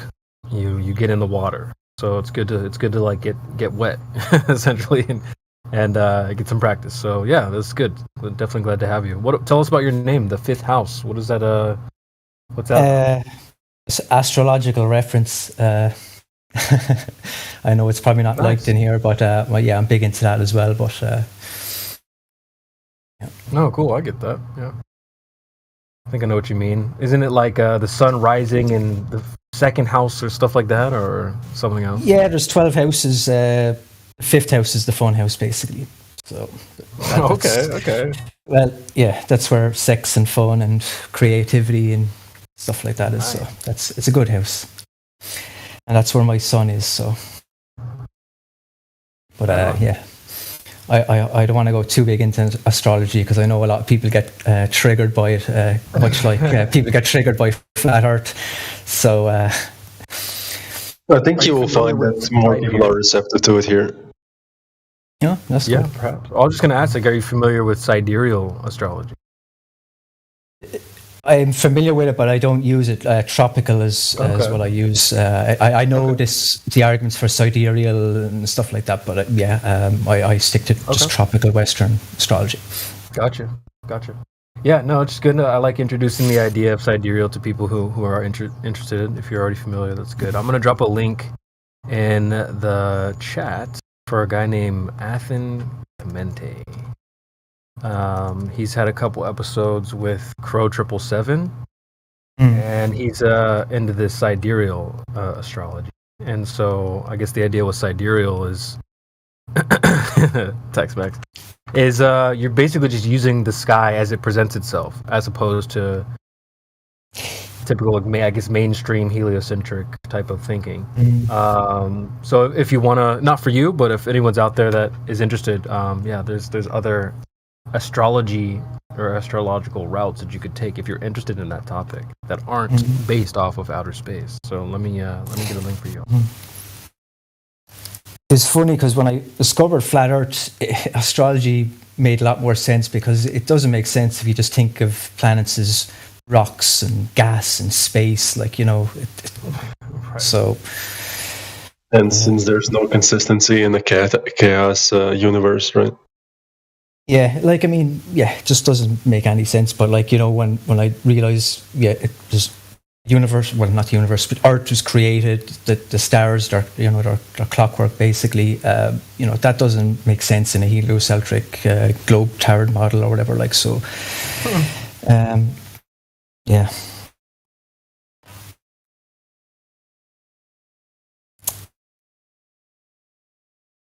All right, I was just grabbing a link to Athens' YouTube and his website. I like him, man. I do. I don't really get into astrology as much, but I was a big fan of Crow 777, and his episodes on Crow were really, really good. So I've been a big fan of his since then. So just a big shout out to Athen. But he does work in astrology. If anyone's interested, there's a couple websites and links y'all can check out. Yeah, I'll check them out. I've heard Crow 777, a few of his podcasts. I think I've listened to a few of his on astrology as well. Shout out to Crow, man. I was a big fan as well. It was actually kind of how I found this place as well. Well, I was on 4chan, on X. I don't know if you ever go on there, but I was only ever on there for the astrology threads, but I came across the Flat Earth threads and people were posting links to the podcast of recordings from the 24/7 server, and eventually found Helio's live stream, and been pretty much every day listening in like for the last year. It's kind of my go-to place for flat Earth stuff. So Yeah, I found my home too. I'm sure a lot of us have gone through different avenues and people and gurus and stuff along the way. The Rogans and the different Shapiros and whatnot. I know I did. I know I definitely have made my way through different, some of them charlatans, some of them inspirational, some of them great. Some you had to just, there's this idea of, I learned through Terence McKenna of goring your own ox. It's like sometimes you have to kill off something that you were a part of before. And so like Rogan, for example, right? I listened to Rogan growing up, and he was talking about the moon landings and stuff. And then he kind of just goes back on all that. It's like, all right, well, got to get rid of Joe now. I was talking about that like just a bit ago. Exactly that. I had a similar experience with that. I was even on his message board. I don't know if you're aware of those. Damn, you must be an OG. I don't even remember that. Yeah, he used to have a message board, which is like he was posting in there about the moon being fake and all that, and then that just deleted that and went the other way. Right. So, well, all right, well, Joe's got to go. And then so you move on to the next person, So some people I still a fan of, I guess, but some people you have to like let go. And anyway, I found a home here. So, and that's what's cool. That's why I like this place in particular, because everyone's gone on their own journey, and we've all collected notes over the years. So now we get here and we end up sharing notes. So I don't necessarily have to have the journey you had to learn the things that you did. So yeah, I appreciate people sharing their different interests and things that they find interesting or whatever. So things that they're passionate about. Also, like they have more pull towards a certain subject. It means that they might have more knowledge in that because of it. I mean, just look at guys like Indio or any of these guys. They know so much. Those are the type of people you like get a notepad out when they start talking. Like get a pen and a notepad and start taking notes. That's what this place is all about. You can really learn a lot from your comrades here. I think I got a train in the background. I'll go on mute for a little bit. Yeah, we hear it, dude. I'm like, it's cool. It's cool. It adds an ambiance. It's like we're there with you, CB. I got the windows open because it's starting to get pretty warm here in Ohio. It's like about to be almost 80 degrees today. So yeah, I got the windows open. Just chilling.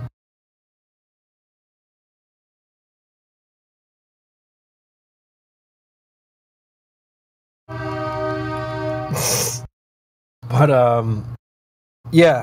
so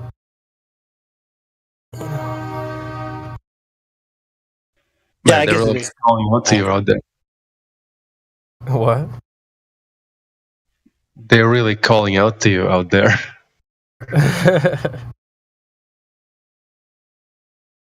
I know what you mean, though. When people like that start talking, it's like, well, there's no need for me. I'm just going to take this in.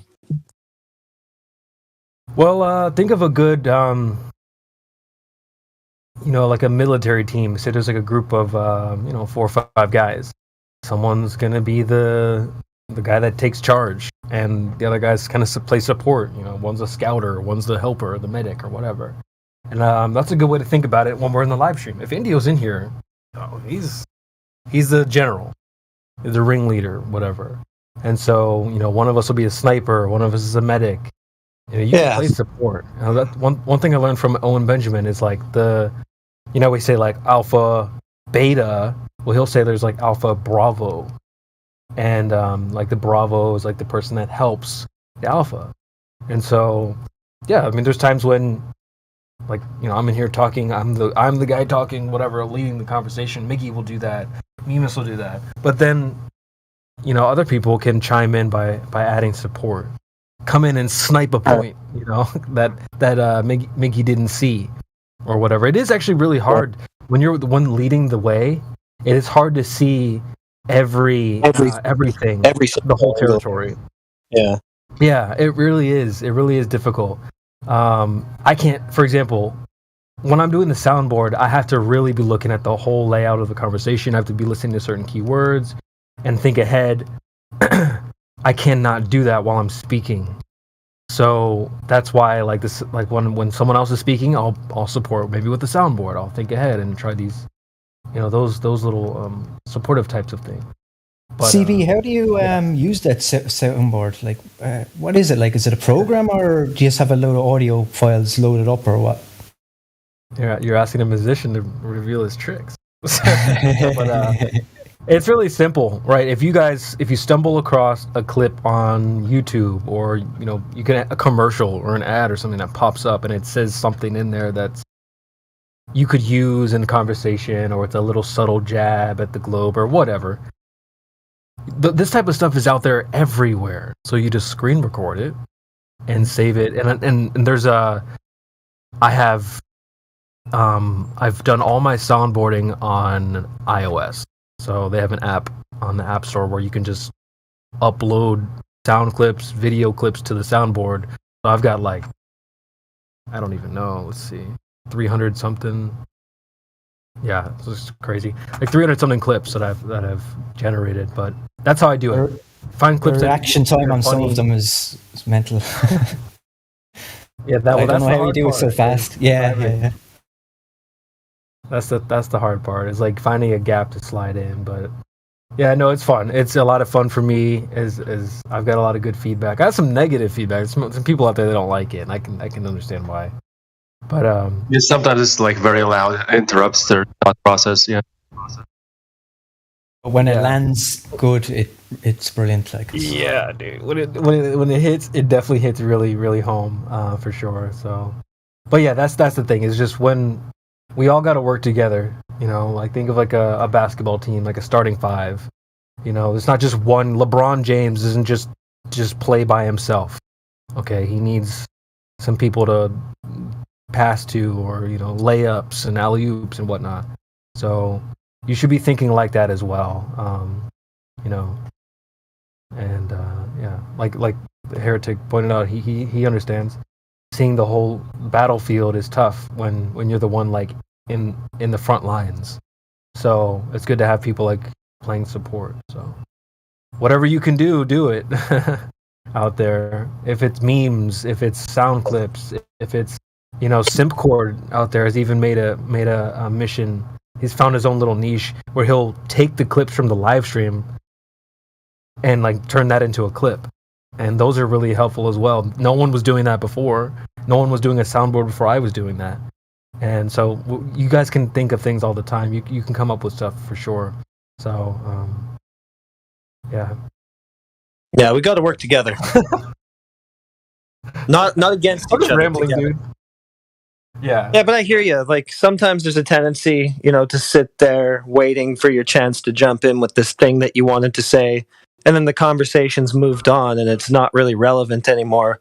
But you still kind of want to get in there and say it. You kind of have to just hold off because you're going to kind of sandbag the conversation, right? You want to speak to the moment at hand and try to add stuff that's pertinent and actually fits in with like where the conversation is at in that moment. Mm-hmm. Yeah, that's a good point. And it takes knowing who you're working with. That's really important. Like knowing the people that you're, you know, bouncing back and forth with. Heretic is a great example. I don't have to, you know, we've been doing this for long enough where I kind of understand where he's coming from and what kind of moves he's going to make in the middle of the conversation. So I feel like we work really well together. We don't have to like think about it, but yeah, you should consider who it is that you're working with. If two of you aren't working well together, it's chaos. Or if you're the person talking to the new person and y'all don't jive, that's not helpful either. That's right. You know, I talk about this speed dating aspect. sorry. Do you want? Sorry, I think I cut you off. Oh, I was just saying that there might be someone better for that person. Absolutely, absolutely. And you people, you need to recognize that. I think the problem is it seems like the people in the panel start recognizing it before the speaker does. But I get it. We all want to get. It's like a kill in the safari. We're all trying to get a little piece of meat. I understand. You got to be patient. But yeah, you got to be patient. Wait out Once your you had game. your fill, Have get on patience. out of there. Shit, what you doing going for seconds and thirds? Get your little bit and go on. So yeah, but I like the speed dating analogy. I've never been on a speed dating type of situation, but I understand that you only have a limited amount of time to either make the right first impression or whatever. And if it hits off, then whatever, great. But if it doesn't work, then you move on. And that same mentality should apply to anyone new that joins the server and wants to debate or have questions for us. If you're not the right person, step aside. It doesn't matter if you're me or it doesn't matter who you are. Admin down. If you're not meshing with the person, let someone else try. That's really important, because if it really was just about the information, then when everyone new joins, we would just say the same thing over and over and over. Copy, paste, copy, paste. We would just say, it'd be like a cheat code. X, X, Y, Y, up, down, and we win. But it doesn't really work like that, does it? Especially if you want to have a good conversation. So what it takes is establishing a connection with someone. That's extremely important. You'll get the guys like, oh, I want to talk to this guy. All right, well then fine. Maybe let them talk to that person. I push people's buttons sometimes. I get that. People don't want to talk to me. I get that. Then sometimes I'm the guy they want to talk to. But that's why it matters. Everyone's a little different, and finding the person to kind of mesh up with them is also important. So you guys should be aware of these little details that happen when someone new joins. It's a very delicate situation, and we should handle it with care, not just repeat the same old questions again. And this is what I'm saying. You guys need to have some pickup lines or something ready, because when it's your turn, to sit down at the speed date, you better have something. You don't want to just get there and be like, so what do you want to talk about?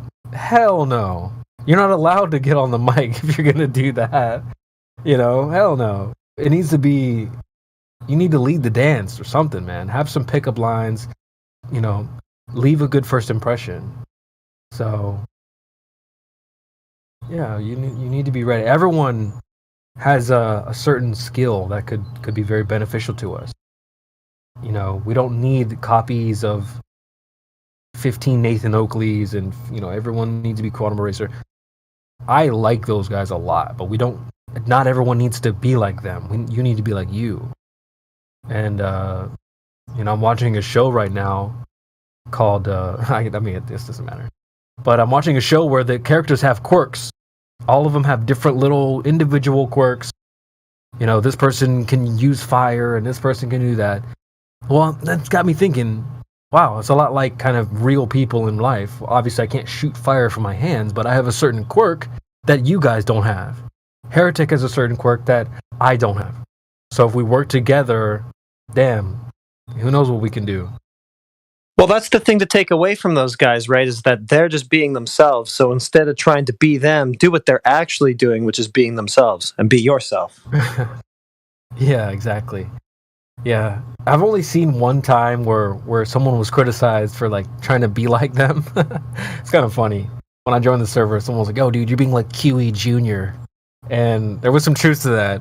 But the person. Those guys are influential. They influenced a lot of people, Absolutely. But that's the thing, though. Be inspired, be influenced. But go and find your own lane. And everyone can smell a copycat. Everyone can smell that. At least I can. And so, but also, I've ever since I was a kid, I've always had the ability of mimicry. I see somebody who has really good posture, I'll be able to mimic them.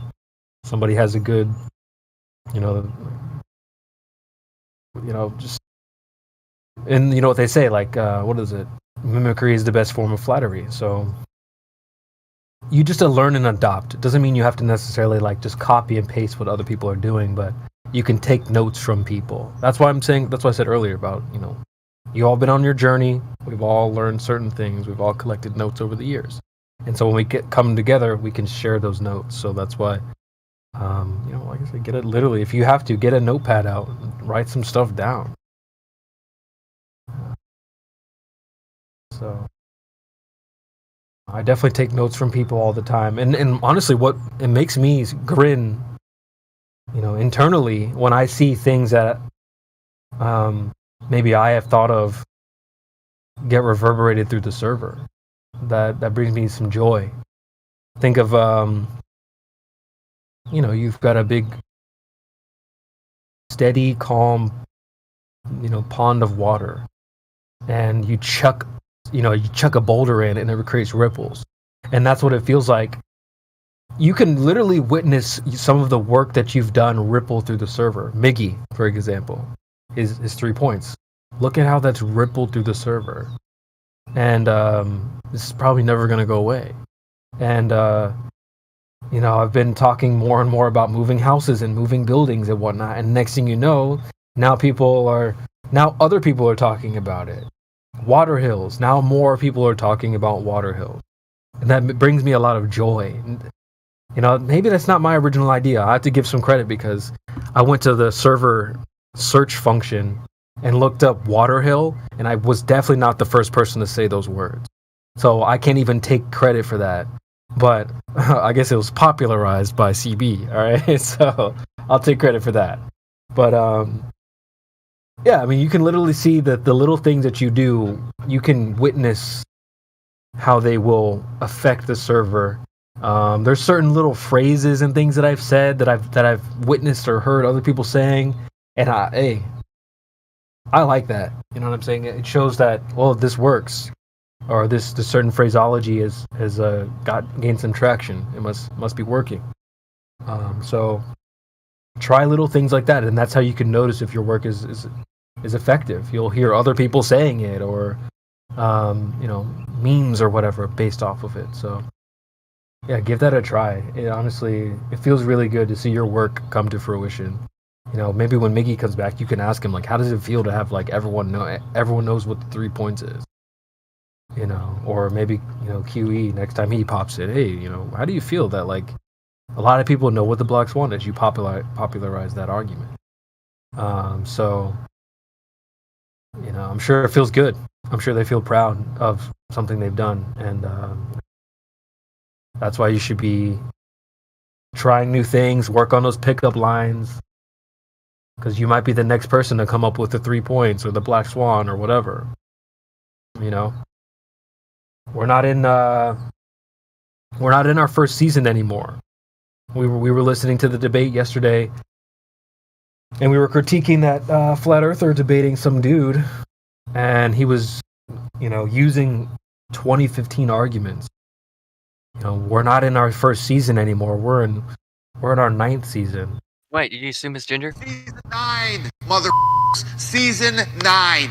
If you don't know what the goes on in this show by now, I don't even know what to tell you. What do you not understand about that? That's so good. That's so good. So this is what I'm saying. We're in our 9th season. You should be coming up with new ways to present ideas. You've already listened to all your, people who've influenced you, inspired you. Great. You've said in all the back of the live streams, all the Discord servers. Now's your time to put this stuff into practice. Formulate an argument, come up with a debate, come up with a pickup line, whatever, and try it. And maybe you'll get the same effects, the results. But I've been doubling down on these moving houses and these water hills. And in the last, this year alone, it's gained a lot of steam. I'm seeing like admins talk about water hills and other moderators talk about water hills. That's hilarious because it started off as somewhat of a joke. And now it's like Globers are literally saying, yes, Water Hill, yep, that's what it is. There's also horizon way beyond where it's supposed to be, so there's that too. Yeah, what's blocking the bottom of the oil rig there? Not a hill of water. So yeah, actually, that's exactly what it is. And if you look at how much is actually hidden. Okay, buddy. So this is what I'm saying, dude. You can take just a random idea that you thought of, and now we've got a golden clip that will live on forever of these goofballs saying, yeah, it is a water hill. We win. It's too easy. So if I can do this stuff, you can do it too. I would encourage you to try new things. The thing with the water hill thing is it seems a little bit like a thing I like to do, which is you're just kind of saying their claim back to them, but you're just putting it in words where like the ridiculousness comes through, right? Yeah. Yeah. Just stripping their claim down to like the bare essence of what it is while you're saying there's a big bulge or hill of water there, right? That's the part. They don't really say it like that, but that is ultimately what they're saying, right? And so first when they hear their claim put back to them like that, they're like, no. But then like Bob, they're like, well, yeah, that is what it is. So Central totally gets it. That's exactly. It's like, all right. You said that. Okay, our work is done. Like, I don't even really need to continue. Thanks. Like, ridiculousness speaks for itself now. Thanks. Yeah, so he totally gets exactly where I'm coming from. You present their idea back to them, and then you just look at the backlash. People, they don't like. Let's see. You presented the idea that they believe in a water hill. They don't like it that you've basically framed it that way, but they do believe that. They just don't like that idea. They're literally finding their own belief repulsive.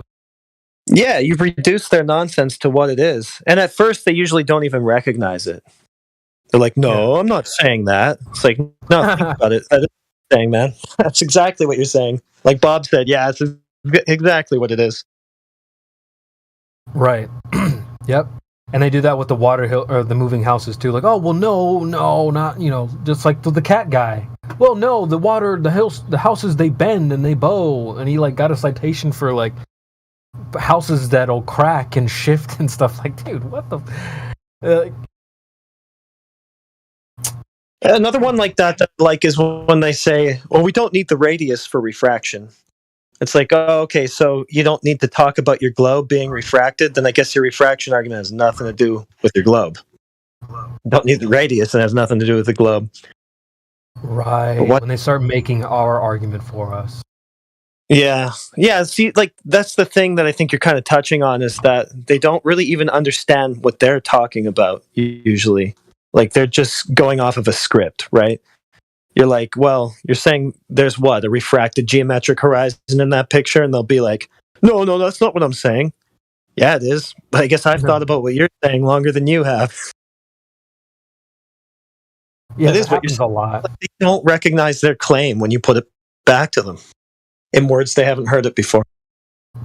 Yep. I have a screenshot that's kind of talking about this as well. But yeah, that's why I love the moving houses, the water hills, because it's their belief, but they find it repulsive, and so you just kind of mock them for the idea, for starters, and then if they want to argue it, now they're about to start arguing your point for you, right?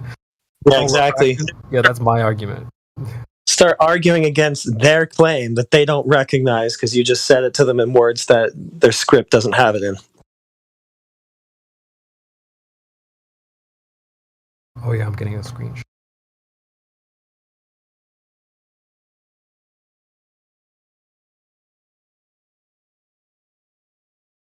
It's almost too easy to be a flat earther in 2023.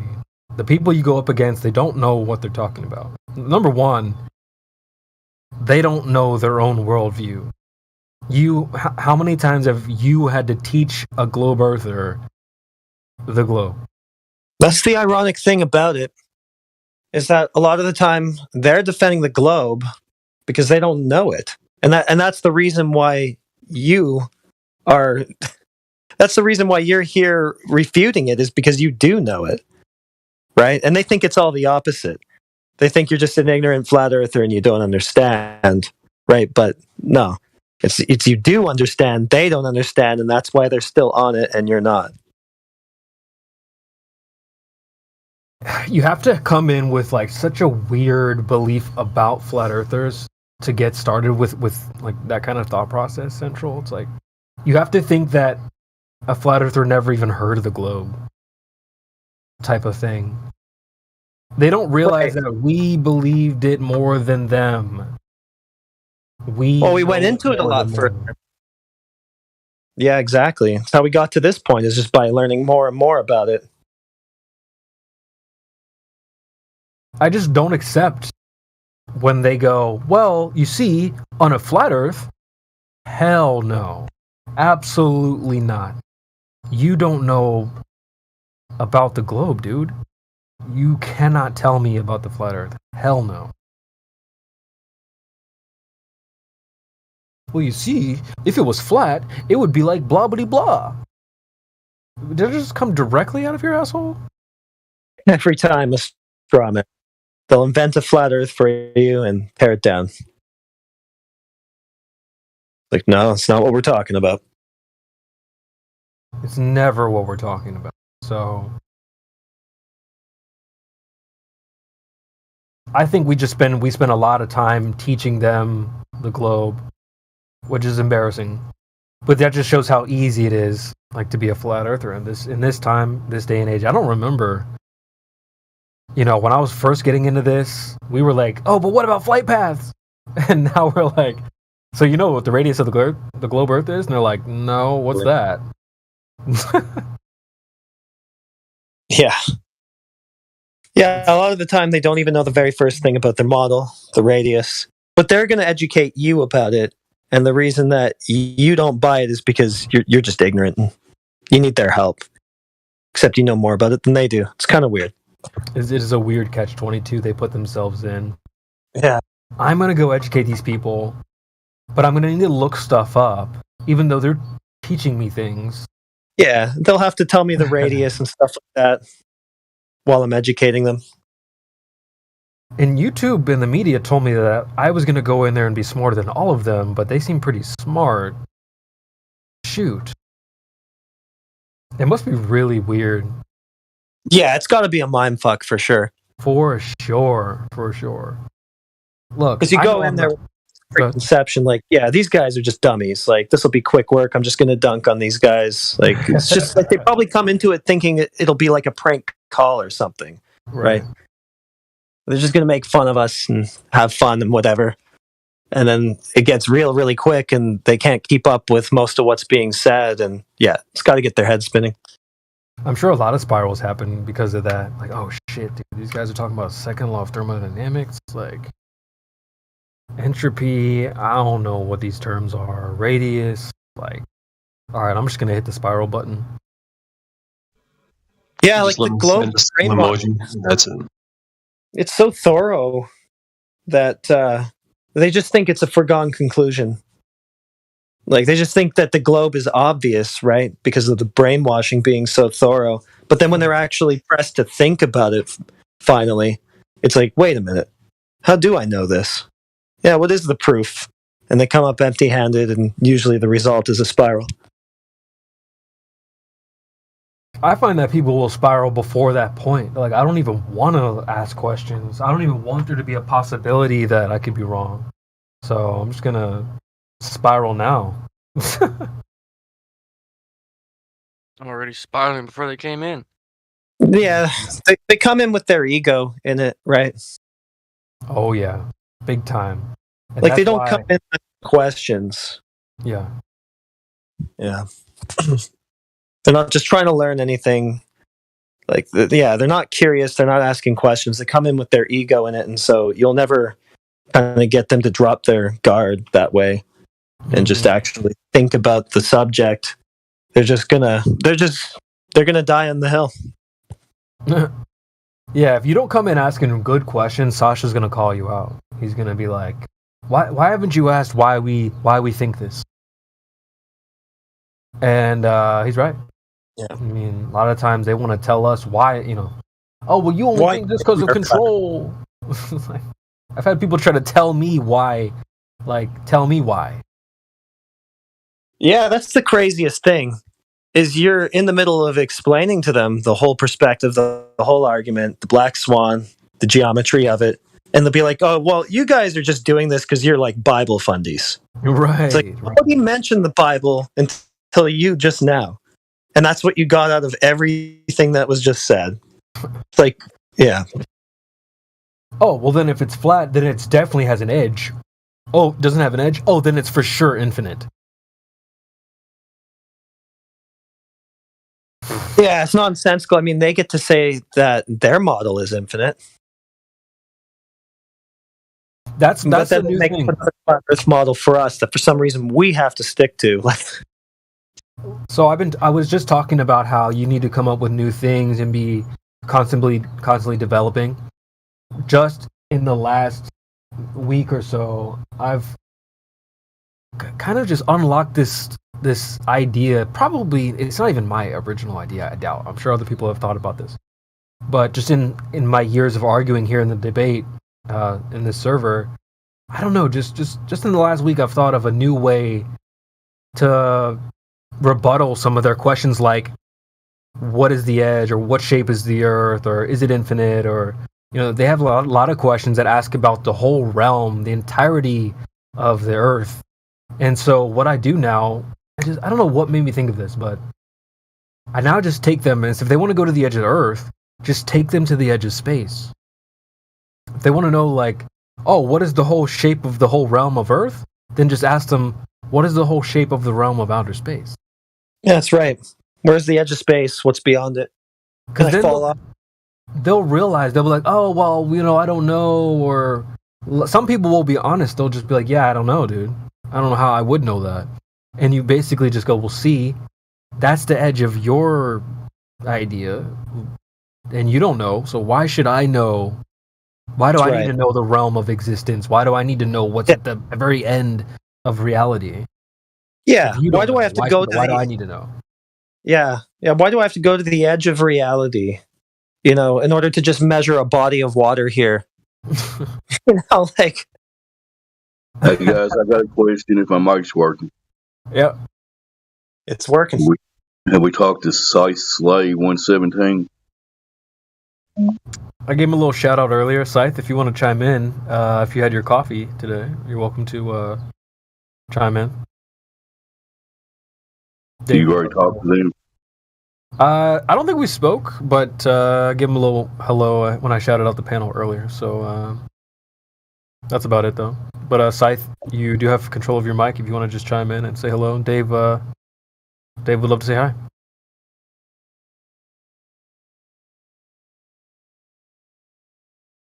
But yeah, Dave Hinkle in the house. I guess he chooses to remain silent. Y'all continue. You guys just don't understand that you haven't been explained the globe story correctly where you can comprehend it correctly. That's our whole problem. So that someday somebody will come in here and tell us the globe story the exact right way, and then we'll buy it. Right. Yeah, we just need a PhD astrophysicist like Danny Faulkner to help us. He'll explain refraction. Yeah, because you just need more explanations. You guys don't need proof. You don't need evidence. You don't need demonstrations. You need more explanations.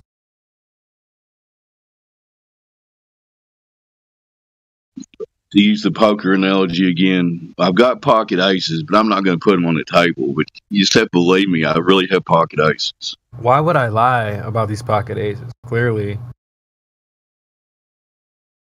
Isn't that the funny thing, though? Yeah, but the why would they lie question is kind of ironic and funny.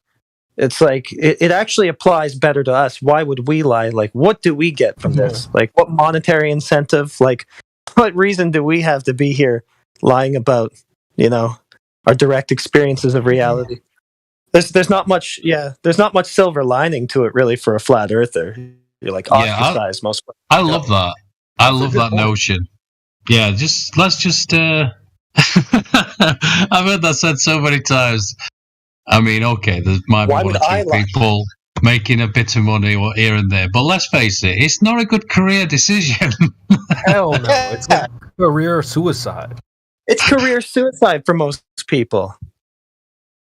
I'm just going to choose. I'm going to choose to be a social pariah. Good choice. Just think of that, bro. Because I never really thought about that. Why would I lie? What do I have to gain from doing all this? Damn, dude. What they say usually is like you want to feel special, right? No, you are under the. You are under the cult. You are not lying. You know, you don't understand. You got only that, beliefs. I don't know, Jesus stuff, blah, whatever, and that's it. Well, I like that actually because that ties back to what I want to say to them, which is like most people aren't lying. Yeah, it's just what they actually think, right? They're just misinformed. They're misled. Like you think that we're misled and not lying. That's where most Globers are. Facts, dude. Yep. But it makes sense from the perspective of scarcity. They love pushing scarcity on everything, and it's one of their favorite things to do. I've talked a bit about that with oil. They did that with oil, and that's why they called it a fossil fuel, because it was so abundant. It was the second most abundant liquid on Earth. How do we sell this? Yeah, oh God, it actually grinds my gears a little bit, because if you're born on Earth, you should be, certain things should be just basic rights, just a clean drink, a glass of water. No, you need that should be just basic. That should be just you. Yes, you're entitled to clean water because you're a human being, right? Doesn't that make sense? I mean, it's just, yes, there you go. There's your clean glass of water. But no, these fuckers want to charge you for it. They want to charge you for the air you breathe. And it just grinds my gears a little bit. As you can tell. Sorry, everybody. You want carbonated water? You're going to have to pay for the air that goes in the water. And the water. And the container. But yeah, I don't know where that video is, but that old fella he was talking about, he'd been around these sorts of people, these these sorts of oil moguls, and he described the whole scam, just saying how they dig oil on a daily basis from below 32,000 feet, and no fossils ever been found below that. No, I mean, I'm sure there's some geophys guys that'll tell you something different. Maybe even Google will tell you different, but something that's tangible, something, if you see my point. So the story makes no sense on its face. But, yeah, geophys is a funny thing, because I used to watch this program called, well, I didn't really used to watch it that much, but I'm kind of interested, like Time Team. And they'd go and try and dig up an ancient, whatever it was, Saxon thing, and they just look for circles or squares or these, shapes, and they couldn't. 9 times out of 10, they got it wrong when they were just a few feet under the earth. But yeah, they tell us they know thousands of feet, and I mean they tell us to the center. All the way down to 4,000 miles. Oh yeah. Yeah, just a couple of feet below the below the surface. They'd get it wrong routinely. Well, the geophys guys said it was this, but turns out we dug it up. It's nothing like that. Okay, that's fine. Just some more people just saying things. So, I don't know where I was going with that. Well, if they're wrong about what the entire Earth has been, then what do they know about the things that they find in it? But that's where I was thinking. I was thinking of scarcity. And yeah, of course. Tell people this is what they used to say. I remember you used to say that, buy land. They used to say that when I was a kid. They're not making any more of it. Buy land. Right? Buy something yeah. And there's always this narrative that the Earth is very fragile. We're going to collapse it. We're going to break it. We're going to ruin it, make it inhabitable. And I'm kind of leaning these days more towards being a robust Earther. I think the place is harder to break than you'd think. I don't think you can. Yeah. Not to I say was we should just go hog wild or whatever, but I don't know. I mean, we're just always being fed this narrative that we're like on the brink of total breakdown, and I don't think it's that deadly. Wait, I just littered because you said that. Are you? Yeah, go for it, man. It's all good. I'm just joking. Kidding. Yeah, me too.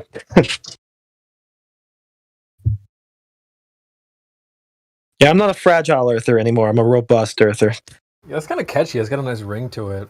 I'm with you. I think it probably isn't. Yeah, they are always saying that. Oh, careful! You know, sun's gonna explode.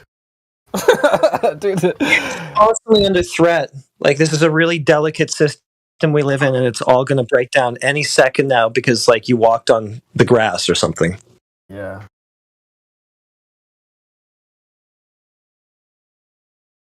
Yeah, that's why everybody resonates so much with that George Carlin line where it was like, you know, the Earth's fine. It's the people that are fucked. Yeah. Can you look that mathematically? That what you said that sun will explode. Yeah, we can calculate it. It's a fact. Yeah, but look at this, CB. We have like a existence of 4.5 billions of years of the Earth, and now we are calculating the last, I don't know, let's say 100, 200 years. What will happen with the sun in all these years? How we will reach that calculation prediction in these 100 years? What will happen with the sun? Because we have behind 4.5 billion years. Well, I mean, the experts calculate it, so it's definitely going to happen. But prediction will be 0 point and million zeros. But 0.1. that's still better than zero. Yeah. Man, come on now. That's the like if you're 1 meter from the wall, you know, and you go halfway every 5 seconds, you will never touch the wall mathematically. Oh, okay. I know what you're saying. Yeah, it's just crazy that they introduced this idea that the sun's gonna like get bigger and explode and eat the whole Earth or whatever. That idea honestly kind of got me. I'm not even gonna lie, because there was a game called Mass Effect, and you could travel to different planets and whatnot. And there was a certain planet that you could go to. You had a mission, and you had to like stay in cover away from the sun because the sun was getting too big and it was gonna like enlarge and eat this planet or whatever. So they had that idea going in the game on some other planet, and it was convincing, dude. That type of stuff ingrains in your brain. Damn, dude, wow. I guess that could really happen to us, you know. Like, but yeah, that I've seen that idea still rings in people's minds. I've seen it in people's bios and stuff like that. I'm just waiting for the sun to eat the Earth. Damn, dude.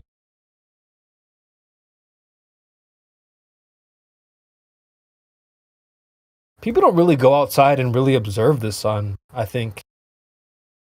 They'll type in the chat, I saw something go around the sun. No, you didn't. You've never seen that.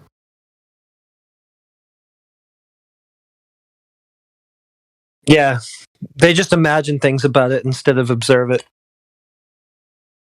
But somebody else did it, you know. Yeah. Well, that's the fallback. Oh, some expert, you know, already did it for me. That's where I got the information. But yeah, man, I should try to find that game. Maybe I'll try to find a link to the mission or something, because that was cool. If I remember correctly, the sun was getting real big in the sky, and you had to take cover from the rays. You couldn't be out in the sun too long, or you know, it would like burn you. It was really neat. And why would they incorporate this into the game? I mean, it's just more lore that reinforces the idea that's been presented for all of us. Yeah, keep the space fiction coming.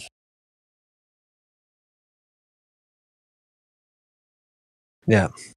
If it was such a good idea, you wouldn't think you would have to constantly remind people of it all the time, all these various ways. Like it would just be self-evident, right? And they do the reminding every freaking day, dude. Never stop. All these commercials, the movies, the songs, friggin' I'm not even gonna try to sing it. What is that song? Fireflies by, I'm not even gonna sing it, dude. But y'all know the song. I want to sing it so bad, but I can't sing it. But what is that name of the group? But the Fireflies. The world turns slowly. Blah blah blah. It's just everywhere. This idea is everywhere. So yeah, I mean, it's hard to get away from it, man. It's like a mass ritual that's just always going on. Yeah. You said like, why do they have to keep reminding us? Yeah, that's a good point too. Like, it's very ritualistic. It would just be self-evident. The sun was 93 million miles away. There was a vacuum next to us and all this stuff. Like, you wouldn't have to have that constantly beamed at you all the time. It would just be reality. You could experience it. Yeah, the thing is, as well, we see these images of these supposed astronauts. It's so stupid. But you know how you see this arc in front of you? I love that from Del, from Beyond the Imaginary Curve. I know he's talking about Del, but I just never thought about it like that. We see these images, and Del's like, complete the circle. Just look at that arc, that big arc in front of you, complete the circle. What's behind you? Just imagine looking over your shoulder, another arc. It's ridiculous. It would not look like that. Ever. It's ridiculous. So I have to believe 24 people. That's how many people's gone beyond that. 24. It's not many. It's 24 people. You don't think 24 people can lie? It's ridiculous. Yeah, they think it's been like thousands of people have been to space. So many people. They think there's space tourism and just normal people go to space, right? See, this is the thing I think we were kind of talking about earlier, where they don't even really understand their claims and they just take them for granted and think that we're idiots and they don't have to think about what they're saying before they come in here.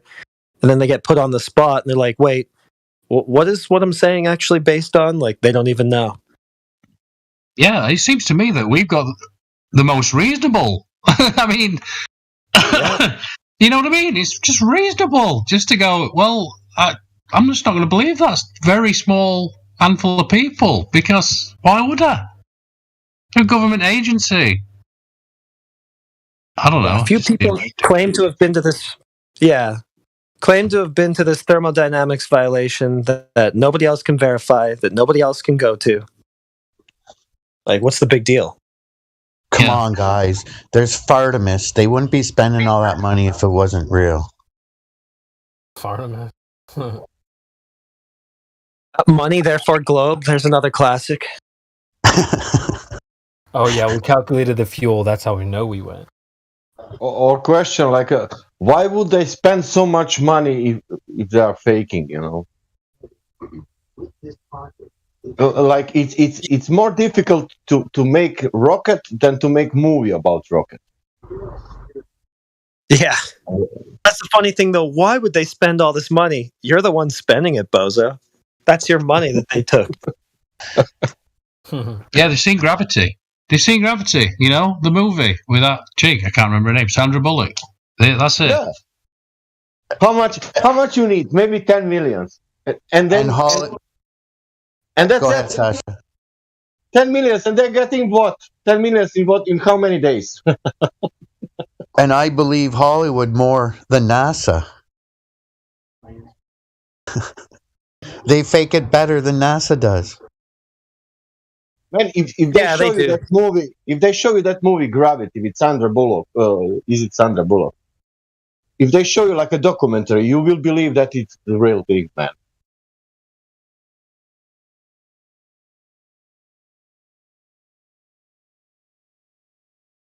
It's only that Yeah, part. This is, if they show like, look at this, look what happened. This is documentary about real accident in the space. That's only enough, and that's it.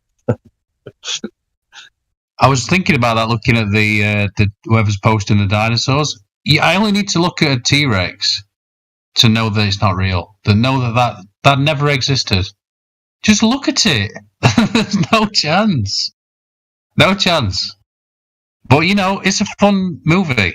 You know, Jurassic Park. It was fun. Great movie.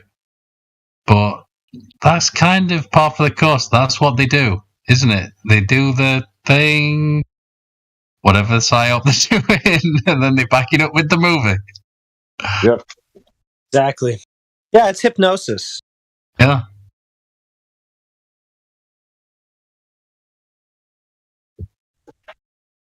Keep you steeped in fantasy at all times.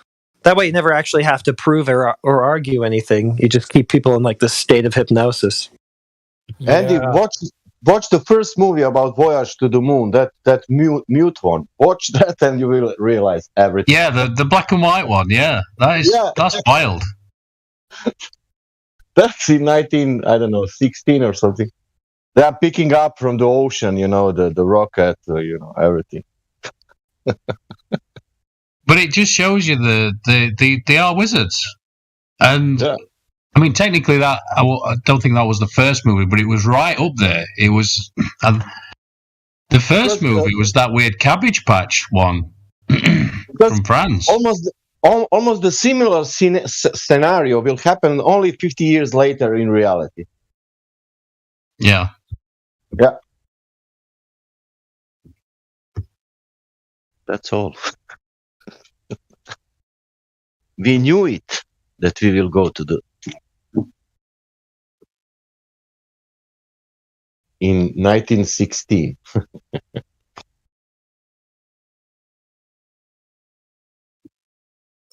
Yeah, I was listening to. I stopped listening to him, Benjamin. I still like him, but after that Kanye stuff, I stopped listening to him because I thought, oh god, okay, another one. And I suspected he was probably part of the system, but whatever. Okay, I still like Owen. And my brother's sort of building a greenhouse, and he's listening to him on his phone on quite a high volume, so I could sort of hear it. And I could hear him talk. He was obviously bigging up Norm Macdonald and that little. Norm did a bit about the astronauts, suppose, So I can't really remember it too well. I'll not do it justice. But basically, the third guy, I think his name is Collins. That's a giveaway in itself. Who's the third guy? Nobody remembers. You remember Buzz because you're not going to forget Buzz Aldrin. That's a good name for the PSYOP. Neil Armstrong, another good strong name for the thing. The third guy, I don't know, I think his name was Michael Collins or something. He goes all the way there, Frank Collins? And he doesn't get out the thing. He never gets out the thing. He never goes actually on the moon's surface, and that was Norm's little. That was the bit. But third guy is that more confused one. That what Buzz Aldrin watching him and telling you shut the fuck up and don't look like that. Well, Norm's bit were like that. They got back into the capsule and were like, "Oh, we prefer it in here. It's better in here," because they didn't want to wind him up and say it were brilliant out there. But it's just ridiculous. If you look to the how to say the face, the movements, that guy is showing more than anyone else. He's more suspicious than Buzz and Neil. What was his name, Crit? Yeah, I messed it up. It's Michael. I always thought it was Frank. I just shooting from the hip. I thought it was Frank. And look, that's funny too because I've seen his name 100 times, and even when I tried to think of it, it was wrong. Yeah, do you know what? I only know that now because I heard the bit. I heard Norm Macdonald doing the bit the other day, literally like yesterday or the day before, because my brother's building this greenhouse, and I walked out and I heard Benjamin laughing at Norm's bit. But it just made me laugh thinking, because he was trying to make the insertion that Norm knows. He gets it. He knows they've not been to moon and this, that, and other. I'm not so sure about that, by the way. But that's what Owen's little bit was analysing Norm's bit. Sort of saying, he was laughing, going, he stays in capsule. They're playing golf. I do like Norm. He has that voice too, very unique voice. Yeah, his audiobook's great. I think it's called A Memoir. I'd highly recommend listening to it. It's really silly if you like silly things. He was a voice actor for a bunch of cartoons when I was growing up, like kids' cartoon shows. Like they had him voice a bunch of shows. Like when I was a young kid. It's weird. Not that that means anything. We're just recalling from memory. Oh, I love this that I saved the Norm as well. The Neil Bike Thief Tyson. Bike Thief Tyson.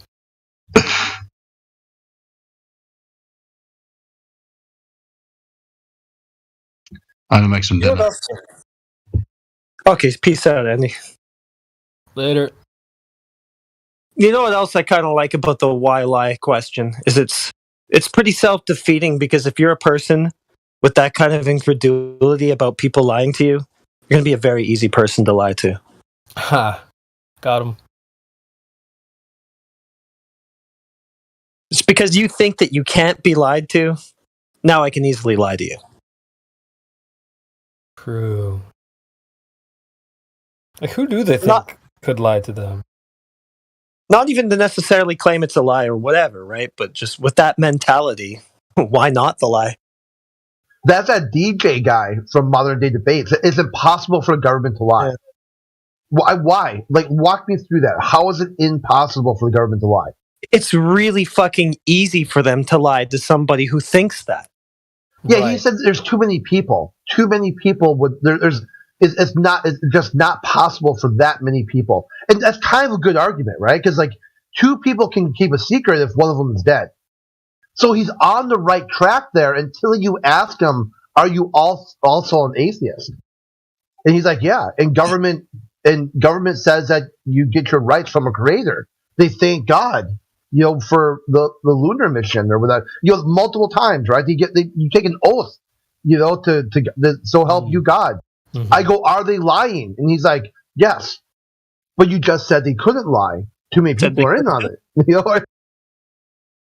Now they can. It just depends on the lie, I guess. Some lies they can get away with, others no. Well, that's what I'm saying to them is they didn't get away with it. Just go to the fucking beach, dude. Look at a lake or an ocean. It doesn't curve, right? Doesn't matter how many people you think would have to be in on it conspiring together to say something about the ocean that obviously doesn't hold up in the real world.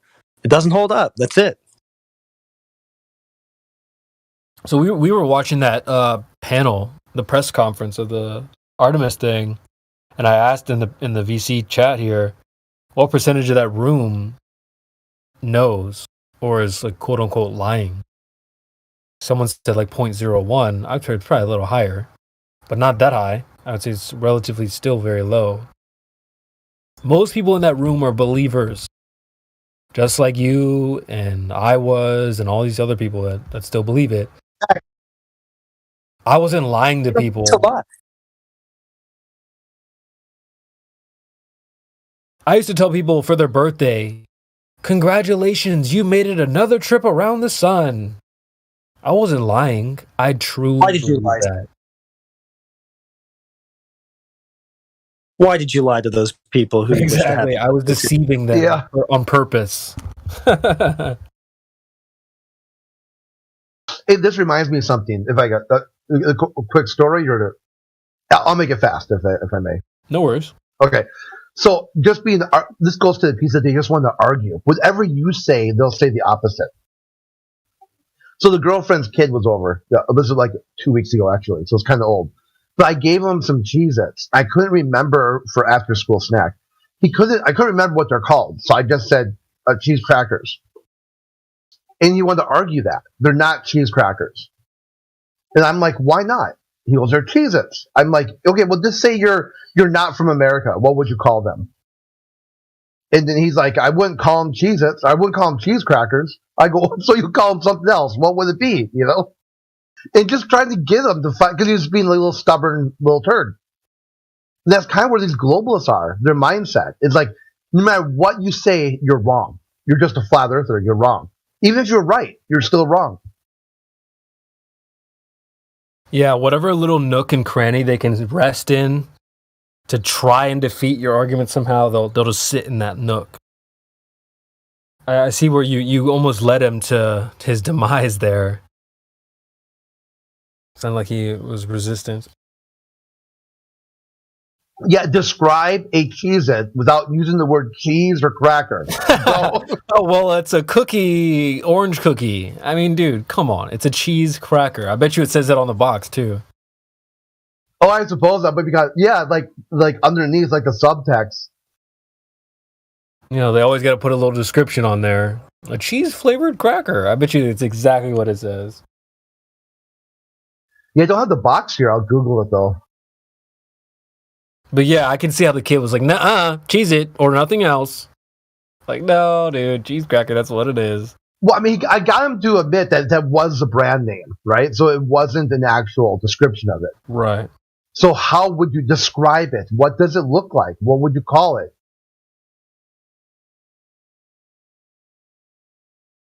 What did he not? Oh my God! Here it is. Yeah, he didn't care. Like on their website, Cheez-It is a brand name for a cheese cracker manufactured by. I can't wait to show this to him next time he comes over. Got him. Gotcha, bitch.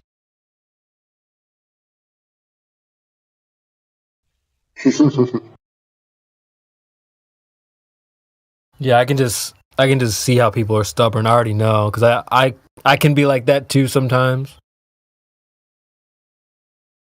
But yeah, because I can be like that, it's easier to spot when other people do it.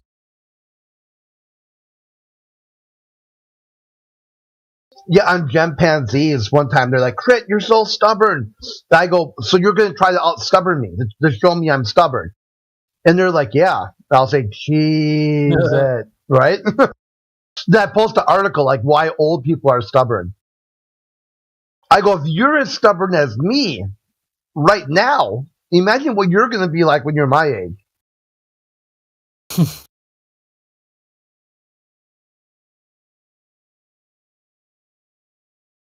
Yeah, people don't want to be vulnerable. Kind of what it boils down to.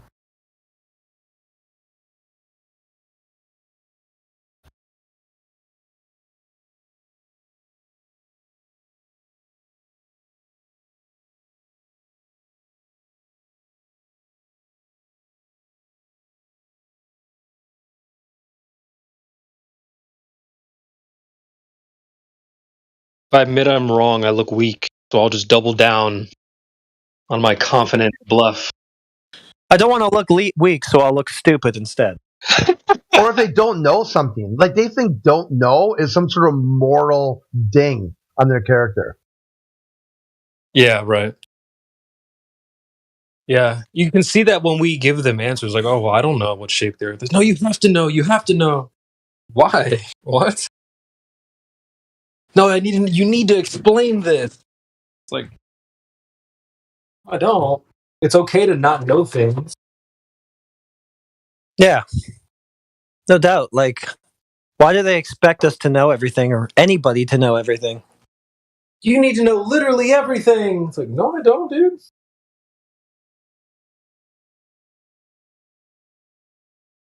I'm just telling you what you believe is wrong. I don't have to now replace all your claims with explanations for other things. That's stupid. So whoever earlier said they just want to compare like weens, that's exactly what they want to do. They want to try to like measure dicks, but that's not what we do here. And honestly, if they want to do that, Earth is bigger than theirs anyway. So y'all don't want to measure dicks. if you really want to go down that route, it's not going to end well. Because the globe Earth isn't that big anyway. You can debunk that geometry. So This is hilarious. I did a search for Cheez-It, and now on my Google or eBay account, it's showing Cheez-It RuPaul signed box of Cheez-It. Wow. I mean, sometimes I buy like celebrity signed stuff for like friends or whatever. Kind of like if I find something cheap, But why the RuPaul one? That's like hilarious.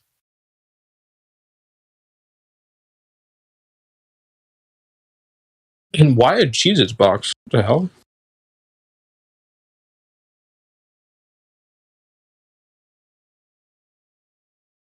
And who the hell likes Cheez-Its? Like, sorry if I'm offending anyone out there, but damn. You just makes your teeth orange. I don't know. I'm not a fan.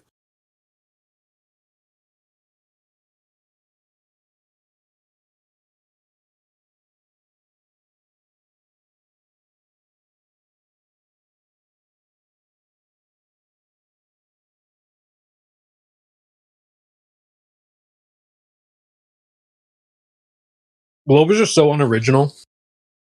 I'm just looking at Sasha's post about Cheetos are better. I don't know. Well, if we're comparing Cheetos to Cheez-Its, yeah, I'll take a Cheeto, but both of them are trash.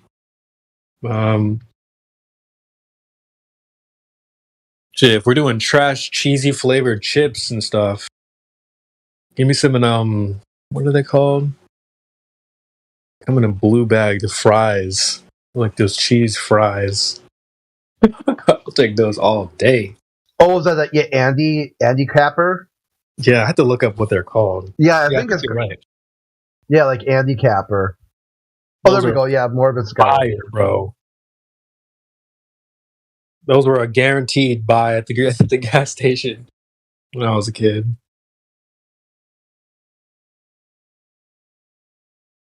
But anyway, let's get back on track. Yeah, so Sasha to find a Glober today, huh? Yeah, we do. Oh, I want to discuss Black Swan example again. Good. Do you know that we said what is the argument? The argument is horizon. But let's forget that horizon on 10 miles CB for a moment. Let's look for that horizon, or should be that on 1.2 miles. It's not there. Now we are looking at oil rigs. And look at the water between oil rigs. That water is real water. And that water is between 6 miles and 9 miles. And it's real water. That I find interesting to say. That's not... You can now say refraction, and I will say whatever you say now, whatever you are saying, but that's real water. Because that oil rigs are in water. And we don't need to discuss about that 10 miles horizon. We should discuss why water is there, and that physical water, because it must be on 1.2 miles. Yeah. Well, that's what the 10-mile horizon is, right? Is you're seeing the surface of the water all the way out to 10 miles. Yeah, because speak about water behind also oil rigs, because for sure behind oil rigs it's also water, and that's also physical. And you can see it with your eyes. On video, you can see that water way beyond where it's supposed to be. So there's that too. And then what's blocking the bottom of the oil rig there? Not a hill of water. Actually, that's exactly what it is. And if you look at how much is actually. You don't see the hill of water, Sasha? No, I see only water, physical, normal, flat water also behind the oil rigs. Do you see something different than me? I don't see any kind of phenomena doing that change physicality what it is. Do you understand me? Well, what's blocking the bottom of the oil rig? Bottom of the oil rig? I don't know, waves. Didn't he also say that no one said that there's a hill of water? The same conversation. He goes, I don't know. What's a hill of water? Like, yeah, no one's ever said that. Yeah, you're making that up.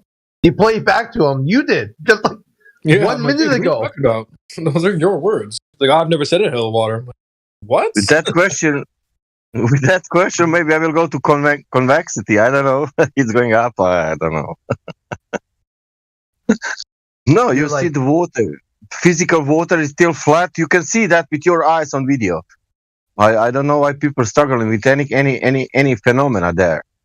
Yeah, cranes are distorted, but the water, that what you see, it's flat till the horizon.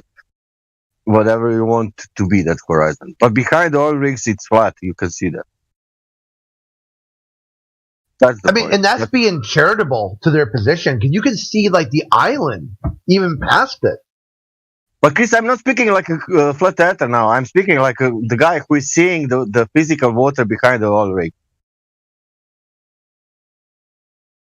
You understand? You see that. If you look at the video, you will see the if you take the boat, that boat will be there. You can see the all how to say. Yeah, but we know that the Earth is a 39-59 mile radius globe, right? We know that already, and we know, therefore, it must have a 1.2 mile geometric horizon in that picture. Therefore, everything we're seeing pretty much in that picture must be a distortion. But my bendy cranes. We already know it's a globe, so whatever we see that doesn't match that, well, must just be some explanation for it, right? Well, I'm sorry, I will call that measuring the flat surface because it's flat for at least 9 miles. Well, it's got to be an illusion because we know it's a globe. Mm-hmm. But I'm sorry, physicality doesn't telling that. You can't see the curve, but it's there. It's a weird argument, though. Like, well, what's going on with that crane? Okay, so let's break this down. The crane looks distorted, so there's a 1.2 mile geometric horizon in that picture? That's why I checked last summer on the Adriatic Sea when I was on holiday. Because swimming my eyes, and I checked the map, I cannot see more than 1 mile. I saw the island, I don't know, 5 miles, and I said, okay, I don't need Nikon.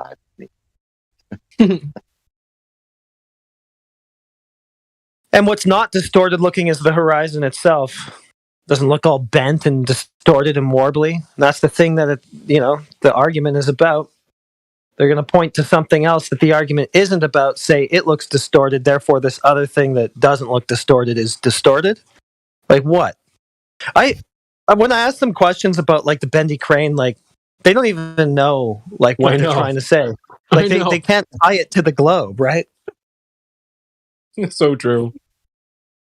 Yeah, they don't know what they're saying. Like, but it's bendy. It's like, okay, therefore... No 9 miles? Yeah, right. Therefore, the entire picture is invalid. Well, what they're doing, Central, is they're just taking their entire original argument and just chucking it out the window. Yeah. The horizon is supposed to be the curve. Oh, but look at the bendy crane. Like, so what happened to your curve then? Yeah. You're supposed to be arguing for a curve, not for why it's not a curve. That's my argument. Yeah. Yeah, exactly. Crazy. These people are crazy, dude. Like NPCs, you defeat them on an argument, they just respawn. Yeah, they're telling you that reality is fake, basically, or what you're looking at, that's not really reality. There's something else there in the image that you don't see, that you never see, and that is reality. Yeah, the horizon we do see, that's not really the real horizon. This horizon we can never show you, that's the real one. It's such a mental gymnastic move. Like, yeah. Well, the flat earthers, they see it's flat, but I can't let them have that. They say as they blind themselves. They're not even looking at the same thing we see. Oh, well, it doesn't matter what you see. It can't be flat.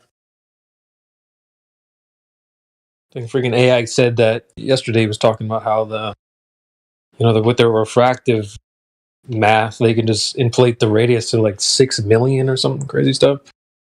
Well, who said that? AI. Right. Yeah. Yeah, the Walter Bisling calculator, it goes up to some insane number, like tens of millions or whatever of miles of radius. That's crazy. That's so crazy. Yeah.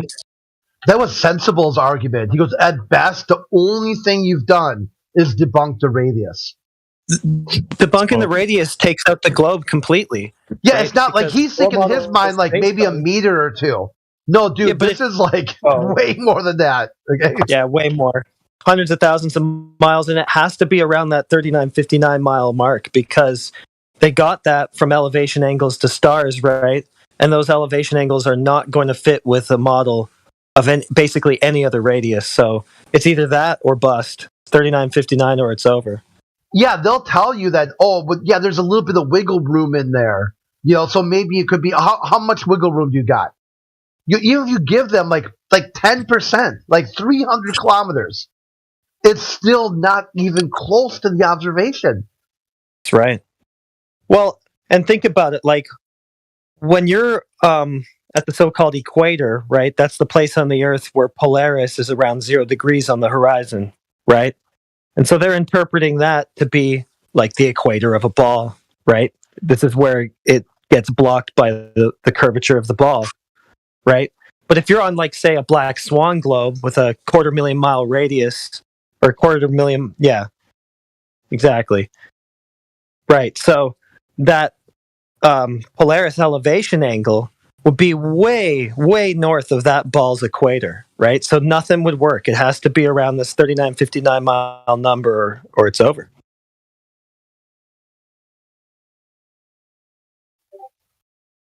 There was a goofball in the chat. I think he spoke in the VC a little bit, Alan B or Alan D or whatever. And he was trying to say, like, oh, well, you don't need a radius. Like, you can have a sphere without a radius. I'm like, dude, what? You guys are supposed to be the smart one. He came off as like the intellect type, smart type. How are you going to go and say stuff like that following?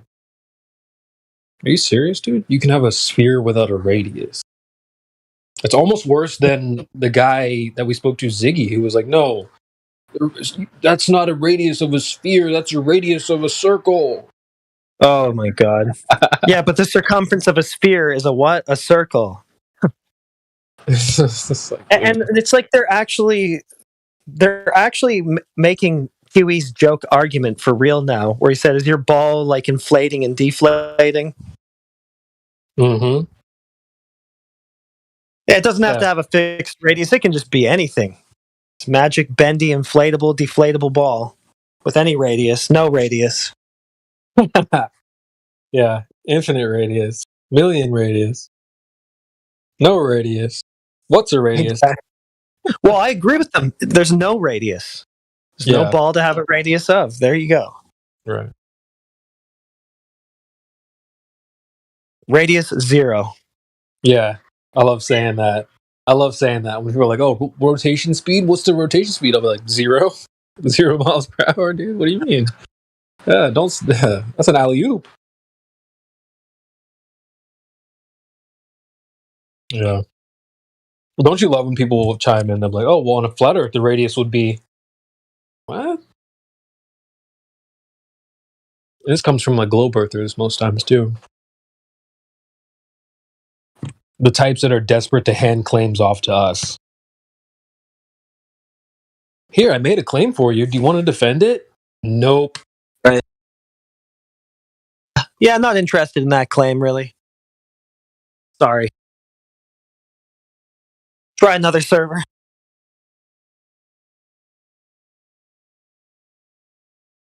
Yeah, I do not trust our ops trying to tell us about flat Earth. Oh, here, we made you a model. You can keep that. Right. Yeah, like Kosho last night, like Miggy was saying, the Gleason map. Oh, man, guys, this isn't working on the Gleason map. So, is that our map? Oh, right. Oh, is that what you think we're here repping, the Gleason map? It's a 24/7 Gleason server. And this is what I mean by respawning, too. You said this was Kosho? Yeah, isn't that kind of weak for Kosho? Yeah. Dude, come on, it's been years. How are you still saying stuff like that? On your Flat Earth Gleason's map, how many times has a Flat Earther told you that's not it? Yeah. You're just going to respawn in 2023 and just say it again? Yeah, I'll just try it again. Maybe it'll work this time. Who do you And maybe think? Miggy will fall for it this time. Yeah.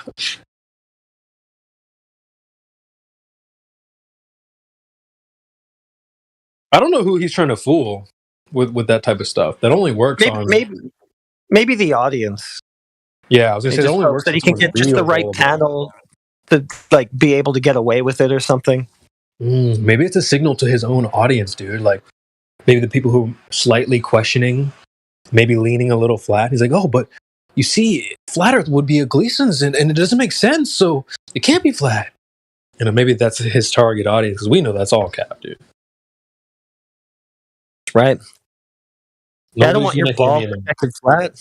I'm not taking your globe map, dude. Get out of here. Yeah, nobody's about to hand me a map and be like, "That's the flat Earth." But Though there is many something people attempt that. that Nathan Oakley says a lot, which I really like, which is your globe is the flat Earth model. I think that's hilarious. And it's true, of course. Right. It is interesting how true that is, and that applies to the other people that. Oh, but we have satellites that work. Like, well, little do you know, if they work and the Earth is flat, then what are you even saying? Right. Yeah, well, that conversation gets to that point a lot of the time for me too, where like you'll hold them to the radius if they say satellites, right? Well, you're going to need an orbital radius and the radius of the Earth, right? And sometimes they'll say, no, you don't need that. Oh, I don't need the radius. I don't even need to know I'm on a globe. So how is this supposed to be your globe proof again? Dude. As soon as you say you don't need it for orbits, you just throw out orbits as a globe proof. Like, what are you saying? Like, they just don't think about it. Mm-hmm. They're just hoping you're not on your game, really. Yeah. Like, they're really assuming you're just an airhead and not going to catch their fallacies or like ridiculous statements like that. Well, I don't need a radius for orbits. Shouldn't have brought it up to prove the radius then. Right. That's stupid. How many? I feel like we've seen this so many times, Central. Just where they do that exact routine. Oh, well, you know, Matthew will do this too sometimes. Oh, but the horizon, you're just squinting at the horizon. It doesn't really prove anything. Yeah. Then why did you guys claim it was proof of the Earth curve? Yeah, exactly. Oh, boats going over the horizon. Wasn't that you squinting at the horizon, Matthew? Seems like it. Well, it doesn't really prove it. It's like, okay, then why did you were the one who brought it up, dude? Oh my lord. Yeah, this happens a lot. It's just whacking. What is it? Pop goes the weasel. Like whack-a-mole. It literally. You're playing whack-a-mole with these guys. See, it is kind of hard to keep them focused on one thing.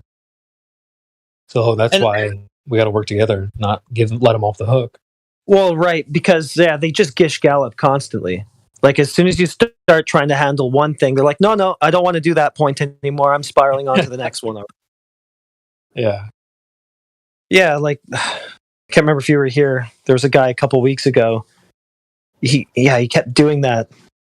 He kept he came up with a claim. He would come up with like 4 claims at once and be like, okay, let's just hash out the first one, right? Let's just deal with that. And he'll be like, no, I'm just going to drop that one now. Now I want to talk about this. Right. You try to talk about that instead. He wants to drop that and just go to another one, right? I think literally what came to my mind is how they treat their questions like Monopoly money. They're at the club, just making it rain, dude. Question on question on question. And none of these questions have any value to them. It's not real money. Right. So right. They can't elaborate on any single one of them. And they just keep going and going and just piling them on top of each other. They're moving with no rhyme or reason. They're just kind of zombie, like go to Google, 10 questions for flat earther. You know, they don't know what the questions imply. You know, it's kind of frustrating. I would rather someone have one question per day. One question a day that is valuable to you, that means something to you, that you actually care about. You know, something that you've been wondering about. Ask that question. Not 15 questions that don't mean anything to you. Yeah, let's just dig into this one thing. You've got one point that you say proves the globe, right? Let's just go through it and see how it does that. Like, let's get into this one thing. We could spend hours just talking about the one thing if there's anything there, but nope, they want to shut it down immediately. You just wouldn't accept it. What kind of like what case are you making if you're saying that? Oh well, even if I present a case, it's like that's on you, dude. And like on the flip side, like we can just take one thing and just use it to end basically anything that they'll bring. I don't need to do anything more than talk about water, pretty much. Can I ask something? Hello. Yeah, go for it. Siler. Okay. First of all, good evening. I'm from Greece. My English is not so good, but I understand everything, and I try to communicate with you. Okay. What do you think about the movie The Truman Show? Was it a movie of the future or a fantasy movie? Well, welcome, Siler. Glad to have you. Great movie. It's a classic. I think I just watched it in the last couple of years. You said, is it the future? I would say, I don't know if that's where we're headed. I think we're already there. In a room with limits on the side, and they talk to us like this many years before. I think we're living in a flat earth, and every time it's a eclipse. I don't know how it talk about the sun go black. I think they change the lamp, the LED lamp. This is what I'm thinking. I don't know what you think about, but you can tell me.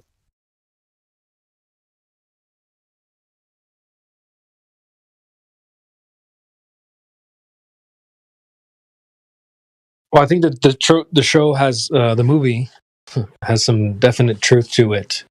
And I heard you ask if it was the future, and I was just going to say that it seems like we're already there.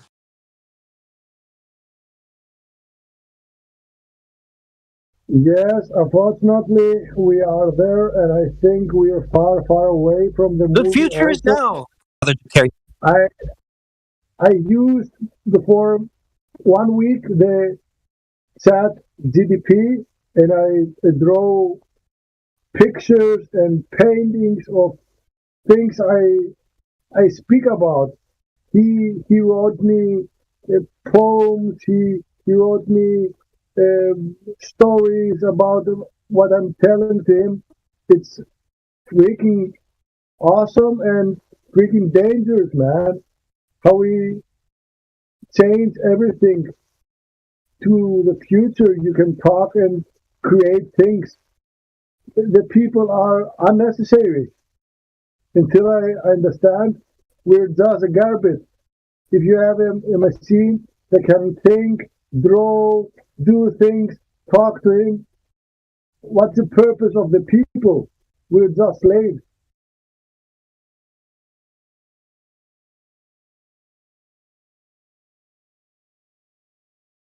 Hello, everybody. Good day, What's up, sir. Satoshi? Talk to Tyler. I just came home from work. Hello. You just got fired. We are the dumb people talking to a smart machine and tell them what to do and what to create. You're just dumb. Siler, are you from Canada? No, I'm from Greece. I'm trying to talk. I'm not so good at talking. I'm trying, but I'm from Greece. Yes. Welcome, bro. Thank you, man. I'm coming. Sometimes I'll go away. Sometimes I'm coming every day. It depends from the job. I'm working like security, and I'm talking also Germany, and I'm talking some other languages, and I'm always on the move. But I'm trying to participate this chat because I like you guys.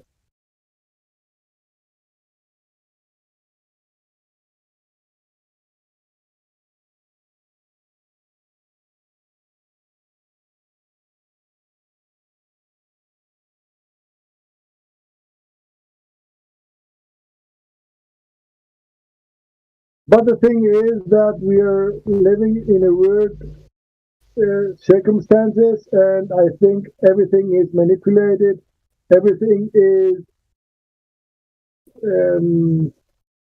scheduled, and everything is on a purpose just to play with us, like we are mice or ants.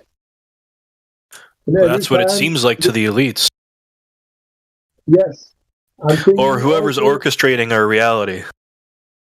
And the funny thing is, here in Greece, we have now votes for the government, and it's so funny that the people think that they can change anything or control the system. You cannot control something somebody else created. You're just a player. You cannot control the game. It's so dumb to think about like this.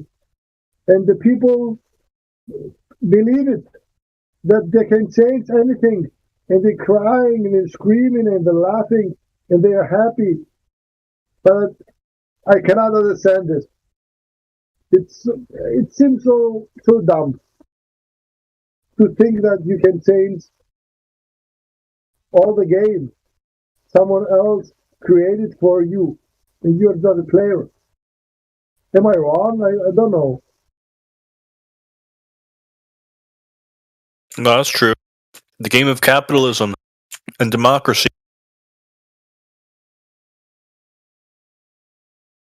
I think that game's about to end real soon, though.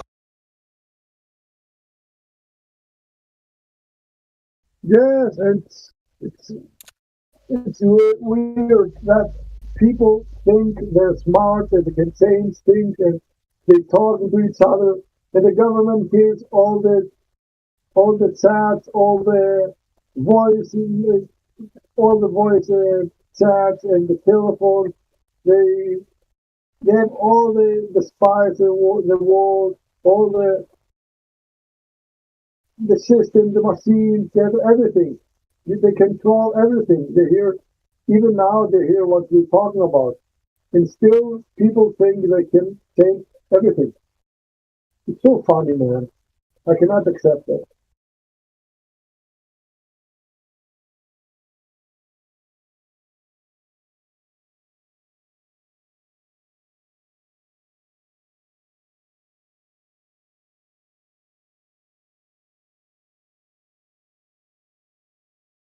And the most weird thing is that the Greek people are believing to a Jewish religion. This is also weird. It seems like I'm seeing Far Cry 5. I don't know if you know Far Cry 5, with the father and all the people that believe in him, and he was just crazy.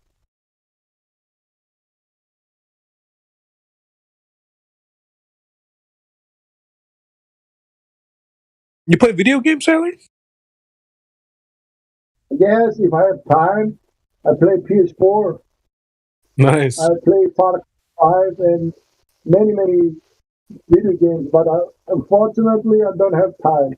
I can see also Netflix and other things, but I have no time. I'm just working. I'm in work now, and in the morning I work again, and I'm just running.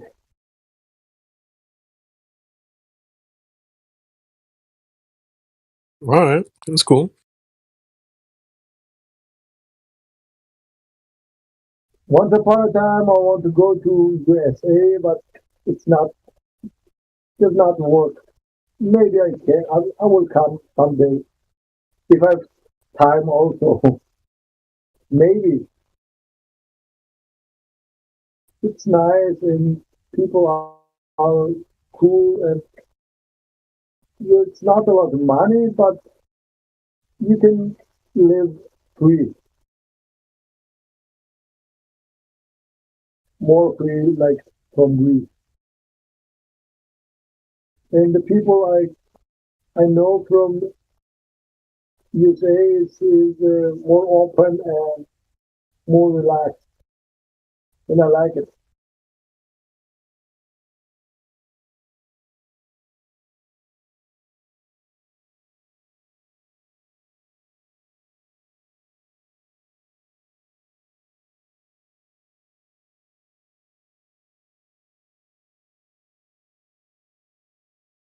What time is it now in USA? Is it afternoon? In Greece, it's 10 o'clock.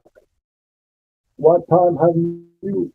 Did you say what time is it in outer space? No, in USA, in America. What time is it? It is noon on the Pacific coast.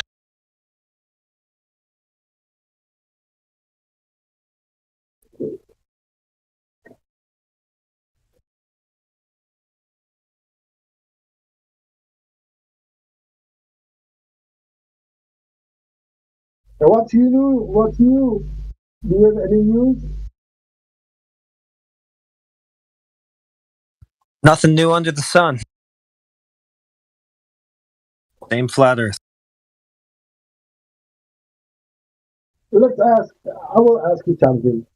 Do you think that when it's an eclipse with the sun, it's go black, and they say a planet goes over the sun, you cannot see anything? Do you think that it change anything, and they just change the lamp, or do you think also that a planet that comes from outer space and goes from the planet Earth and the sun covers? Do you think this fairy tale? Well, that's not even really the story. A planet from outer space blocks the sun? I don't think anybody. They say that a planet goes in front of the sun, and from the Earth. Oh, you mean like the Earth as a planet? Oh, a lunar eclipse. Yeah. No, I don't think that that's happening because the Earth is a planet. So how can there be a planet Earth there blocking out the sun?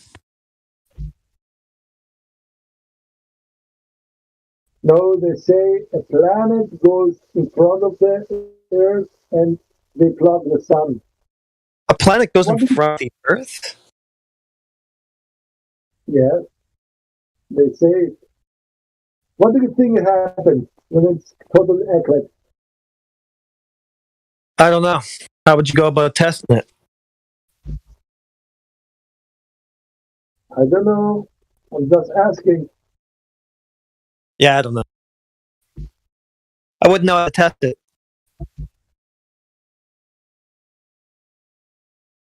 You know something, maybe sometimes it's not always the best to know the truth.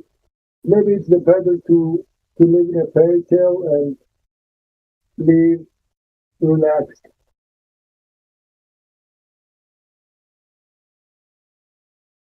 Have you seen the map from the world map from China? And they say we are living in a part of all the map they have. Have you seen it?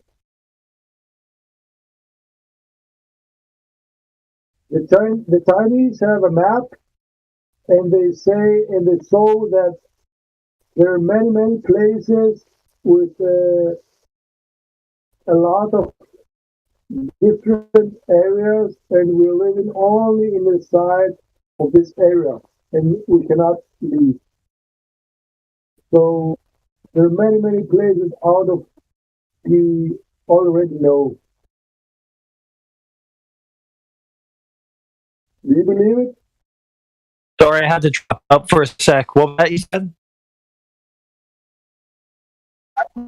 The Chinese, before 1,000 years, I don't know how long, they covered and a map that shows that we are living in a just small piece of the map they have created and discovered. And there are many places on this map. We cannot go there, but it's totally different from us. And there live also people there. But we are living in a just small piece of the map. It sounds like speculation. Be able to tell. I don't know. They say that Area 51 is one way to the next area, and that's why they don't allow you to fly over there, go over there, and many things. So I don't know. Yeah, that kind of stuff is just spec. Like nobody really has an answer, and we'd be lying if we pretended to have an answer.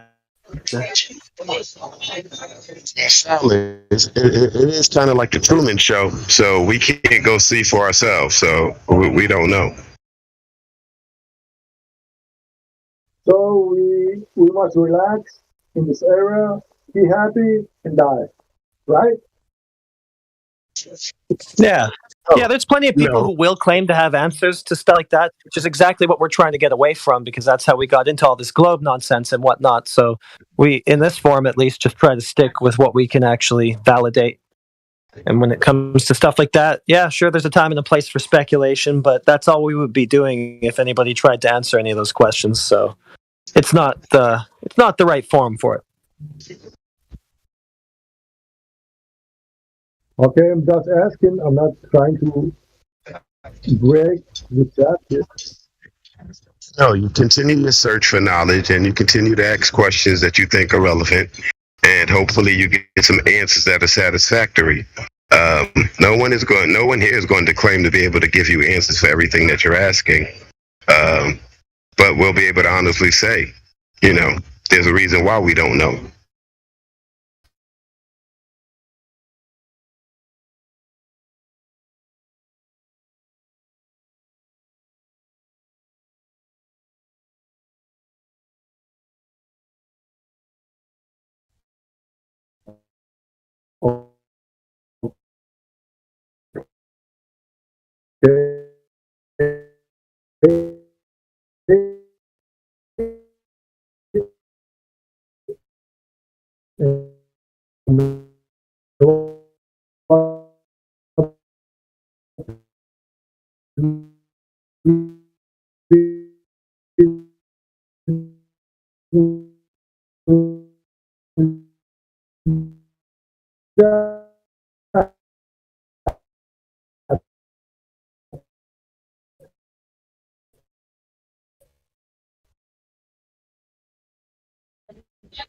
Shyla, if you're trying to speak, no one can hear you.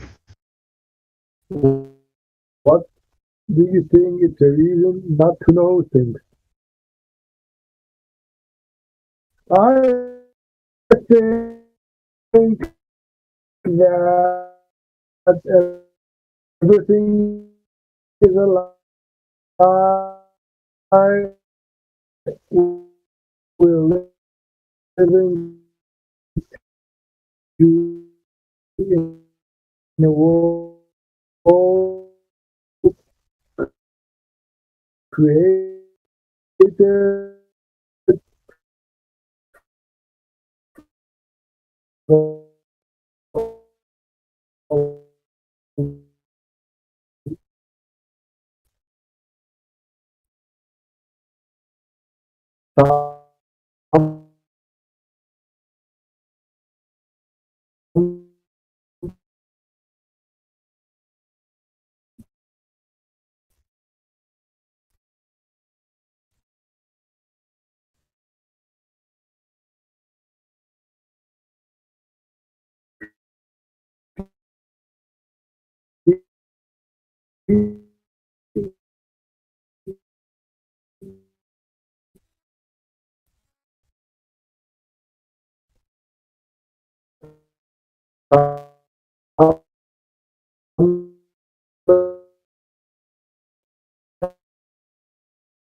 now?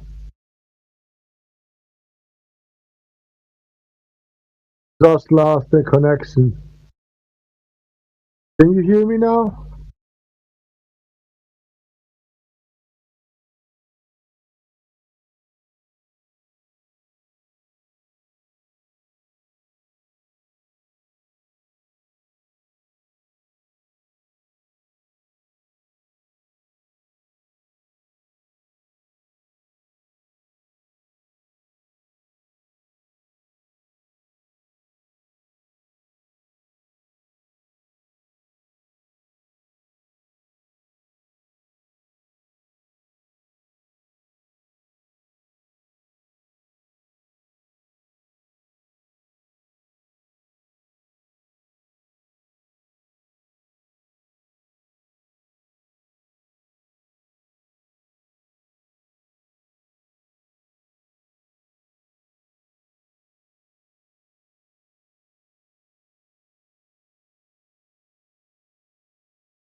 You guys have any chatty over here? Oh, hey. I forgot I was connected to the call. It's been quiet for quite some time. All right, great. Feel good? Yeah, hanging in there.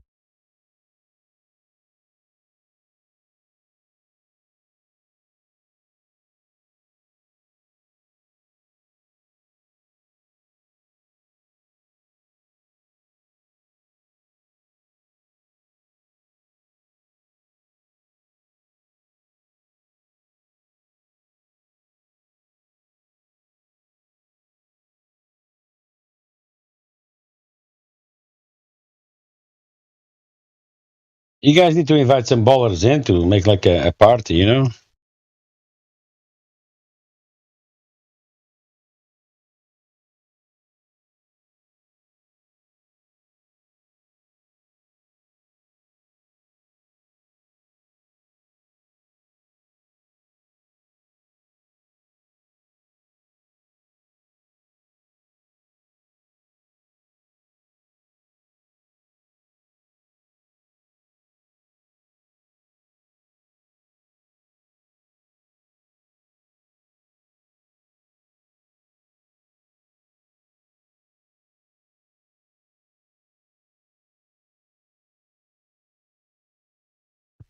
All right. Catch you guys later then.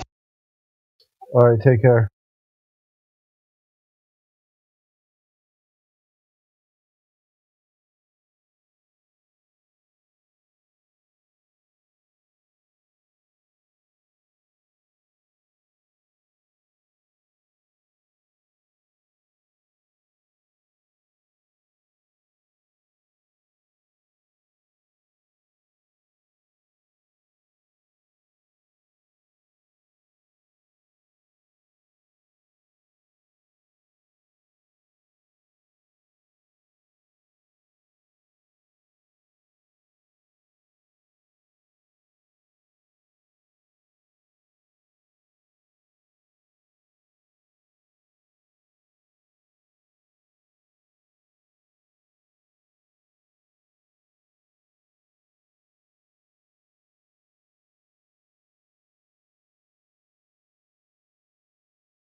Hope everyone's enjoying the silence we're all sharing together here. Silent requiem for the globe model that never existed. But people think it does. Probably robot.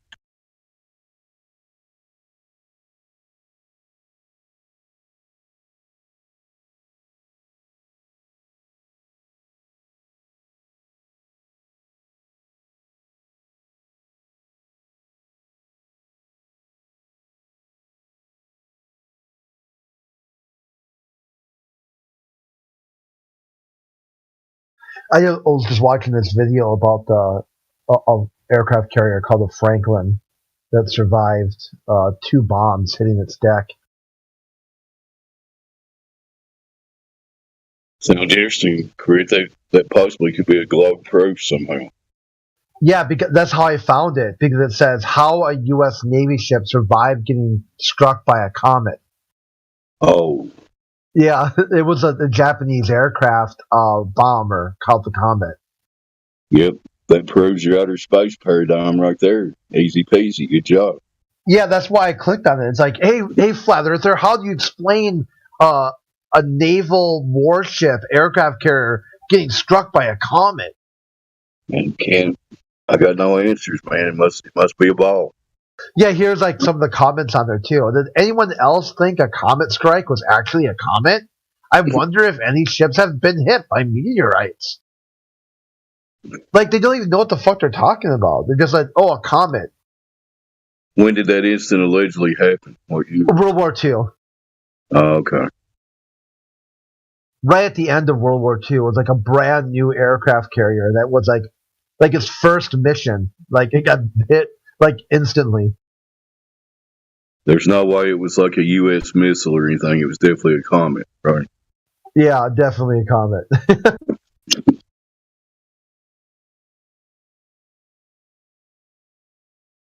We've got wide open airwaves in case anybody's listening on YouTube. Maybe you just came across this subject. You think it's the stupidest thing you ever heard of. Well, so did I. Then you actually go to investigate properly with honesty the claims of the globe model. And put it bluntly, it doesn't exist. Back to you, Crit. I'm probably robot. No, you sound good. Cool. I'm in a little pocket of satellite coverage that's favorable. So, to start this globe investigation, we need direct measurements of the Earth curvature, please. At least 10 to 20 miles over a body of water. We need to see the drop over distance. At 10 miles, it'd be about 66 feet. And we can start there trying to piece this globe model together. But since they already pieced it all together and told you it was fact, they never proved the first fact, and that's a problem. We need drop over distance, Earth curvature. Then we go to Earth motion. That's a whole nother rigmarole. But anyway, you guys know what I mean. Dead Air Dave sound like a broken record. It's been almost 8 years. I've been looking for the curvy, bendy water. There's none to be found. Seems water at rest finds its own level. It's a curious fact of nature, isn't it, Chris? Yeah. The water at rest stays at rest.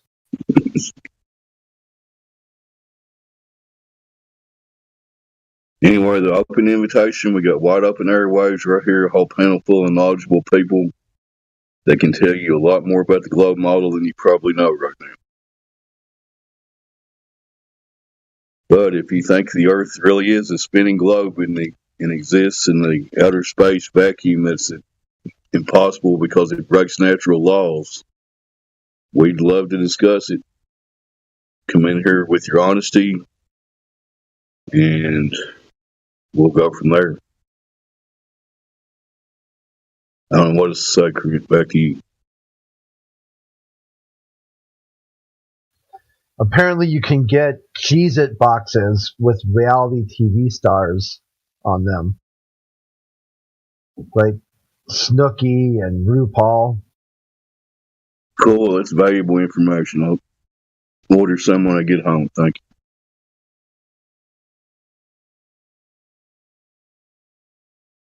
you. I was wanting to smell like Snooky. It was from a conversation earlier in the day where a girlfriend's kid was over, and he wanted to argue about if I can call Cheez-Its cheese crackers or not. It was kind of like tied in with like how globalists will argue anything at any time. Yeah, they want to talk about anything except the actual evidence for the globe, bro. Oh yeah, it's like like everything. You tell them water is level. Well, what's level? Level's curved. It's describe it. What do you see?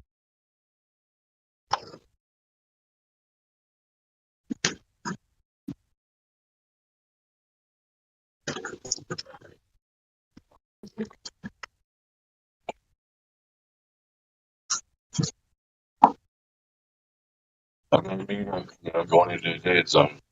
Anyone else that wants to spark up something, feel free. This has been Dead Air Dave at 24/7 Flat Earth Discord. The best place on earth to talk about Earth.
Mic check.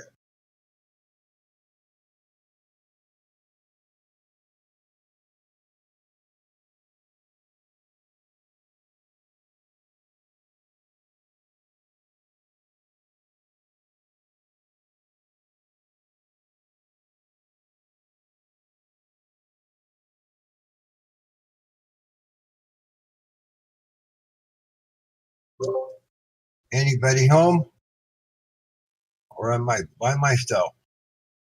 Dude, it's always It's always the same people in the voice chat, dude. I feel like they're bots at this point. No, I'm being serious, man. Well, I'm not a bot. FE Batman, Saisho Nikamoto, Sasha, Cut Off the Knees. It's always the same people, dude. That's right. And they speak, bro. They must be coded or something. Everybody here speaks. I was just joking. Are you Cuban? I've known those people for going on 4 years, so I doubt they're bots, but just loyal members, I guess. I don't know how to put it. At least one of the people in the VC have to be sleeping or something. At least one of you guys have to be sleeping, bro. Oh, dude, I sleep in here every night. Of course you do. You're the only one I see on the VC after everybody leaves.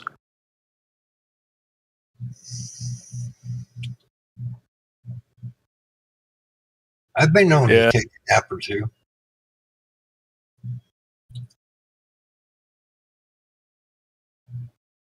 I told my science teacher about you guys and how the Earth was flat, and then she called you crazy. And then I showed her the Buzz Aldrin video of him basically saying he didn't go to the moon.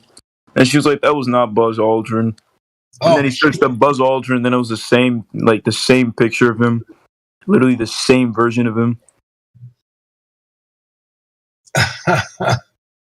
They'll say bullshit. And she's an ex-army sergeant as well, too. She started yelling at me and shit.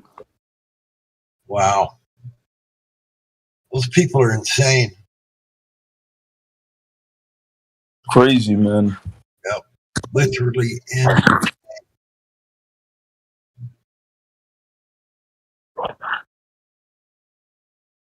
Was going on and ranting how science is real because we've gone to space and sent rockets and shit. And then I was like, how do you know it's not CGI? And then I showed her a picture of fucking NASA looking for CGI like editors and shit. Bro, gold is going up right now. Just kept ranting about her bullshit. She needs to be ranting about gold, bro. Hmm.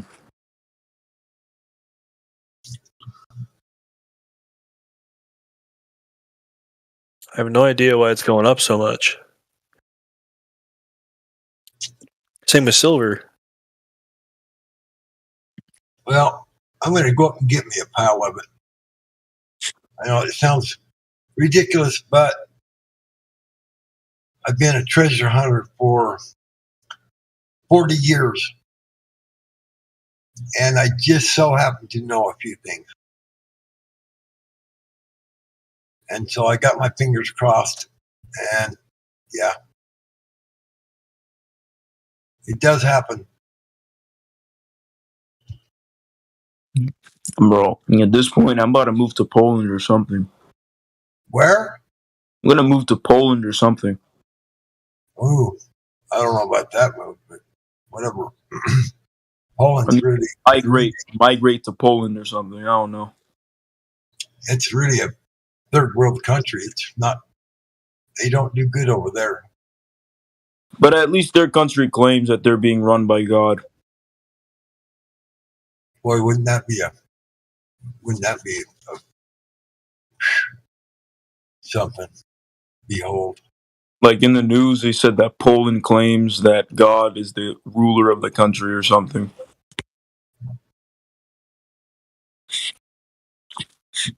Yeah, well, they claim it's the opposite here. They openly claim Satan is in control over here.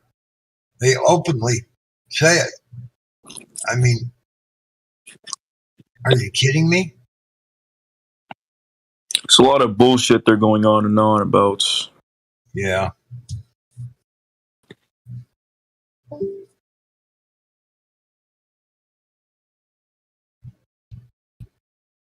I had to listen to her fucking nagging all class, explaining how the Earth is a ball, not a flat surface.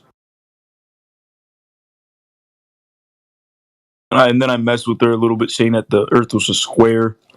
And she said, how the fuck could it possibly be a square? And then I made a reference to Minecraft.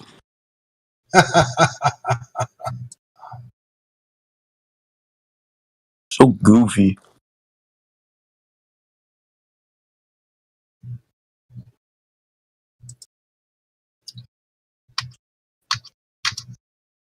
Ask her if she can breathe in a vacuum chamber. Oh, that's funny.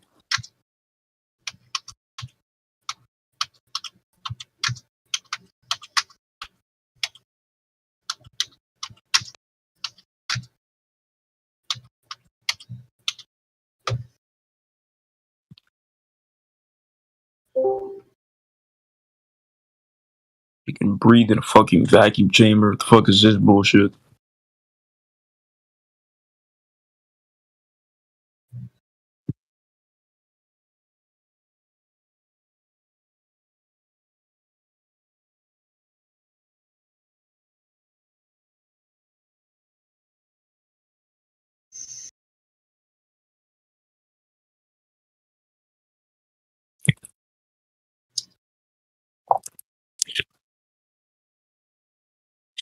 I posted a video yesterday. Can't remember where I got it. It says 19 pilots confirm the Earth is flat. It had 19 professional pilots, been pilots for 30 years, most of them. And they all said, oh no, it's flat. We know for sure it's flat. I'm trying to find it right now, post it for people to see again. It's amazing.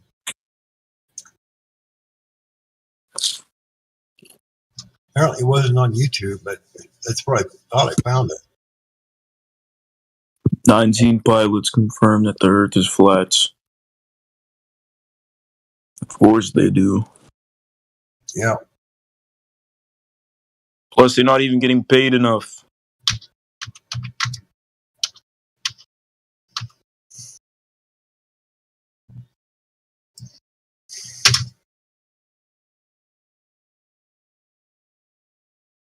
Satoshi Nakamoto.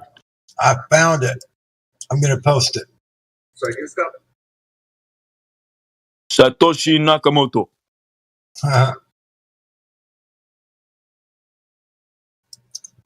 Okay, guys, take a look at this and tell me what you think. If you want, if you got time, or if you want to take time. Get in live stream. No, I really want to talk to a globe earther and just absolutely roast him. That'd be fun. Yeah, but they just spiral and lie. Where did you post it? In live stream. Voice text.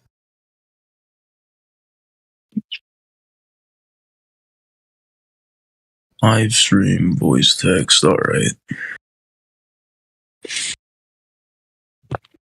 19 pilots confirm flat Earth.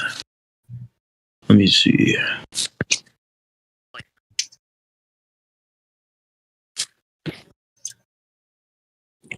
Yeah, I don't think it's too long. But people have these days think they're like crazy or they built it for a flat stationary Earth. It's only 14 minutes long. Not too long.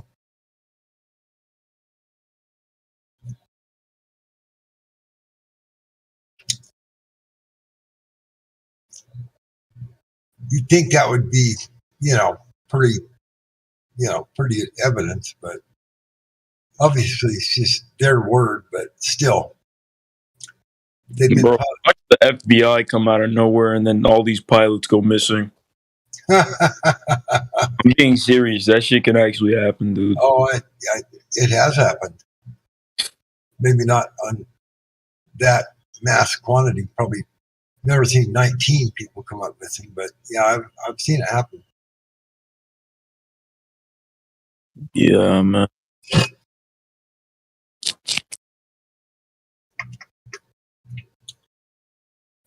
This is not flat Earth.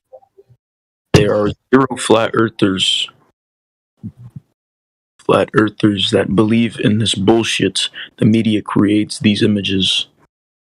Then what is? Explain to me what is flat Earth then? Me son. So, do you all here think that Russia is the evil villain? No, hell no. No. They're evil villains, bro. The unprovoked war. Unprovoked, by the way. It's propaganda. It's not even a real war. It's Western bullshit. What other catchphrases do they throw on it? Putin's dirty oil. Is Russia the bad guy? No. I think it's funny, dude, how they talk about it. That war's been going on for the past 12 fucking years. Of course it has. So it all started with the Donbass region and then all the bullshit. How they separated. Dude, I play games on Russian servers. I hear them screaming Donbass on the mic all the time. Exactly, bro. No bullshits.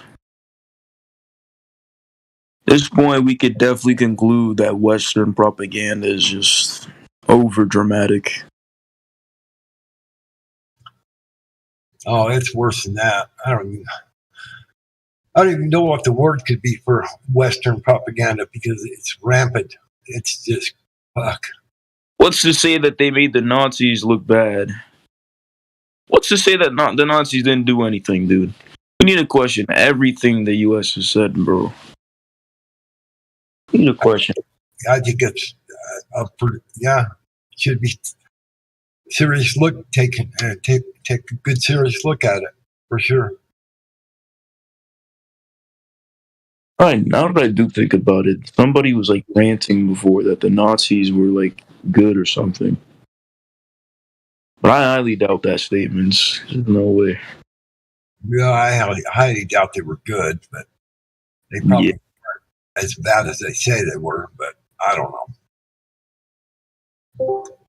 I mean, the Holocaust, it probably happened, but probably not to the degree. Did you know that over 1,000 German women were raped during the Russian invasion of Germany?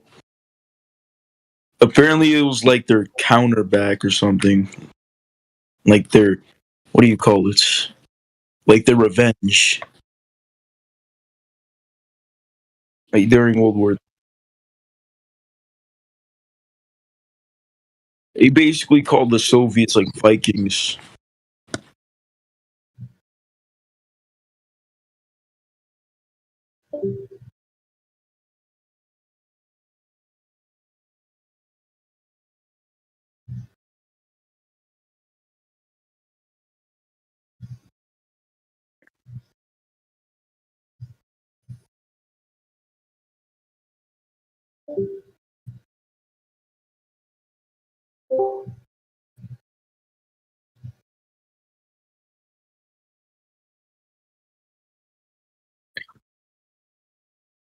Satoshi Nakamoto, you there? Yeah, what's up? What are you doing, man? Like I said, I'm playing a game on some Russian server. Oh, jeez. I learn languages by talking on games and shit like Discord. So then You speak Spanish, don't you? In that case, if I say "Privet, comrade," what would you say back? Say it again. Privet, comrade. Oh, I mean, there's a lot of things I can say. What do you want me to say? Say hello back. Privet. Or you can say zdrova, which means healthy, but it's like a Slavic way of saying hello.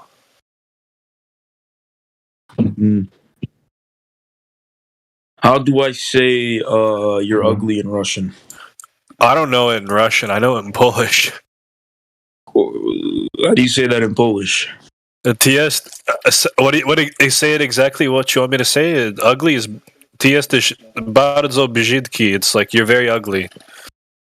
Oh. I'm trying to learn Italian too. Monichukui, Leluchi Guk.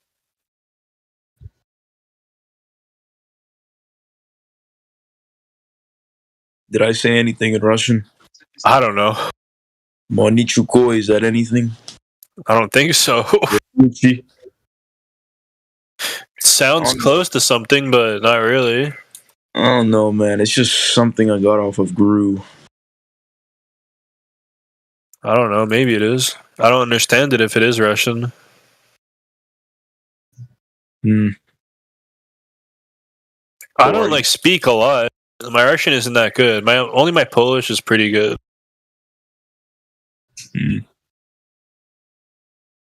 I learned Polish for like a whole year on Discord. I just like listen to people talk.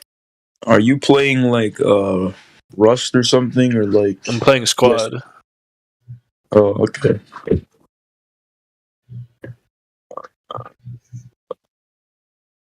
There's a lot of Ukrainians in this server, a lot of Russians, and a lot of Polish people.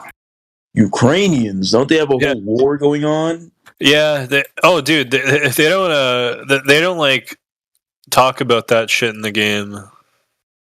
They don't gaslight each other over that shit. Bro, they shouldn't be fighting for their country or some shits. Yeah, if you're fucking conscripted.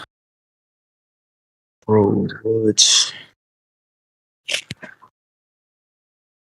mean they don't like to talk about their own country. It's where they dude, you know they conscripted like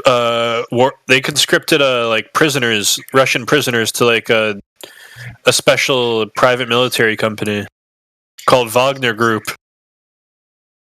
Wait, Ukrainians? No, Russia. They did that. And the deal is if these Russians go to the battlefield and live for 6 months, they get to come back and they don't have to serve their prison sentence anymore. And it's like murders and shit, fucking baby killers, right? I don't want to, get. We have a stream going on. I'm pretty sure. I don't want to get too into detail, but yeah. So you're telling me that the Russians took the Ukrainians and they put them into Wagner Group? Oh fuck! I mean, like, I think both sides are stupid. The whole idea of war is retarded. I think it's an orchestration of capitalists. So the idea of, like, I seriously think if the people wanted, they could just all stand up, Russia and Ukraine together, to their government and just say, "Go to hell! I'm not going to war."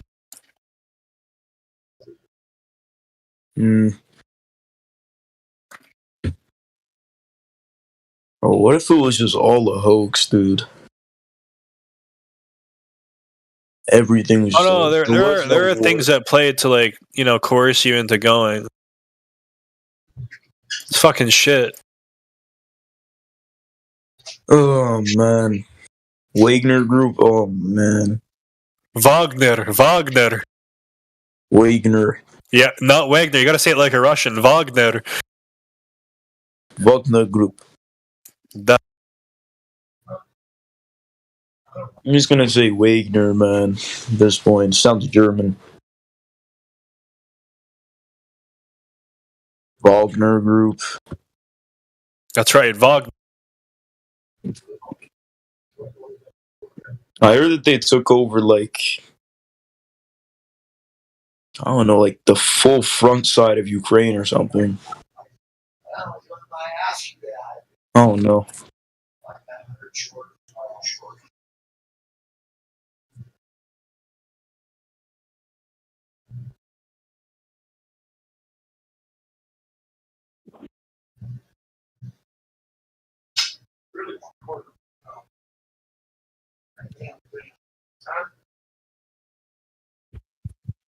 What country do you think is the most economic in Europe? I don't know. I think the whole world's corrupt, to be honest. Yeah, that's true. I don't know what everybody else thinks of that. I think a lot of people might think that actually. Like the government's just an orchestration of a group of individuals. Well, you know what they say about the Germans? Third time's a charm. No. Charm, bro. I'm just kidding.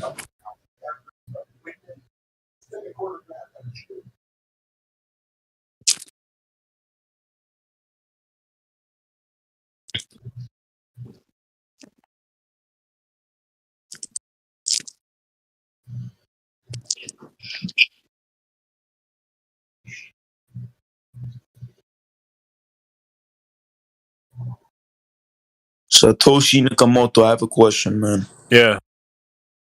What's something that you could say that disproves science? Well, I tell me what do you think science is? Lies agreed upon. Well, lies agreed upon. That's not science. All right, science is the study of conspiracy.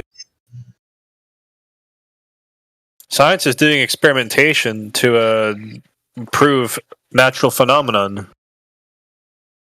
Mm. And reasonings you have for such natural phenomenon.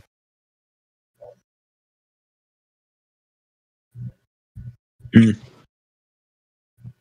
Or you can get into experimental science, which is more close to pseudoscience, bro. Like theoretical shit, like gravity physics and all that. Fucking particle physics. So can you breathe in a gas chamber? What? Can you breathe in a gas chamber? Like if there's oxygen in it, yeah. No, you can't breathe in a gas chamber because there's no air. You can if there's air in it.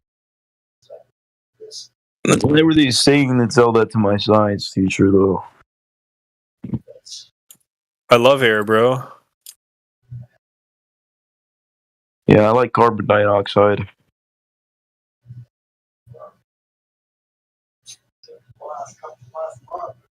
So yeah, you can, dude. You can breathe. Not for long. Depends how much ventilation there is. Ask her if she can breathe in a vacuum chamber. Can you breathe in a vacuum chamber?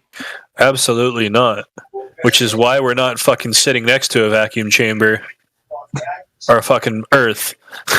Exactly, bro. That's it. You breathe in a vacuum. You see it? We got no fucking vacuum of space. It's non-existent.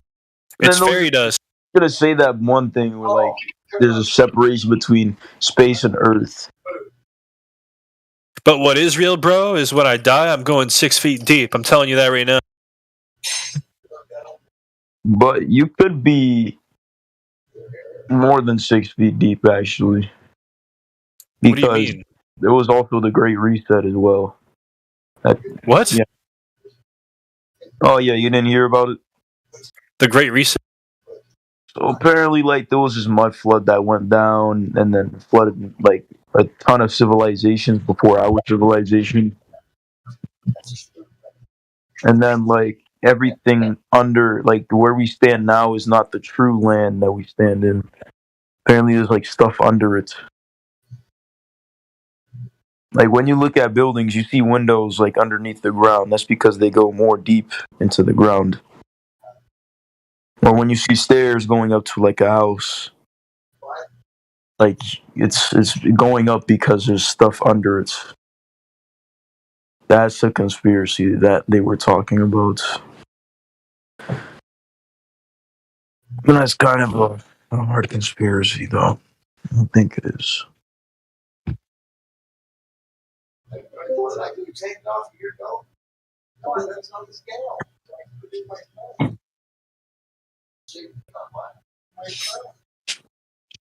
Satoshi Nakamoto. That's a good name. Yeah.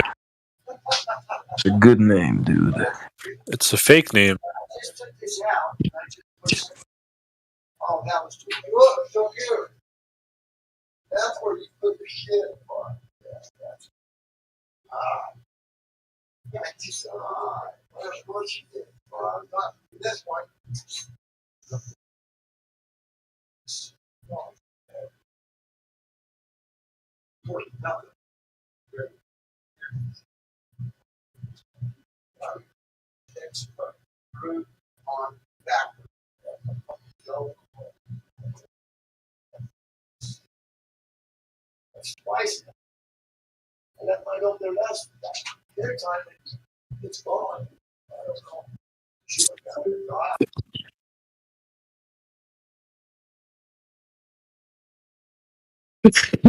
Bro Woods.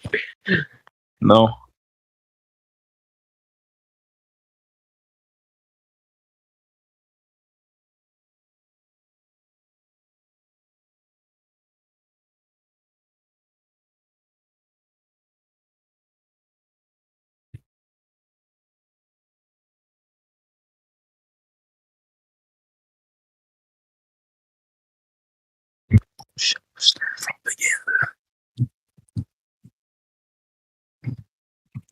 Do not want to consume bullshit Western propaganda. Oh, there's no conversation in here, so I guess I'm just gonna leave.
Good.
Where is God Rockin'?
Buck. Sorry for hot micing, guys. We had a crazy friend that just showed up. I can't. What do you mean? I was trying to talk to you. You weren't there. Oh. I wasn't hot micing? No. Well, who muted me then? You weren't muted. Yeah, I just unmuted myself. Yeah, you muted yourself. Oh, did I? Yeah. Oh. A minute ago, you were God micing in the background. Oh. That's what I thought. A crazy friend showed up.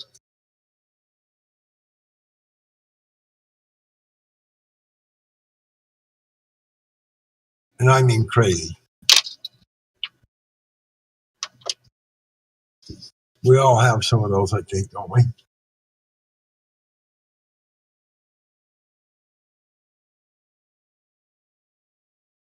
So what's the hot topic of the day? Anything worthwhile? I mean, no Globers?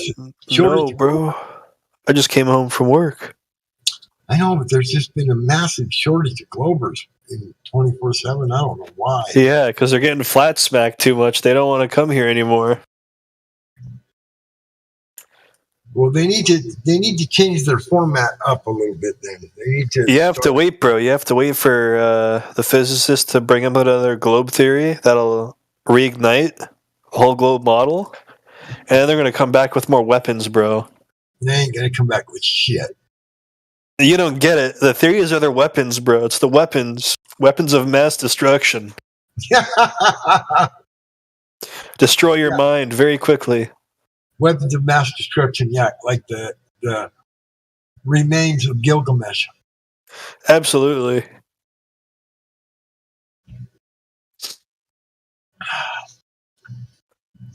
Yeah, if they really have that kind of technology to where they could actually, simulate some of that supposed DNA. I'm not even sure I believe in DNA as the way they talk about it, and simulate it and join it with somebody else's DNA. I mean, that's what humans do when they breed, obviously, but to do it, in a laboratory, I don't know. I just don't know if I buy into that or not. What about you? You think they can do that shit?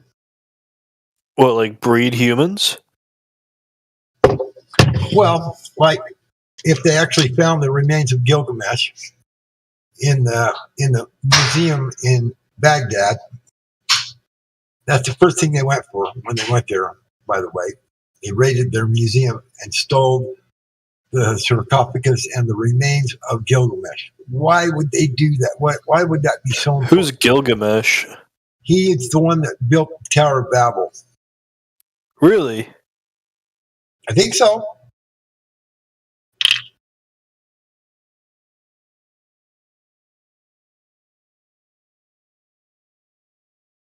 That's pretty crazy. He was supposedly a giant, for one thing. I mean, again, my question, do you think that they could take DNA out of a coffin that's 2,000 years old and somehow get DNA out of a dead corpse and simulate it into DNA with another human being to create a hybrid of some sort, I guess? I don't think after like the body died and like it turned into like mummy and all that, and how would they extract the DNA from that? Right. Would the DNA even be there? Or what? It might be there, but would it be alive or would it be usable? Let's hope not. Huh? I said, let's hope not. Yeah, for sure. I'm just wondering what you guys' thoughts are on that, as if you think that that's even remotely possible or totally possible or completely off the table, ridiculous, stupid. What? Maybe they can extract some of the DNA from his bone marrow that's still there. Yeah, somewhere, some part of his body. Yeah, obviously. I don't know. Bone marrow still wouldn't be wet. I wouldn't think it would be all dried up. You could wet it.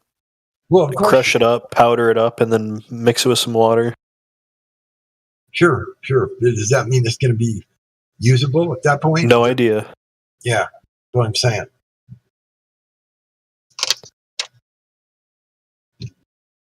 It's some crazy stuff to think about.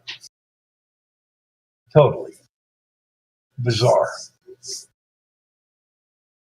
I've heard conspiracy theories that living royals are the product of just that. You know, I wouldn't even get into the details of who they are and who they were from, supposedly, even on a Sunday, because they're just wacky. I mean, they're so wacky. You know what I'm saying? I'm not saying you bringing it up is wacky. I'm just saying if the things were true that these suggestions were, that's what's wacky about it. If that's what's going on, but hope not. Yeah, I hope not too, for sure. I mean, that would first of all, you'd be creating an abomination. It wouldn't be God's creation. And that's number one on the list right there, is being like, put the brakes on, stop, no, wrong. In my opinion, of course, only. I'm not trying to say that's absolute what it should be or whatever, I mean. But who knows?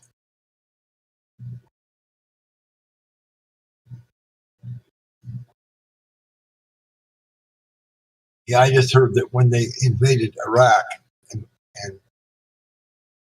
said they were going after weapons of mass destruction, they actually went to the museum.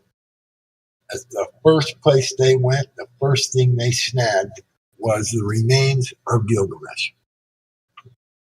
They weren't looking for weapons. Of course, that if that's usable, that would be a weapon. And no doubt about it.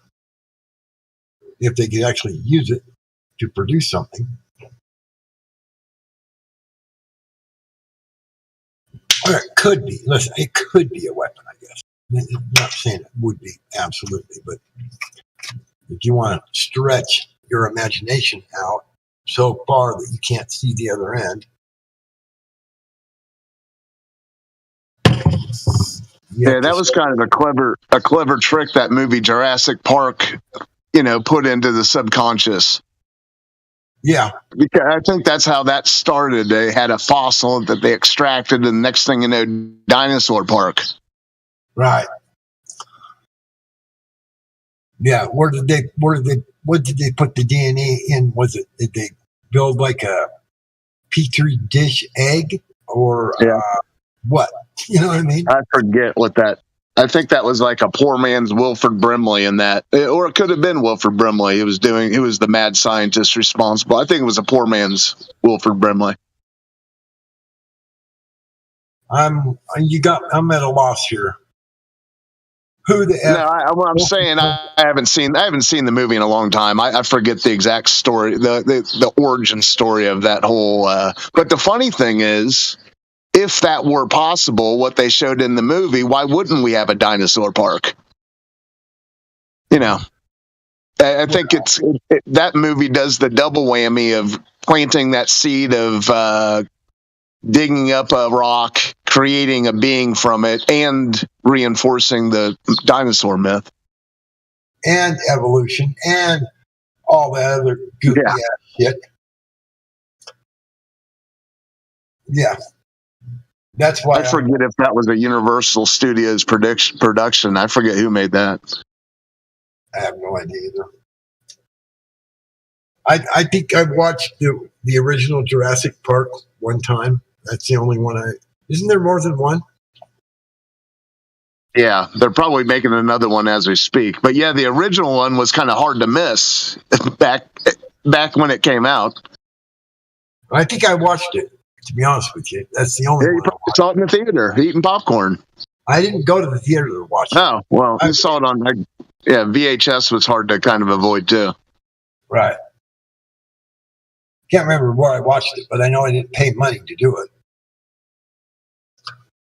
I know it was free, and I know it was at my home, but I can't remember via what process it took place, other than it was on my computer screen. It was on my monitor. Other than that, I don't know where it came from.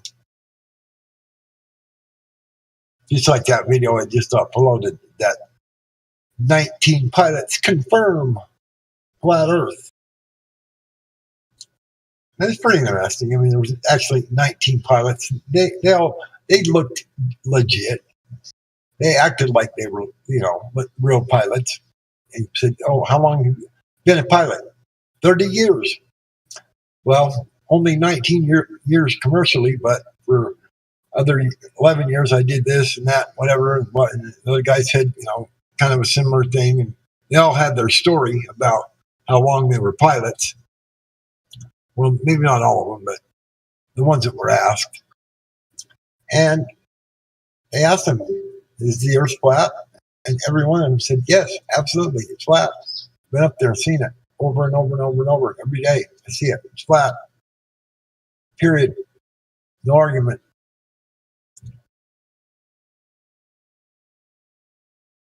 And you would think that that would have some kind of an impact on at least people that are not, I mean, the hardcore Globers are just going to scoff at it. Oh, they're all liars and they're all, I had that Chevy truck that I had, that 4x4 members. Got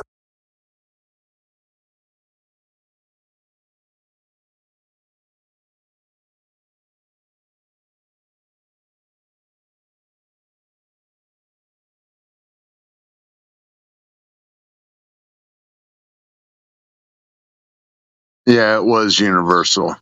Steven Spielberg.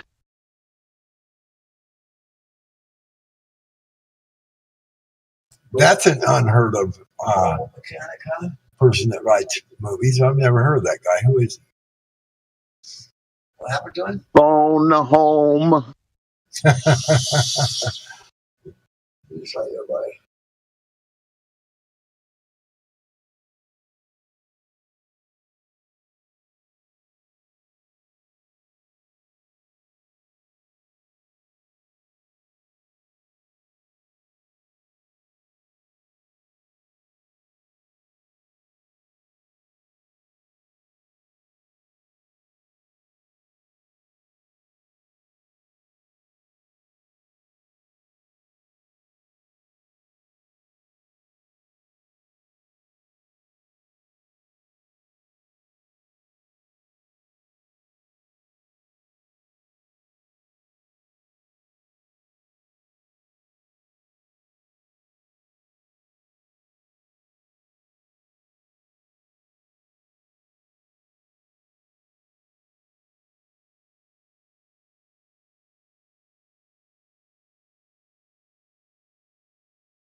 Hey everyone, hope everyone's alright.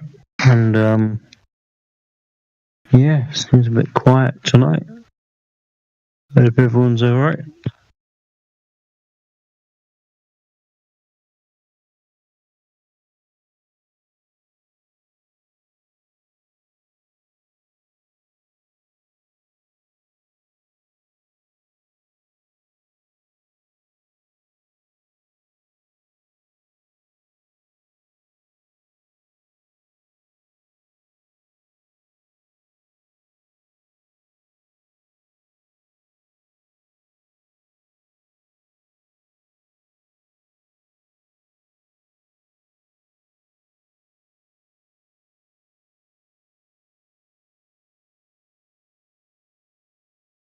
Kind of been relying on this channel as a go-to in the evening. And yeah, it seems pretty quiet lately. Maybe I've been a bit spoiled, but I've learnt a lot just listening in and hanging out.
Hello, God Rockin'. Are you there, God Rockin'?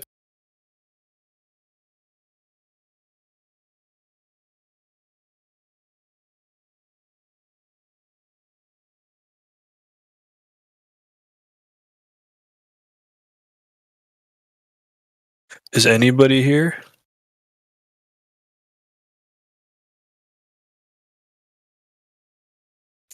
Hello?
Critspiracy, are you there?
Hey, to fill some dead air, I just found a video to play. It's an hour long.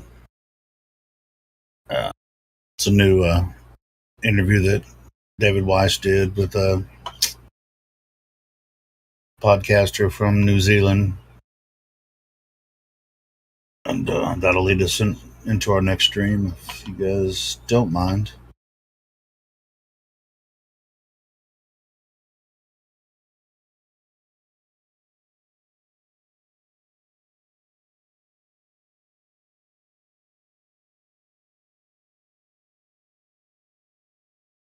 Yes, good morning. Good I evening. just thought I'd do some gay little Wait a minute. intro. It's morning in New Zealand and it's nighttime here. How's that possible on a flat earth?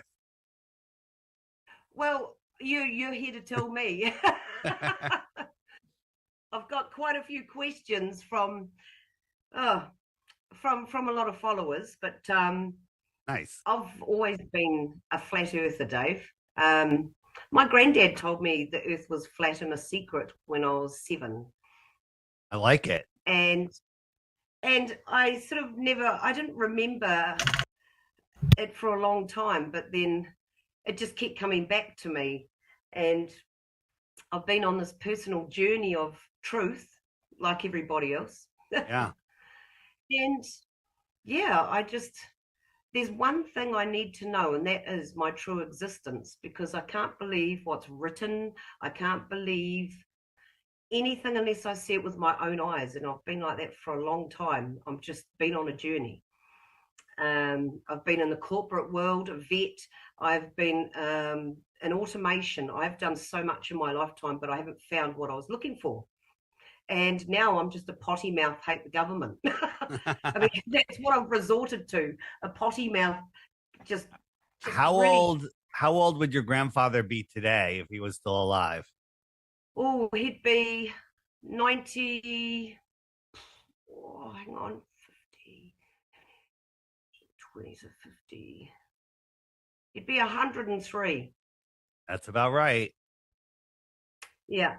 So, but it was just a little secret he told me, and he said the Earth is flat, and I love it. So that's where I am, and then I see you, and I've seen quite a few flat Earth documentaries and debunks, and like Professor Dave, what an idiot.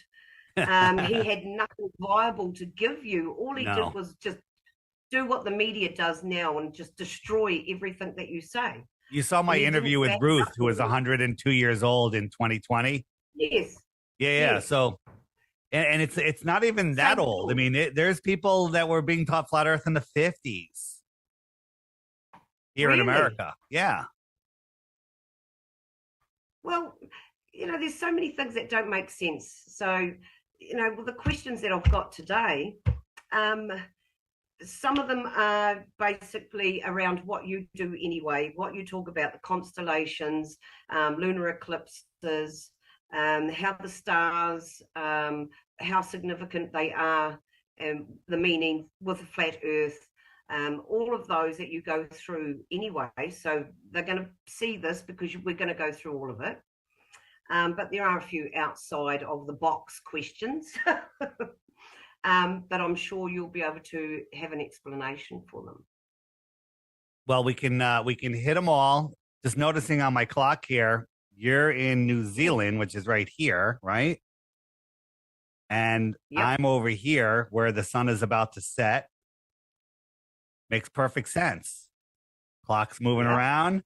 So your sun is rising. Let me guess. It's 11 a.m. there.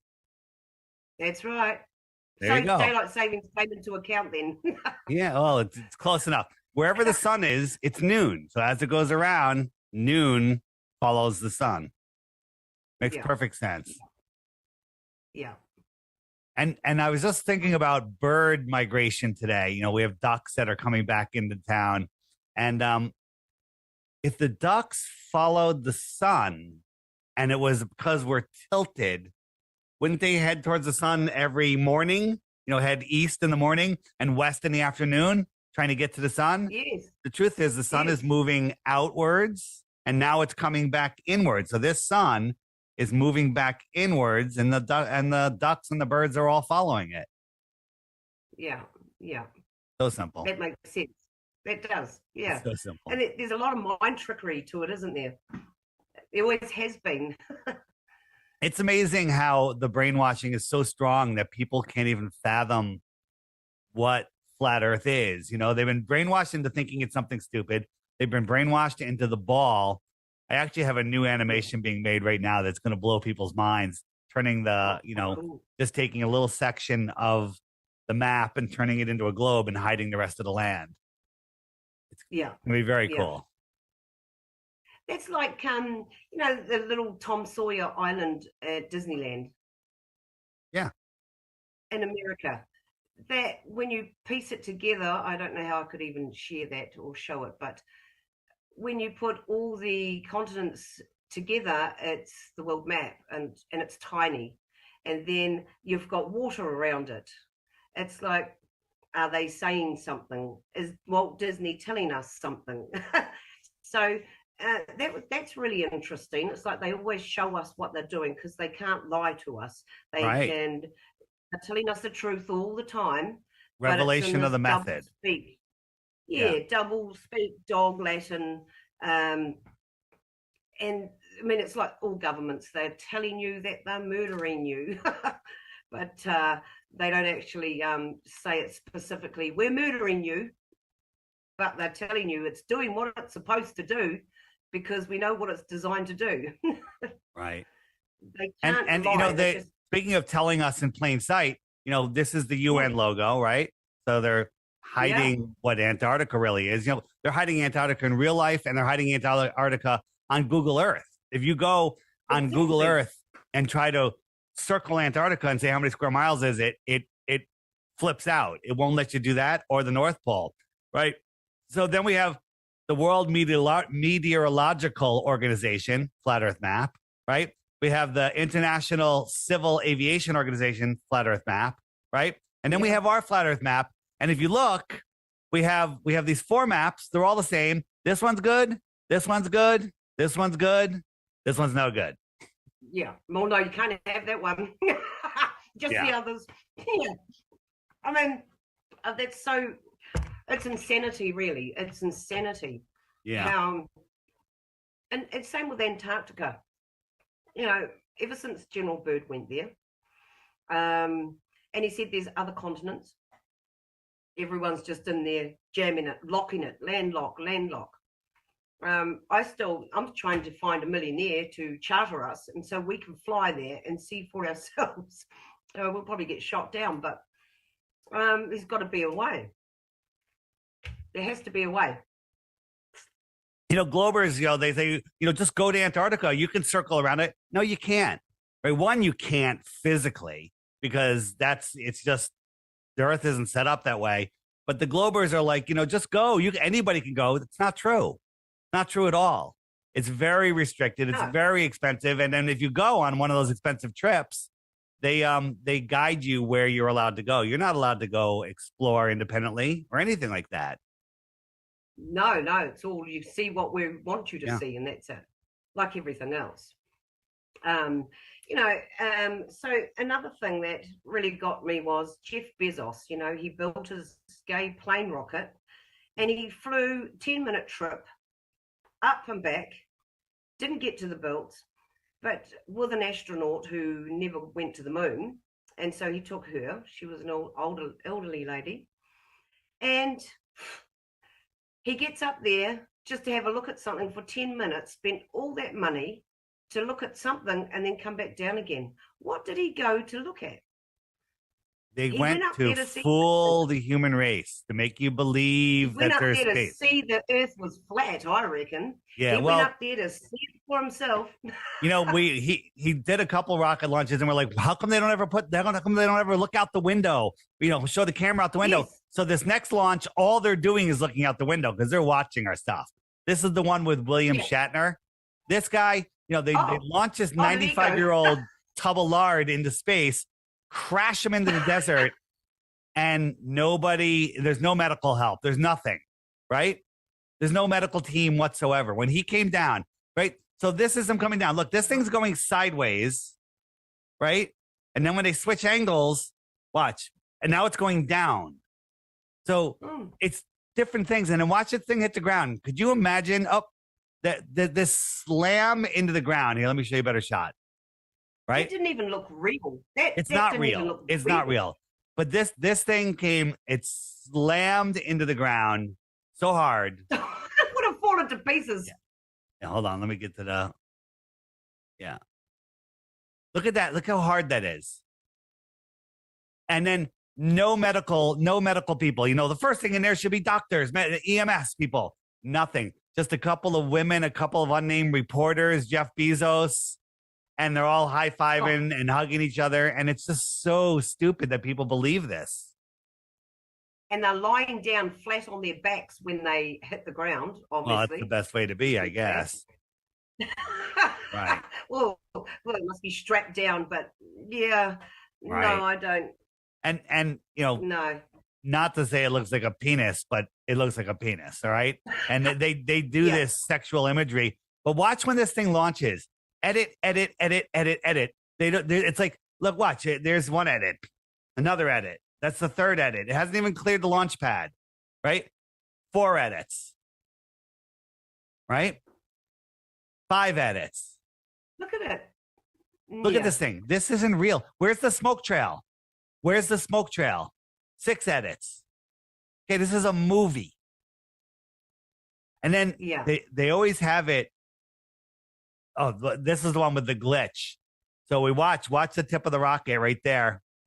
It's CGI. It glitched. Watch it again. Yep. So if you broke it down frame by frame, you'd see them all, wouldn't you? You'd see where it's been clipped. Right. And they always film it. The cameraman's always shaky. This thing's always going like this. Well, they're taking the piss. and people's like, oh, no, that's not it. Long distance, tripod. But other rockets don't do this.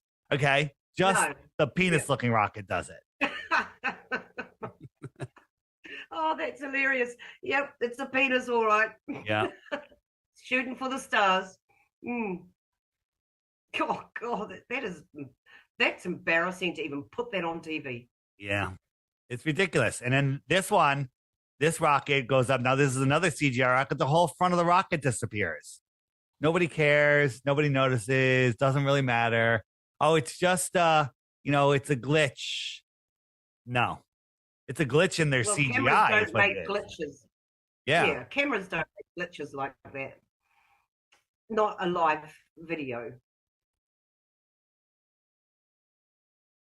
Where is it? No, there it goes. See, the whole top of the rocket disappeared. Watch again. I'll zoom in closer. Oh, so it's back again. Yeah, I'm going back and forth. It's like, oh, it's broken away, but now it hasn't. Yeah. Unbelievable. This is, I don't know if it's Project Bluebeam or just some projected hologram. Yes. Who knows what it is? Yep. Yeah, exactly. Unbelievable. I really don't think I don't believe for 1 minute that they've been to space, and I've said it, and I've watched Conspiracy Music Guy. He makes he's put some great songs together about did NASA really go to the moon? Conspiracy Music Guru made those epic videos. And by the way, you can find them all on the app if you just hit the web button and you scroll down to Conspiracy Music Guru. And then also in the book section, he turned them into books and kids' books. They're amazing. Oh, great. Amazing. Great. And you give a kid, let him listen to the song, watch the video a few times. Then you have him read the book. The words are in his head. They learn to read like that. These books are worth $100 a piece. Okay. Wow. Oh, good on him. Yeah. So I really that's good stuff. And also, did you watch the Level movies by Sean Hibbler? Level and the Next Level? No. So those are 2 documentaries. If you hit the web button, scroll down right here. Oh, right. Full-length videos. Those 2 are in there, but he's doing one a year. They come out on Flat Earth Day, which is April 22nd, and April 22nd is coming up, and it's called Level with Me, and it's a game changer. This is the one that's going to wake up the world. It's got Eddie Bravo in it. It's got a lot of famous people in it. Myself, not that I'm famous. It's got Bryce Mitchell in it from the UFC. What's that? You're getting there. Yeah. So famous. I highly recommend that. I have my challenge. My Bitcoin challenge is, watch the daily video for 2 weeks, and after that, if you can come up with 1 globe proof, you win 3 Bitcoins, or just watch the 3 Level movies. That's it. Yeah. Okay. If you do that, there's no human being that's capable of thinking that can watch those 3 movies and not become a flat earther. Yeah. I mean, I don't need convincing. I want to go and see. I want to explore. I mean, I want to see it with my own eyes. I want to know. I mean, how far are we infinite? how big is the filament, if there is one? Is there another one over another area? Maybe the Have you read The Navigator Who Crossed the Ice Wall? No. Again, in the book section on the app is that, but you've seen this map, right? Yep. So I buy into this. I think that my opinion that this could be very true. Whether this is accurate or not, I don't know. But we want the right to explore, right? But here we are, just thousands of miles away are other worlds. Mars, Jupiter, Uranus, Lemuria, right? And you got all of these worlds across the plane. You know, something that occupies a piece of the plane is called a planet.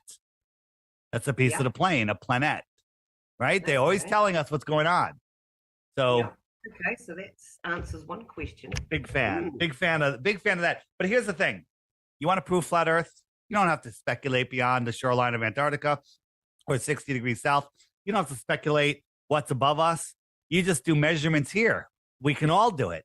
Water at rest lies flat, period. Yeah. We can see too far.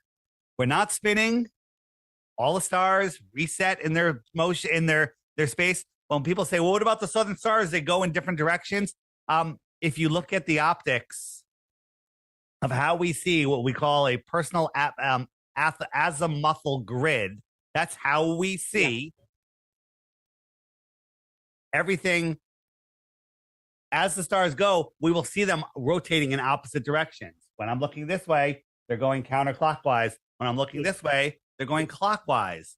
And they're still going the same direction. Yeah. Yeah. And so what is keeping us stationary? What's below us? What's above us? What's all around all of these worlds? We're not floating in space. Are we? We're not, or we're not. The deepest hole ever dug is the Great Borehole, 7.8 miles, right? And they were wrong every step of the way on what they were going to hit. But then they know what the next 4,000 is. Okay, this is called pseudoscience. This is ridiculous. Yeah, how can you know? Molten magnetic core. You can't have a molten magnet. That's them just laughing. Hey, we're going to tell them that we have liquid, frozen liquid. I'm trying to think of an analogy that's as stupid as molten magnet, because a magnet loses its magnetism before it melts. Okay. So a molten magnetic core is them just going, look at these dumb, useless eaters. They'll believe anything.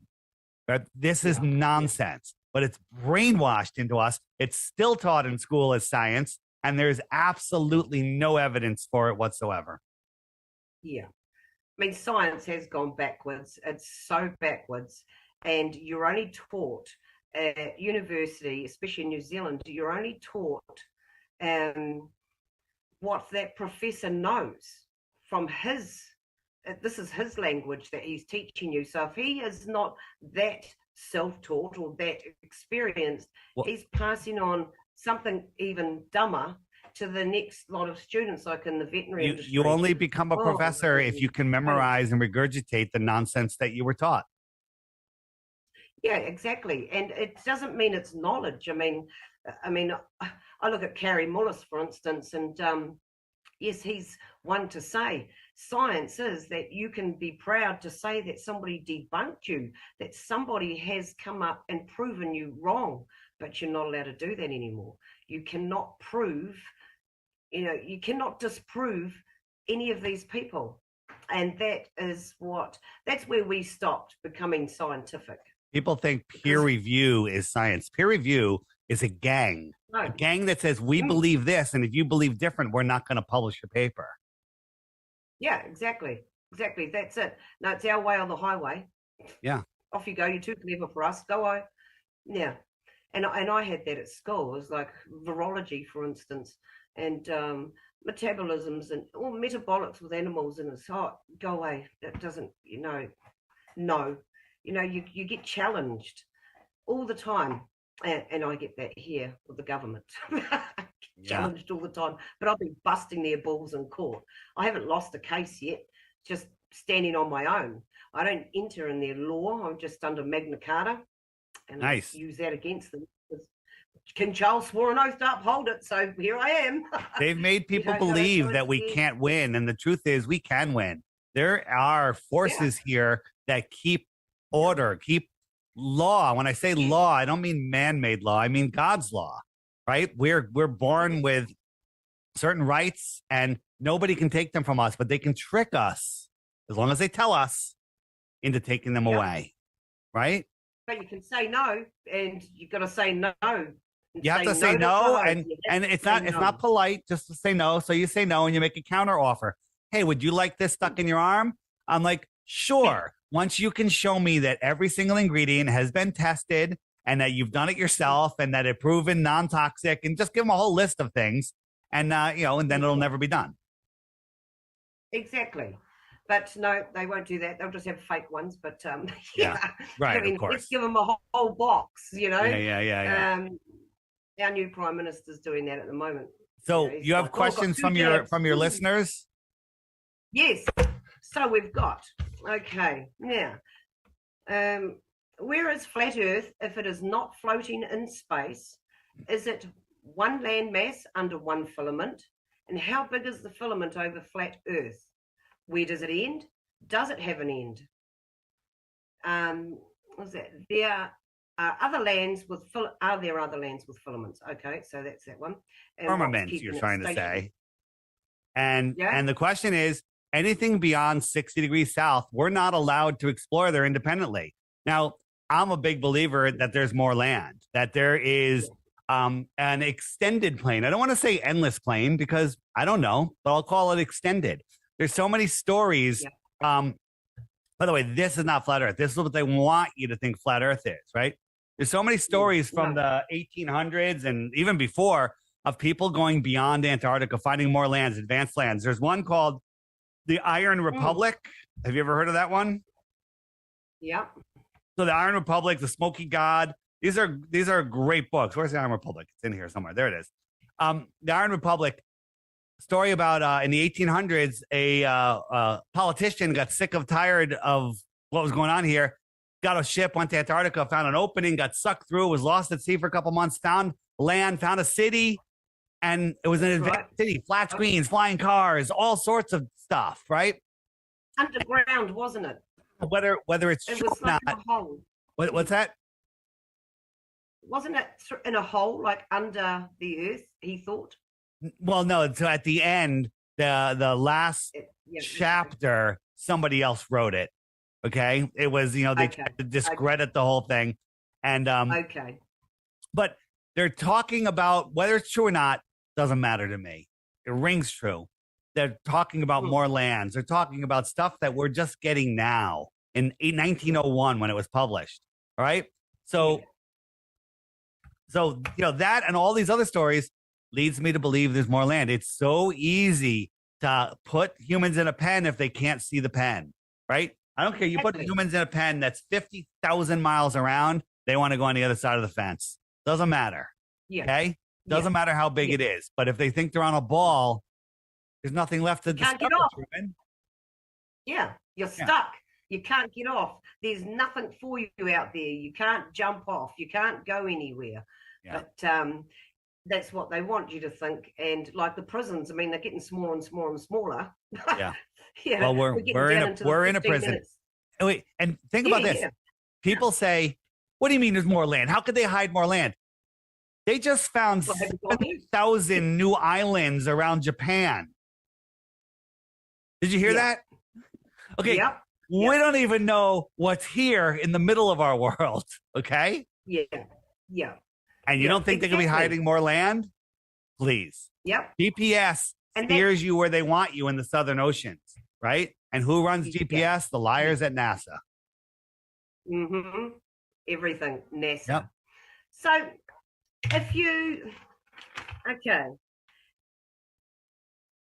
if the Earth is spinning, wouldn't it take less time to fly a plane? you'd take off, you'd circle a couple of times, and then you'd be able to land at your destination because the Earth is spinning. You wouldn't have to fly for 20 hours flight to get somewhere or 12-hour flight. So wouldn't the plane just go up and then just land again because you're arrived because the Earth is spinning? Well, first, you have to understand we're spinning at 1,000 miles an hour. We're orbiting at 66,000 miles an hour, chasing the sun at 500,000 miles an hour. That entire thing's moving sideways at 1.3 million miles an hour, but none of the stars ever change. Everything just stays perfect. Satellites fall around the Earth, mimicking those four motions, staying exactly where they're supposed to be, floating in nothingness, right? Not spiraling out of control like they would if nothingness was an actual thing. So the spinning of the Earth, right? So hold on a second. So this is a flight from I think it was from New Britain, somewhere in where the hell was it? It was in somewhere in England, somewhere there, and it was flying to South America. So it's going halfway around the ball. It's going from the top down to here. So if this is the way I'm looking right here, stars over here are on my horizon. But as I fly down, those stars are now over my head, right? Because I'm now pointing down. The top of the plane's looking at those stars rather than the windshield. Okay. But you This is wouldn't what they fly show. down though, would you? This is what they show. This is what you actually see. Why aren't these stars rising up as the plane's going over? Right? This is what Google Earth shows you. Right? This is an animation. This is what a computer simulation says you should see, but reality shows you something else. Right? So and think about if this. The plane is flying. It's and flying. He's going to come down to that way. You would have but to. the Earth is spinning. Which way is it spinning? It's not going that way, is it? It's going that way. The argument there Which way is it going? that the atmosphere is spinning with the Earth and the plane's already got that inertial motion. But that's nonsense because when you go from, I think it was Germany to South America, the world is spinning twice as fast down there. In Germany, it's only spinning at like 500 miles an hour.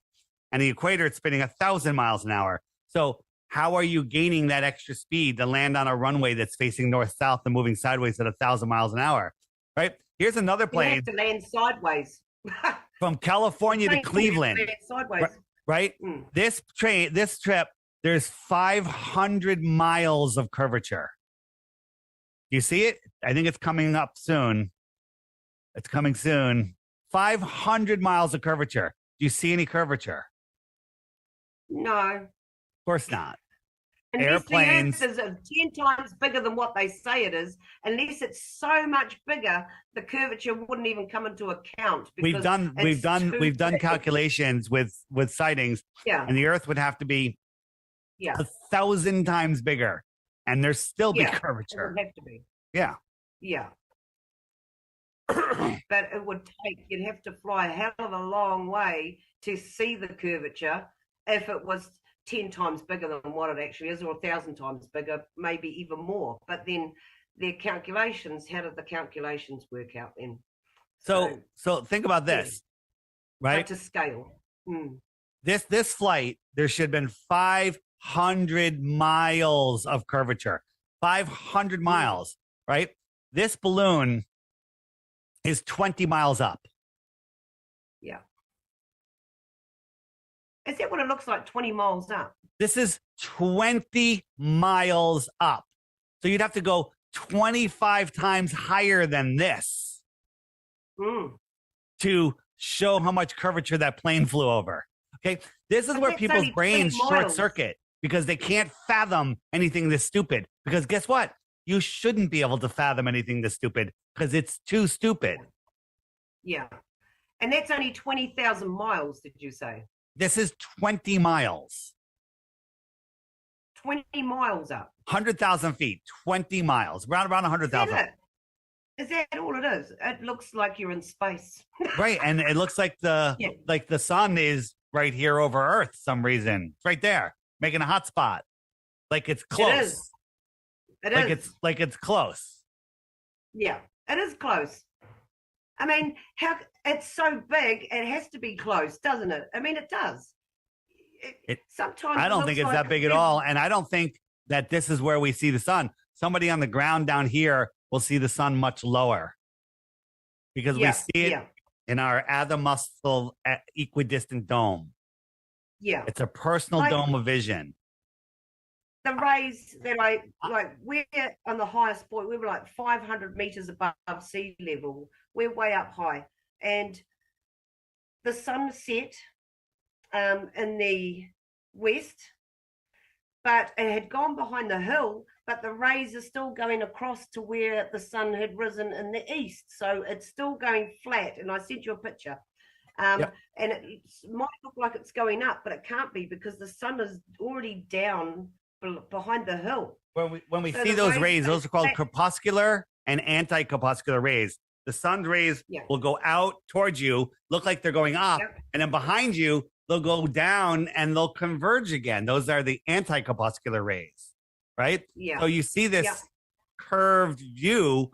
That's exactly what we're talking about. Well, that's what happens when you've got a glass as well. Here's You'll the see thing. it in a glass. It'll Where am I curve. located? You're in America. Okay. Do you know that or do you believe it? Well, I don't know.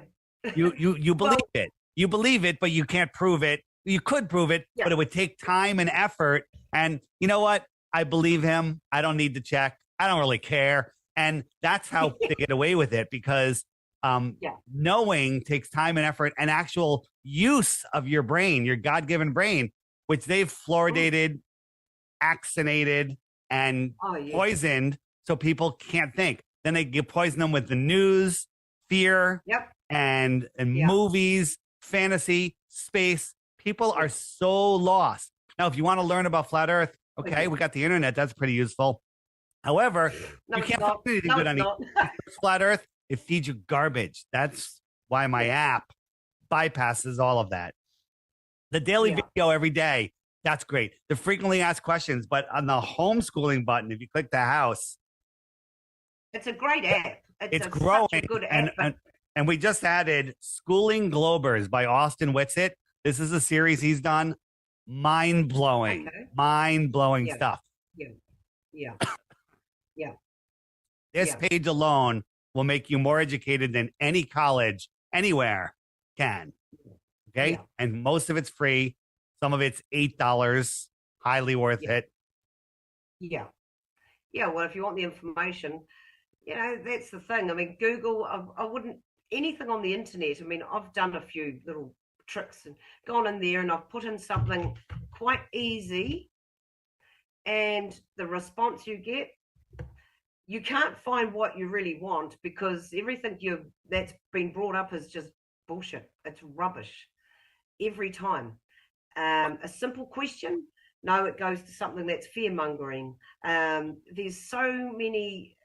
You can't rely on the internet for anything. Any of your listeners that are doubting flat Earth, I'm offering you 3 Bitcoins. Just go to flatearthdave.com, get the app, or take the crash course. It's free on the website.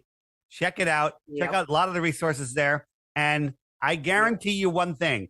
If you give it a solid look and try to win the 3 Bitcoins, you are going to become a flat earther. Okay? Yeah. Period. Because that's where we live. Yeah. All of our senses, all of the science proves it. Well, science proves the earth is a globe. What science? Right? There is no science. There's pseudoscience, like that meme I showed you of the core. Yeah. The fact that we're moving 4.4 billion miles a year and none of the stars reset. I mean, get moved. I mean, we must be there by now. If if that's been happening for so long, we must have already hit some of them. I mean, the planets wouldn't even be in the same spot. I mean, it doesn't make sense to me. I mean, a spinning globe. I've never believed it. But I mean, it's the mindset of so many people just won't open up.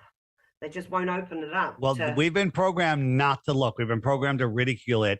And I believe that a lot of the people that fight flat Earth they have other spirits that have taken over their free will. They've given up something, and they've allowed other entities. We are in a spiritual world. People don't want to believe it. We're souls, in a meat suit. And I believe that there's these other influences that if you allow, they will get into you and they will have you do horrible things and stupid things and dumb things. They put little things in their head. I mean, I'm guided by my intuition.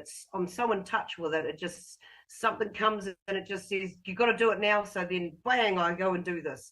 And it works out 100%. Doesn't seem right at the time, but I had to do it. And mine's so strong, and it's this whole thing, my whole life experience. I was here to, I don't know, I think at the end of the day, I'm here to be this potty mouth. I'm saying what I bloody think to you people, and I'm going to destroy you, because that's what I'm here for, because there's some connection. I don't say God because I can't see, but I believe in some connection. I do. I have something that just completely tells me things. So I hear you there, and naming God and giving all the information, that's everyone's personal journey. But there's no doubt there's a creator. Now I used to be no Big Bang evolution, believed it all, and that's just satanic. But if you go and walk into somewhere and there's a giant 100-story building, well, you don't have to believe there's a builder. There's a builder. You don't know who he is, or why he built it, or how he built it, but know there's a builder. Well, this world is way more complicated than a building.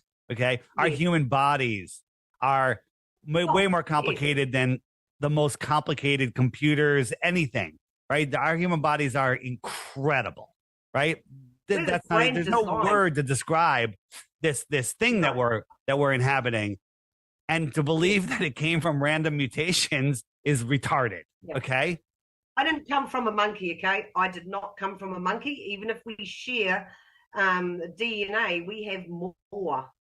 We have more, and we have more chromosomes. And we are so. I mean, I just keep saying to people, we are so built by design. We're a one-off. We're very special, and we don't forget. Like I believe in star seeds. And we are here for a purpose, because there is this other thing that wants to tap into what we have that they don't have, because these people don't even have empathy, and that's one big part of what makes us who we are. And we do put up with a lot of crap. I mean, we are beggars for punishment because we have empathy. There's what people don't. The biggest psyop is believing that we're powerless, believing that we can't win, believing that evil is in control, because it's all a belief, right? There is so much good that's here that's assisting us, and all we have to do is consciously connect with it. Okay, people don't understand that. People are just living in fear. They watch the news, right? North, east, west, south news, steering your mind with fear, putting lines in your forehead with the headlines, right? They use these spells on you, right? Yes, for sure. But they allow that to come into them. They block off their own self-belief.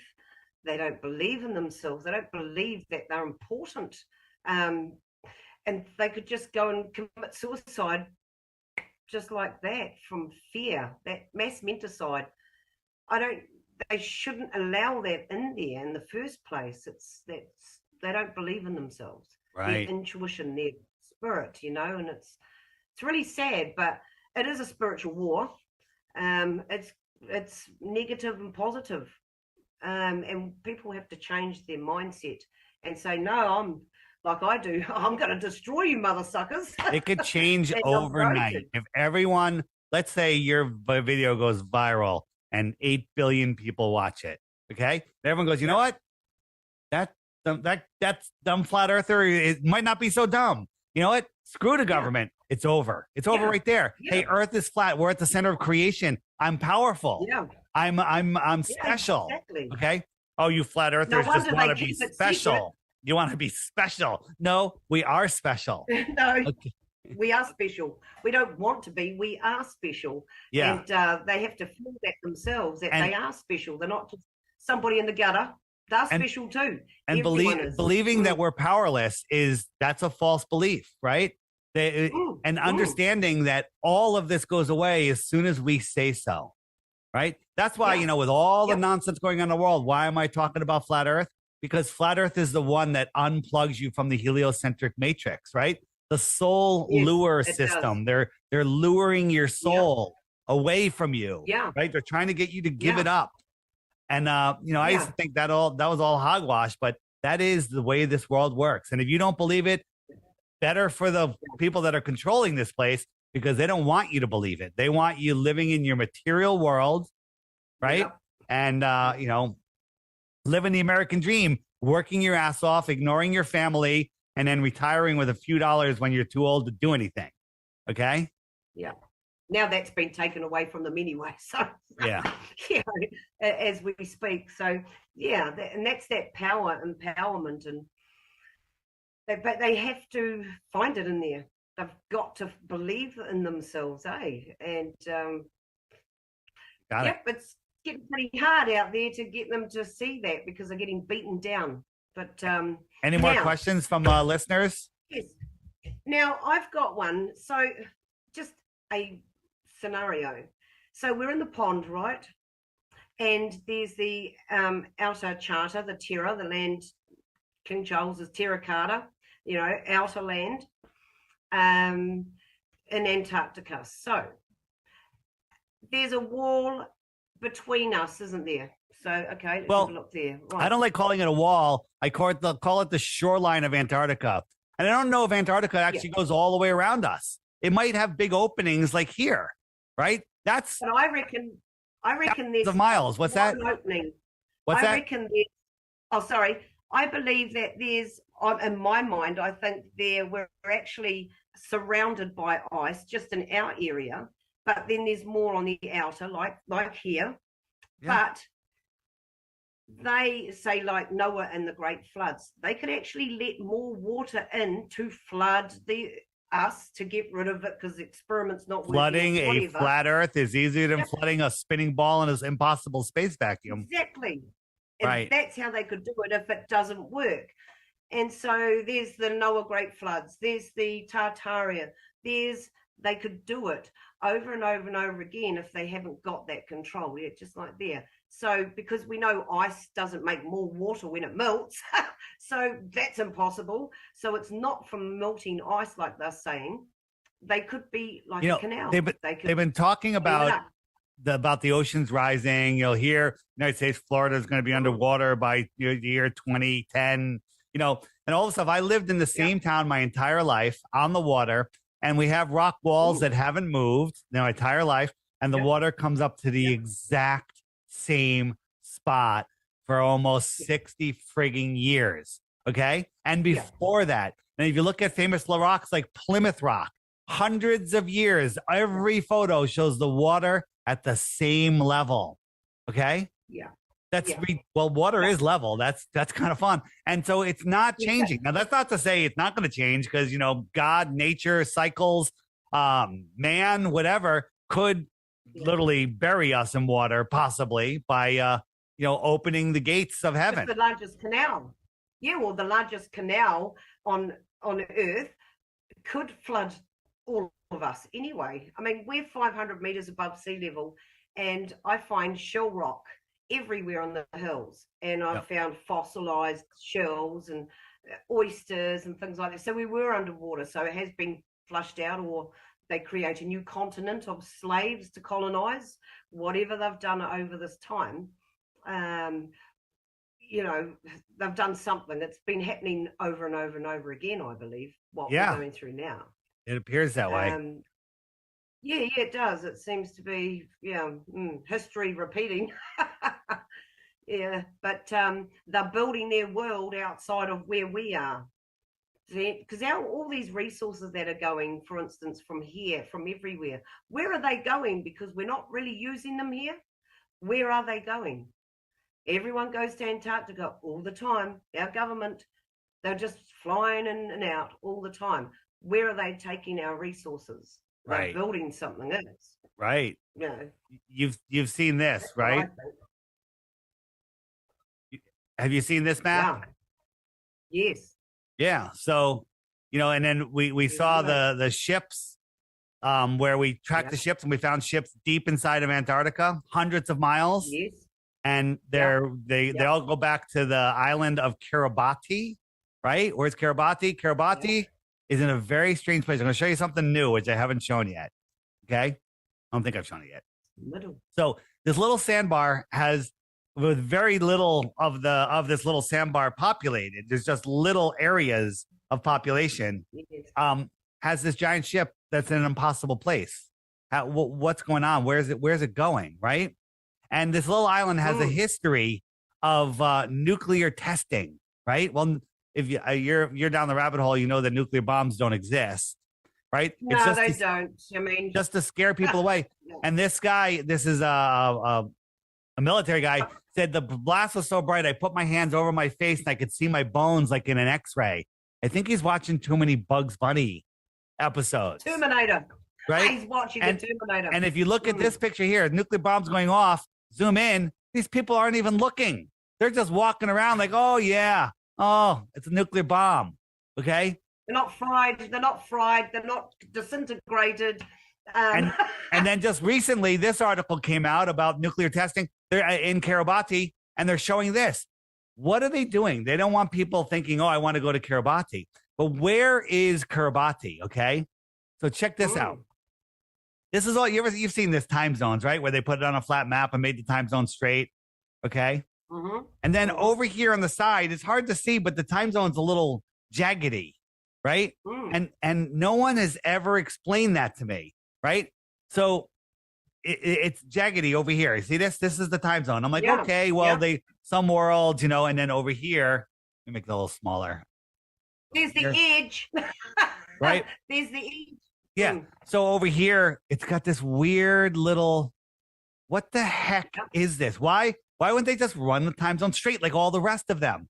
Okay. Right. So yeah. So there it is. And so guess where Kiribati is? Kiribati is right here. The most suspicious spot of all. Why is Kiribati here? Okay. Why do they have a ship going deep inside Antarctica? Why? Why is there no information on this ship? Okay. I think that it's important, and the U.S. says it's an important trade route. There was just an article recently about a couple different countries setting up embassies in Kiribati on a friggin' sandbar. Okay. Right. I think that it's an important trade route to these outer lands. Maybe that's where we get our computer chips from. Maybe that's where we get our tuna fish from. Maybe that's, who knows what they're trading? Maybe they're trading children. Who knows? Okay. A lot of children go missing. Who knows? Yeah. Maybe that's where all our gold went. Right. It's an important trade route. Resources are going. And what I always say, how would you know? You never even heard of Kiribati. Okay. How would you know what's going on there? There could be hundreds of trade routes. Right? Where did all this technology come from? In the 70s, we didn't have computer chips. Now we have amazing computer chips. Right? Yeah. Exactly. I mean, our law journal, New Zealand law journals, that I'm not supposed to have, so I was told, but I found them in a Lions Club shop because a lawyer left town for doing dodgy deals. So he dumped all his books there, and I've got them. And it says in the government are talking about this new computer for algorithms for our legal system. And we didn't have computers back then, but they're talking about it in government. So amazing. We've had technology for a lot longer than they are saying. Very interesting. Yeah, Very interesting. and people just don't want to admit that they've been lied to their whole life, because then they have to admit their whole life was a lie, and it's just too much for some people. But for some reason, people like you and myself and many others are waking up. I think this whole boogeyman thing that's been going around since 2020 has woken up a lot of people. People are waking up to germ theory and and all this other stuff. And people are having a lot more time to work from home, and they're looking and they're finding. FlatEarthDave.com. Fine. FlatEarthDave.com. It's a great place. Yeah. Go there. And see, it can revert back on them. Exactly what they're trying to do is now going to be the push that makes people actually go back inwards and actually see it for what it is. Because, I mean, really, it's quite... The most it's important unbelievable I have... to believe anything now. Right. The most important message I have is, first, you have to understand why Flat Earth matters. And if you go on my app and you click the frequently asked questions and go, why does it matter? That's a great playlist. Spend a week there. Yeah. Okay. And then you'll be a flat earther, unfortunately, or fortunately for you. It might seem unfortunate when your friends ridicule you, but eventually they're going to look and they're going to come around too. So you could say I was there first. I was a flat earther back in 2023 and you were still on the ball. Right. Yeah. But the biggest psyop is that we can't win, that we're not winning. We are winning. Okay. That's the biggest psyop. And it literally, people think, well, there's nothing I can do. I still have to go to work on Monday. That's a pre-programmed response. Okay. I don't have to go to work on Monday. I used to. Yeah. Okay. I'm not working. I am not working to give these people money. I don't pay taxes. I tell them to go and stick it up their backside. I will not pay. And I write them a letter and say, unless you can give me a complete breakdown of every single cent I've paid to you and where it's gone, you're not getting anything from me. And therefore, if I do not get that information, I take it this is at an end and you won't be seeking any monies from me, like 30 grand or plus. People don't realize they say back from them. They say that the only things that are certain in life are death and taxes. Both of those are a lie. And if you wake up and learn on the homeschool page, there's Crow 777 Radio. Don't send your kid to college. Send them there. One episode a day, 5 days a week. That's 2 hours every day. At the end of a month, they'll be smarter than any college kid. At the end of a year, you're going to have a functioning, living, adult human being, and it costs $8 a month. There's no financing. It's $8 a month. You have to cough up the money yourself. Okay? And it's worth it. And sending them to school. And then you'll learn about death and taxes. You'll learn about nuclear bombs not being real. You'll learn about permaculture, and you'll learn about all sorts of things. It's amazing. Amazing. Yeah. So and that alone. That's where we are. That's where we are. I mean, that's a point. That's where I am. I know. Well, I know what I can do. I know what I'm here for. I know this is my life and nobody has the right over me. I mean, it's just plain and simple, basic facts. I don't have to comply to any of this rubbish. But everyone's drags you into it. But no, I'm not doing it. And everyone just says, no, that's it. That's the end. But I have been talking probably more than what you've shown us, but it doesn't matter. Sorry, followers, it doesn't matter. We're talking to Dave, and you need to go and see his videos.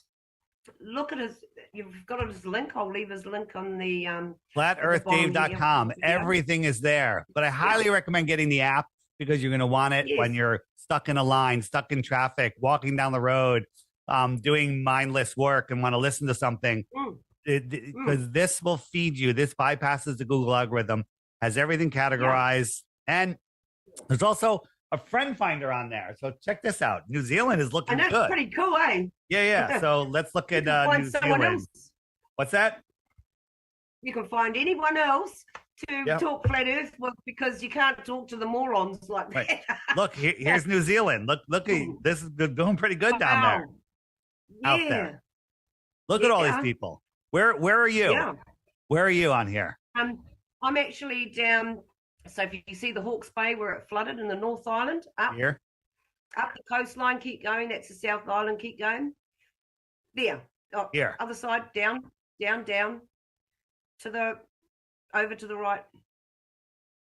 Sorry, left. It'll be there. About there. All right.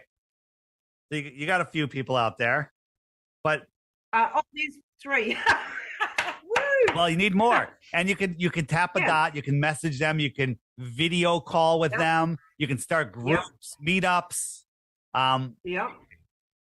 We sent out a 100-mile radius, and we're doing a meetup on April 29th here in Connecticut, and really a lot of people. Yeah, I'm going to start getting everyone connected to really start making getting people aware to get their mental juices flowing a bit and think about compare the evidence, compare it. Well, there's none for globe. As far as I can see, there's none. Science, the word, physics, it's all physics. It's all they say here in the news. Flat Earth, and it's just physics and gravity. Everything loves gravity. That's their answer. On the app, frequently asked questions, hit the gravity button, and then you'll learn what gravity really is. Right? It's just look at America. Look how crazy this is. Wow. Yeah. It's growing. It's growing That's like gone massively. huge. And look at the UK. Yeah. Right? Look at this. Wow. Oh, they're all waking up all right. We're going to be exploring soon. Right. These are all awake. And by the way, people are using this as a dating site, as a friend finder, as a significant other finder, because every blue dot on here, you have more in common with them than any dating site, any random meeting someone at a bar or somewhere. You have more in common with every one of these people. So you go on, you click their profile, you start chatting, you can start playing, you can even play games, right? We have trivia games. Yeah. I'm doing a new game that's going to have, you can play remotely with somebody else. So you're both looking at the same board at the same time. Cool. Yeah. Cool. We've got we've got a politician that everyone's starting to think that might save us, but he's not. He's an idiot. Now, prime example, a young man stands up in a meeting and says he would like the full genome sequence and the isolates for the virus. Have you got proof the virus exists? And this politician, Winston Peters, stands up and says, look, here we have a man who's standing up and asking us, is the earth flat? That was his answer. Wait a minute. Your politician said that? Because he said it to a person who was asking him for the proof of the virus existing, and the prime minister. Do you have video of that? Do you have a recording of that? Yeah. Can you send I it to put me? on my videos all the time. It's like here he says the earth is flat. It's like will you he didn't please even ask that question? Will you please send that to me, I'll please? Send it to you. Send it to me. Yeah. And then you heard Castro's son in Canada talking about flat Earth twice now. Okay. Yeah. This is not by coincidence. Okay. They are doing it because they know. They know. When you say Castro in Canada, you mean Trudeau, right? They have to destroy it. So people and everyone in the crowd is just like, ha ha ha ha ha. All the retards are just laughing. It's like they didn't even click that he didn't even ask about flat Earth. That's the herd mentality, Well, they're trying to link flat, they're trying to make flat Earth be so stupid because it's programmed. That's the number. Like if you ask somebody, what's the, year, now it's tough because people are waking up. But if you ask somebody years ago, what's the dumbest thing? I might go out, Dave. What's that? I might be running out of time. 40 minutes is nearly up. No, we're good. We're good. It's my Zoom link. We're fine. Oh, okay, cool. So if you said to somebody, what's the dumbest thing you've ever heard of? They'll probably say, they could say flat Earth because we've been programmed. So now they're trying to tie flat Earth into the jibby jab. Hey, flat Earth, the jibby jab, same thing, and that way people will automatically discount it. Okay. Because flat Earth is a powerful disinformation programming when the truth is always the opposite. Okay. Yeah. Truth is the opposite. With your new law, not law, about disinformation, it's like, but they're going to have to prove it's disinformation. So this whole thing is just fake. Well, here's my prediction. They can't prove that you're lying. You've looked at all this new chat GBT and face, just deep fakes. Yeah. They're going to let that go so wild that people are like, we can't tell anything's real. Nothing in court. We can't You can't do phone conversations. You can't even trust video anymore. So they're going to say, we need everyone to have a digital ID to log onto the internet, so everything is tracked. And the sheeple will just be like, yes, this is going to be great. And that's our enslavement. So I think that's their plan. I don't think it's going to work because too many people are awake. No. Yeah. I mean, the digital money part of it here is so, well, when they control your money, bye-bye. Central bank digital currencies are slavery. But digital currency isn't bad if it's the right, like a privacy, a non-mutable crypto. Non-governmental. What's that? Yeah. Yeah. It can't be governed. It can't be governed by your government. It can't have any central place. You don't want it on an exchange. You know, this whole crypto things that's been going on. That's not crypto. That's electronic money. Okay. Crypto is different. I advise people on the shopping cart button. There's two cryptos listed in there. Just research. If you don't know about it, learn about it. So when the time comes, at least you'll know what to do when you realize, oh my God, I gotta do this. Right? Yeah. Yeah. I mean, I've got a great barter network here, about probably over 1,000 people in the district.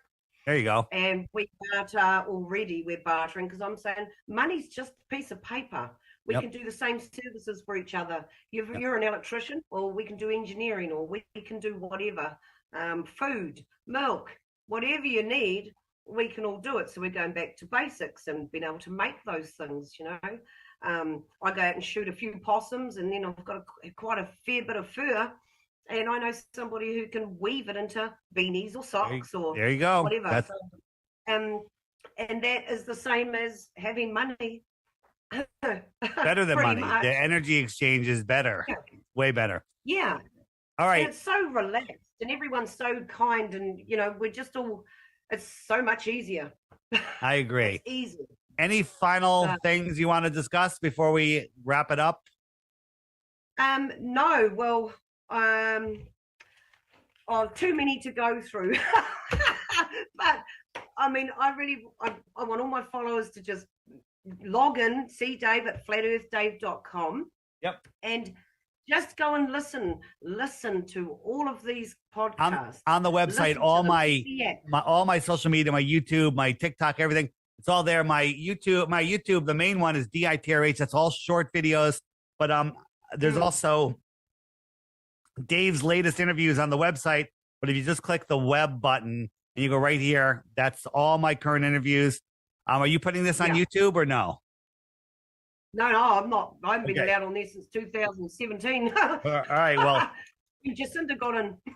I'll put my copy on YouTube, so you'll find it there. It'll be linked to your video when you send me the link, and we're good. And don't forget to send me that politician talking flat Earth. All right?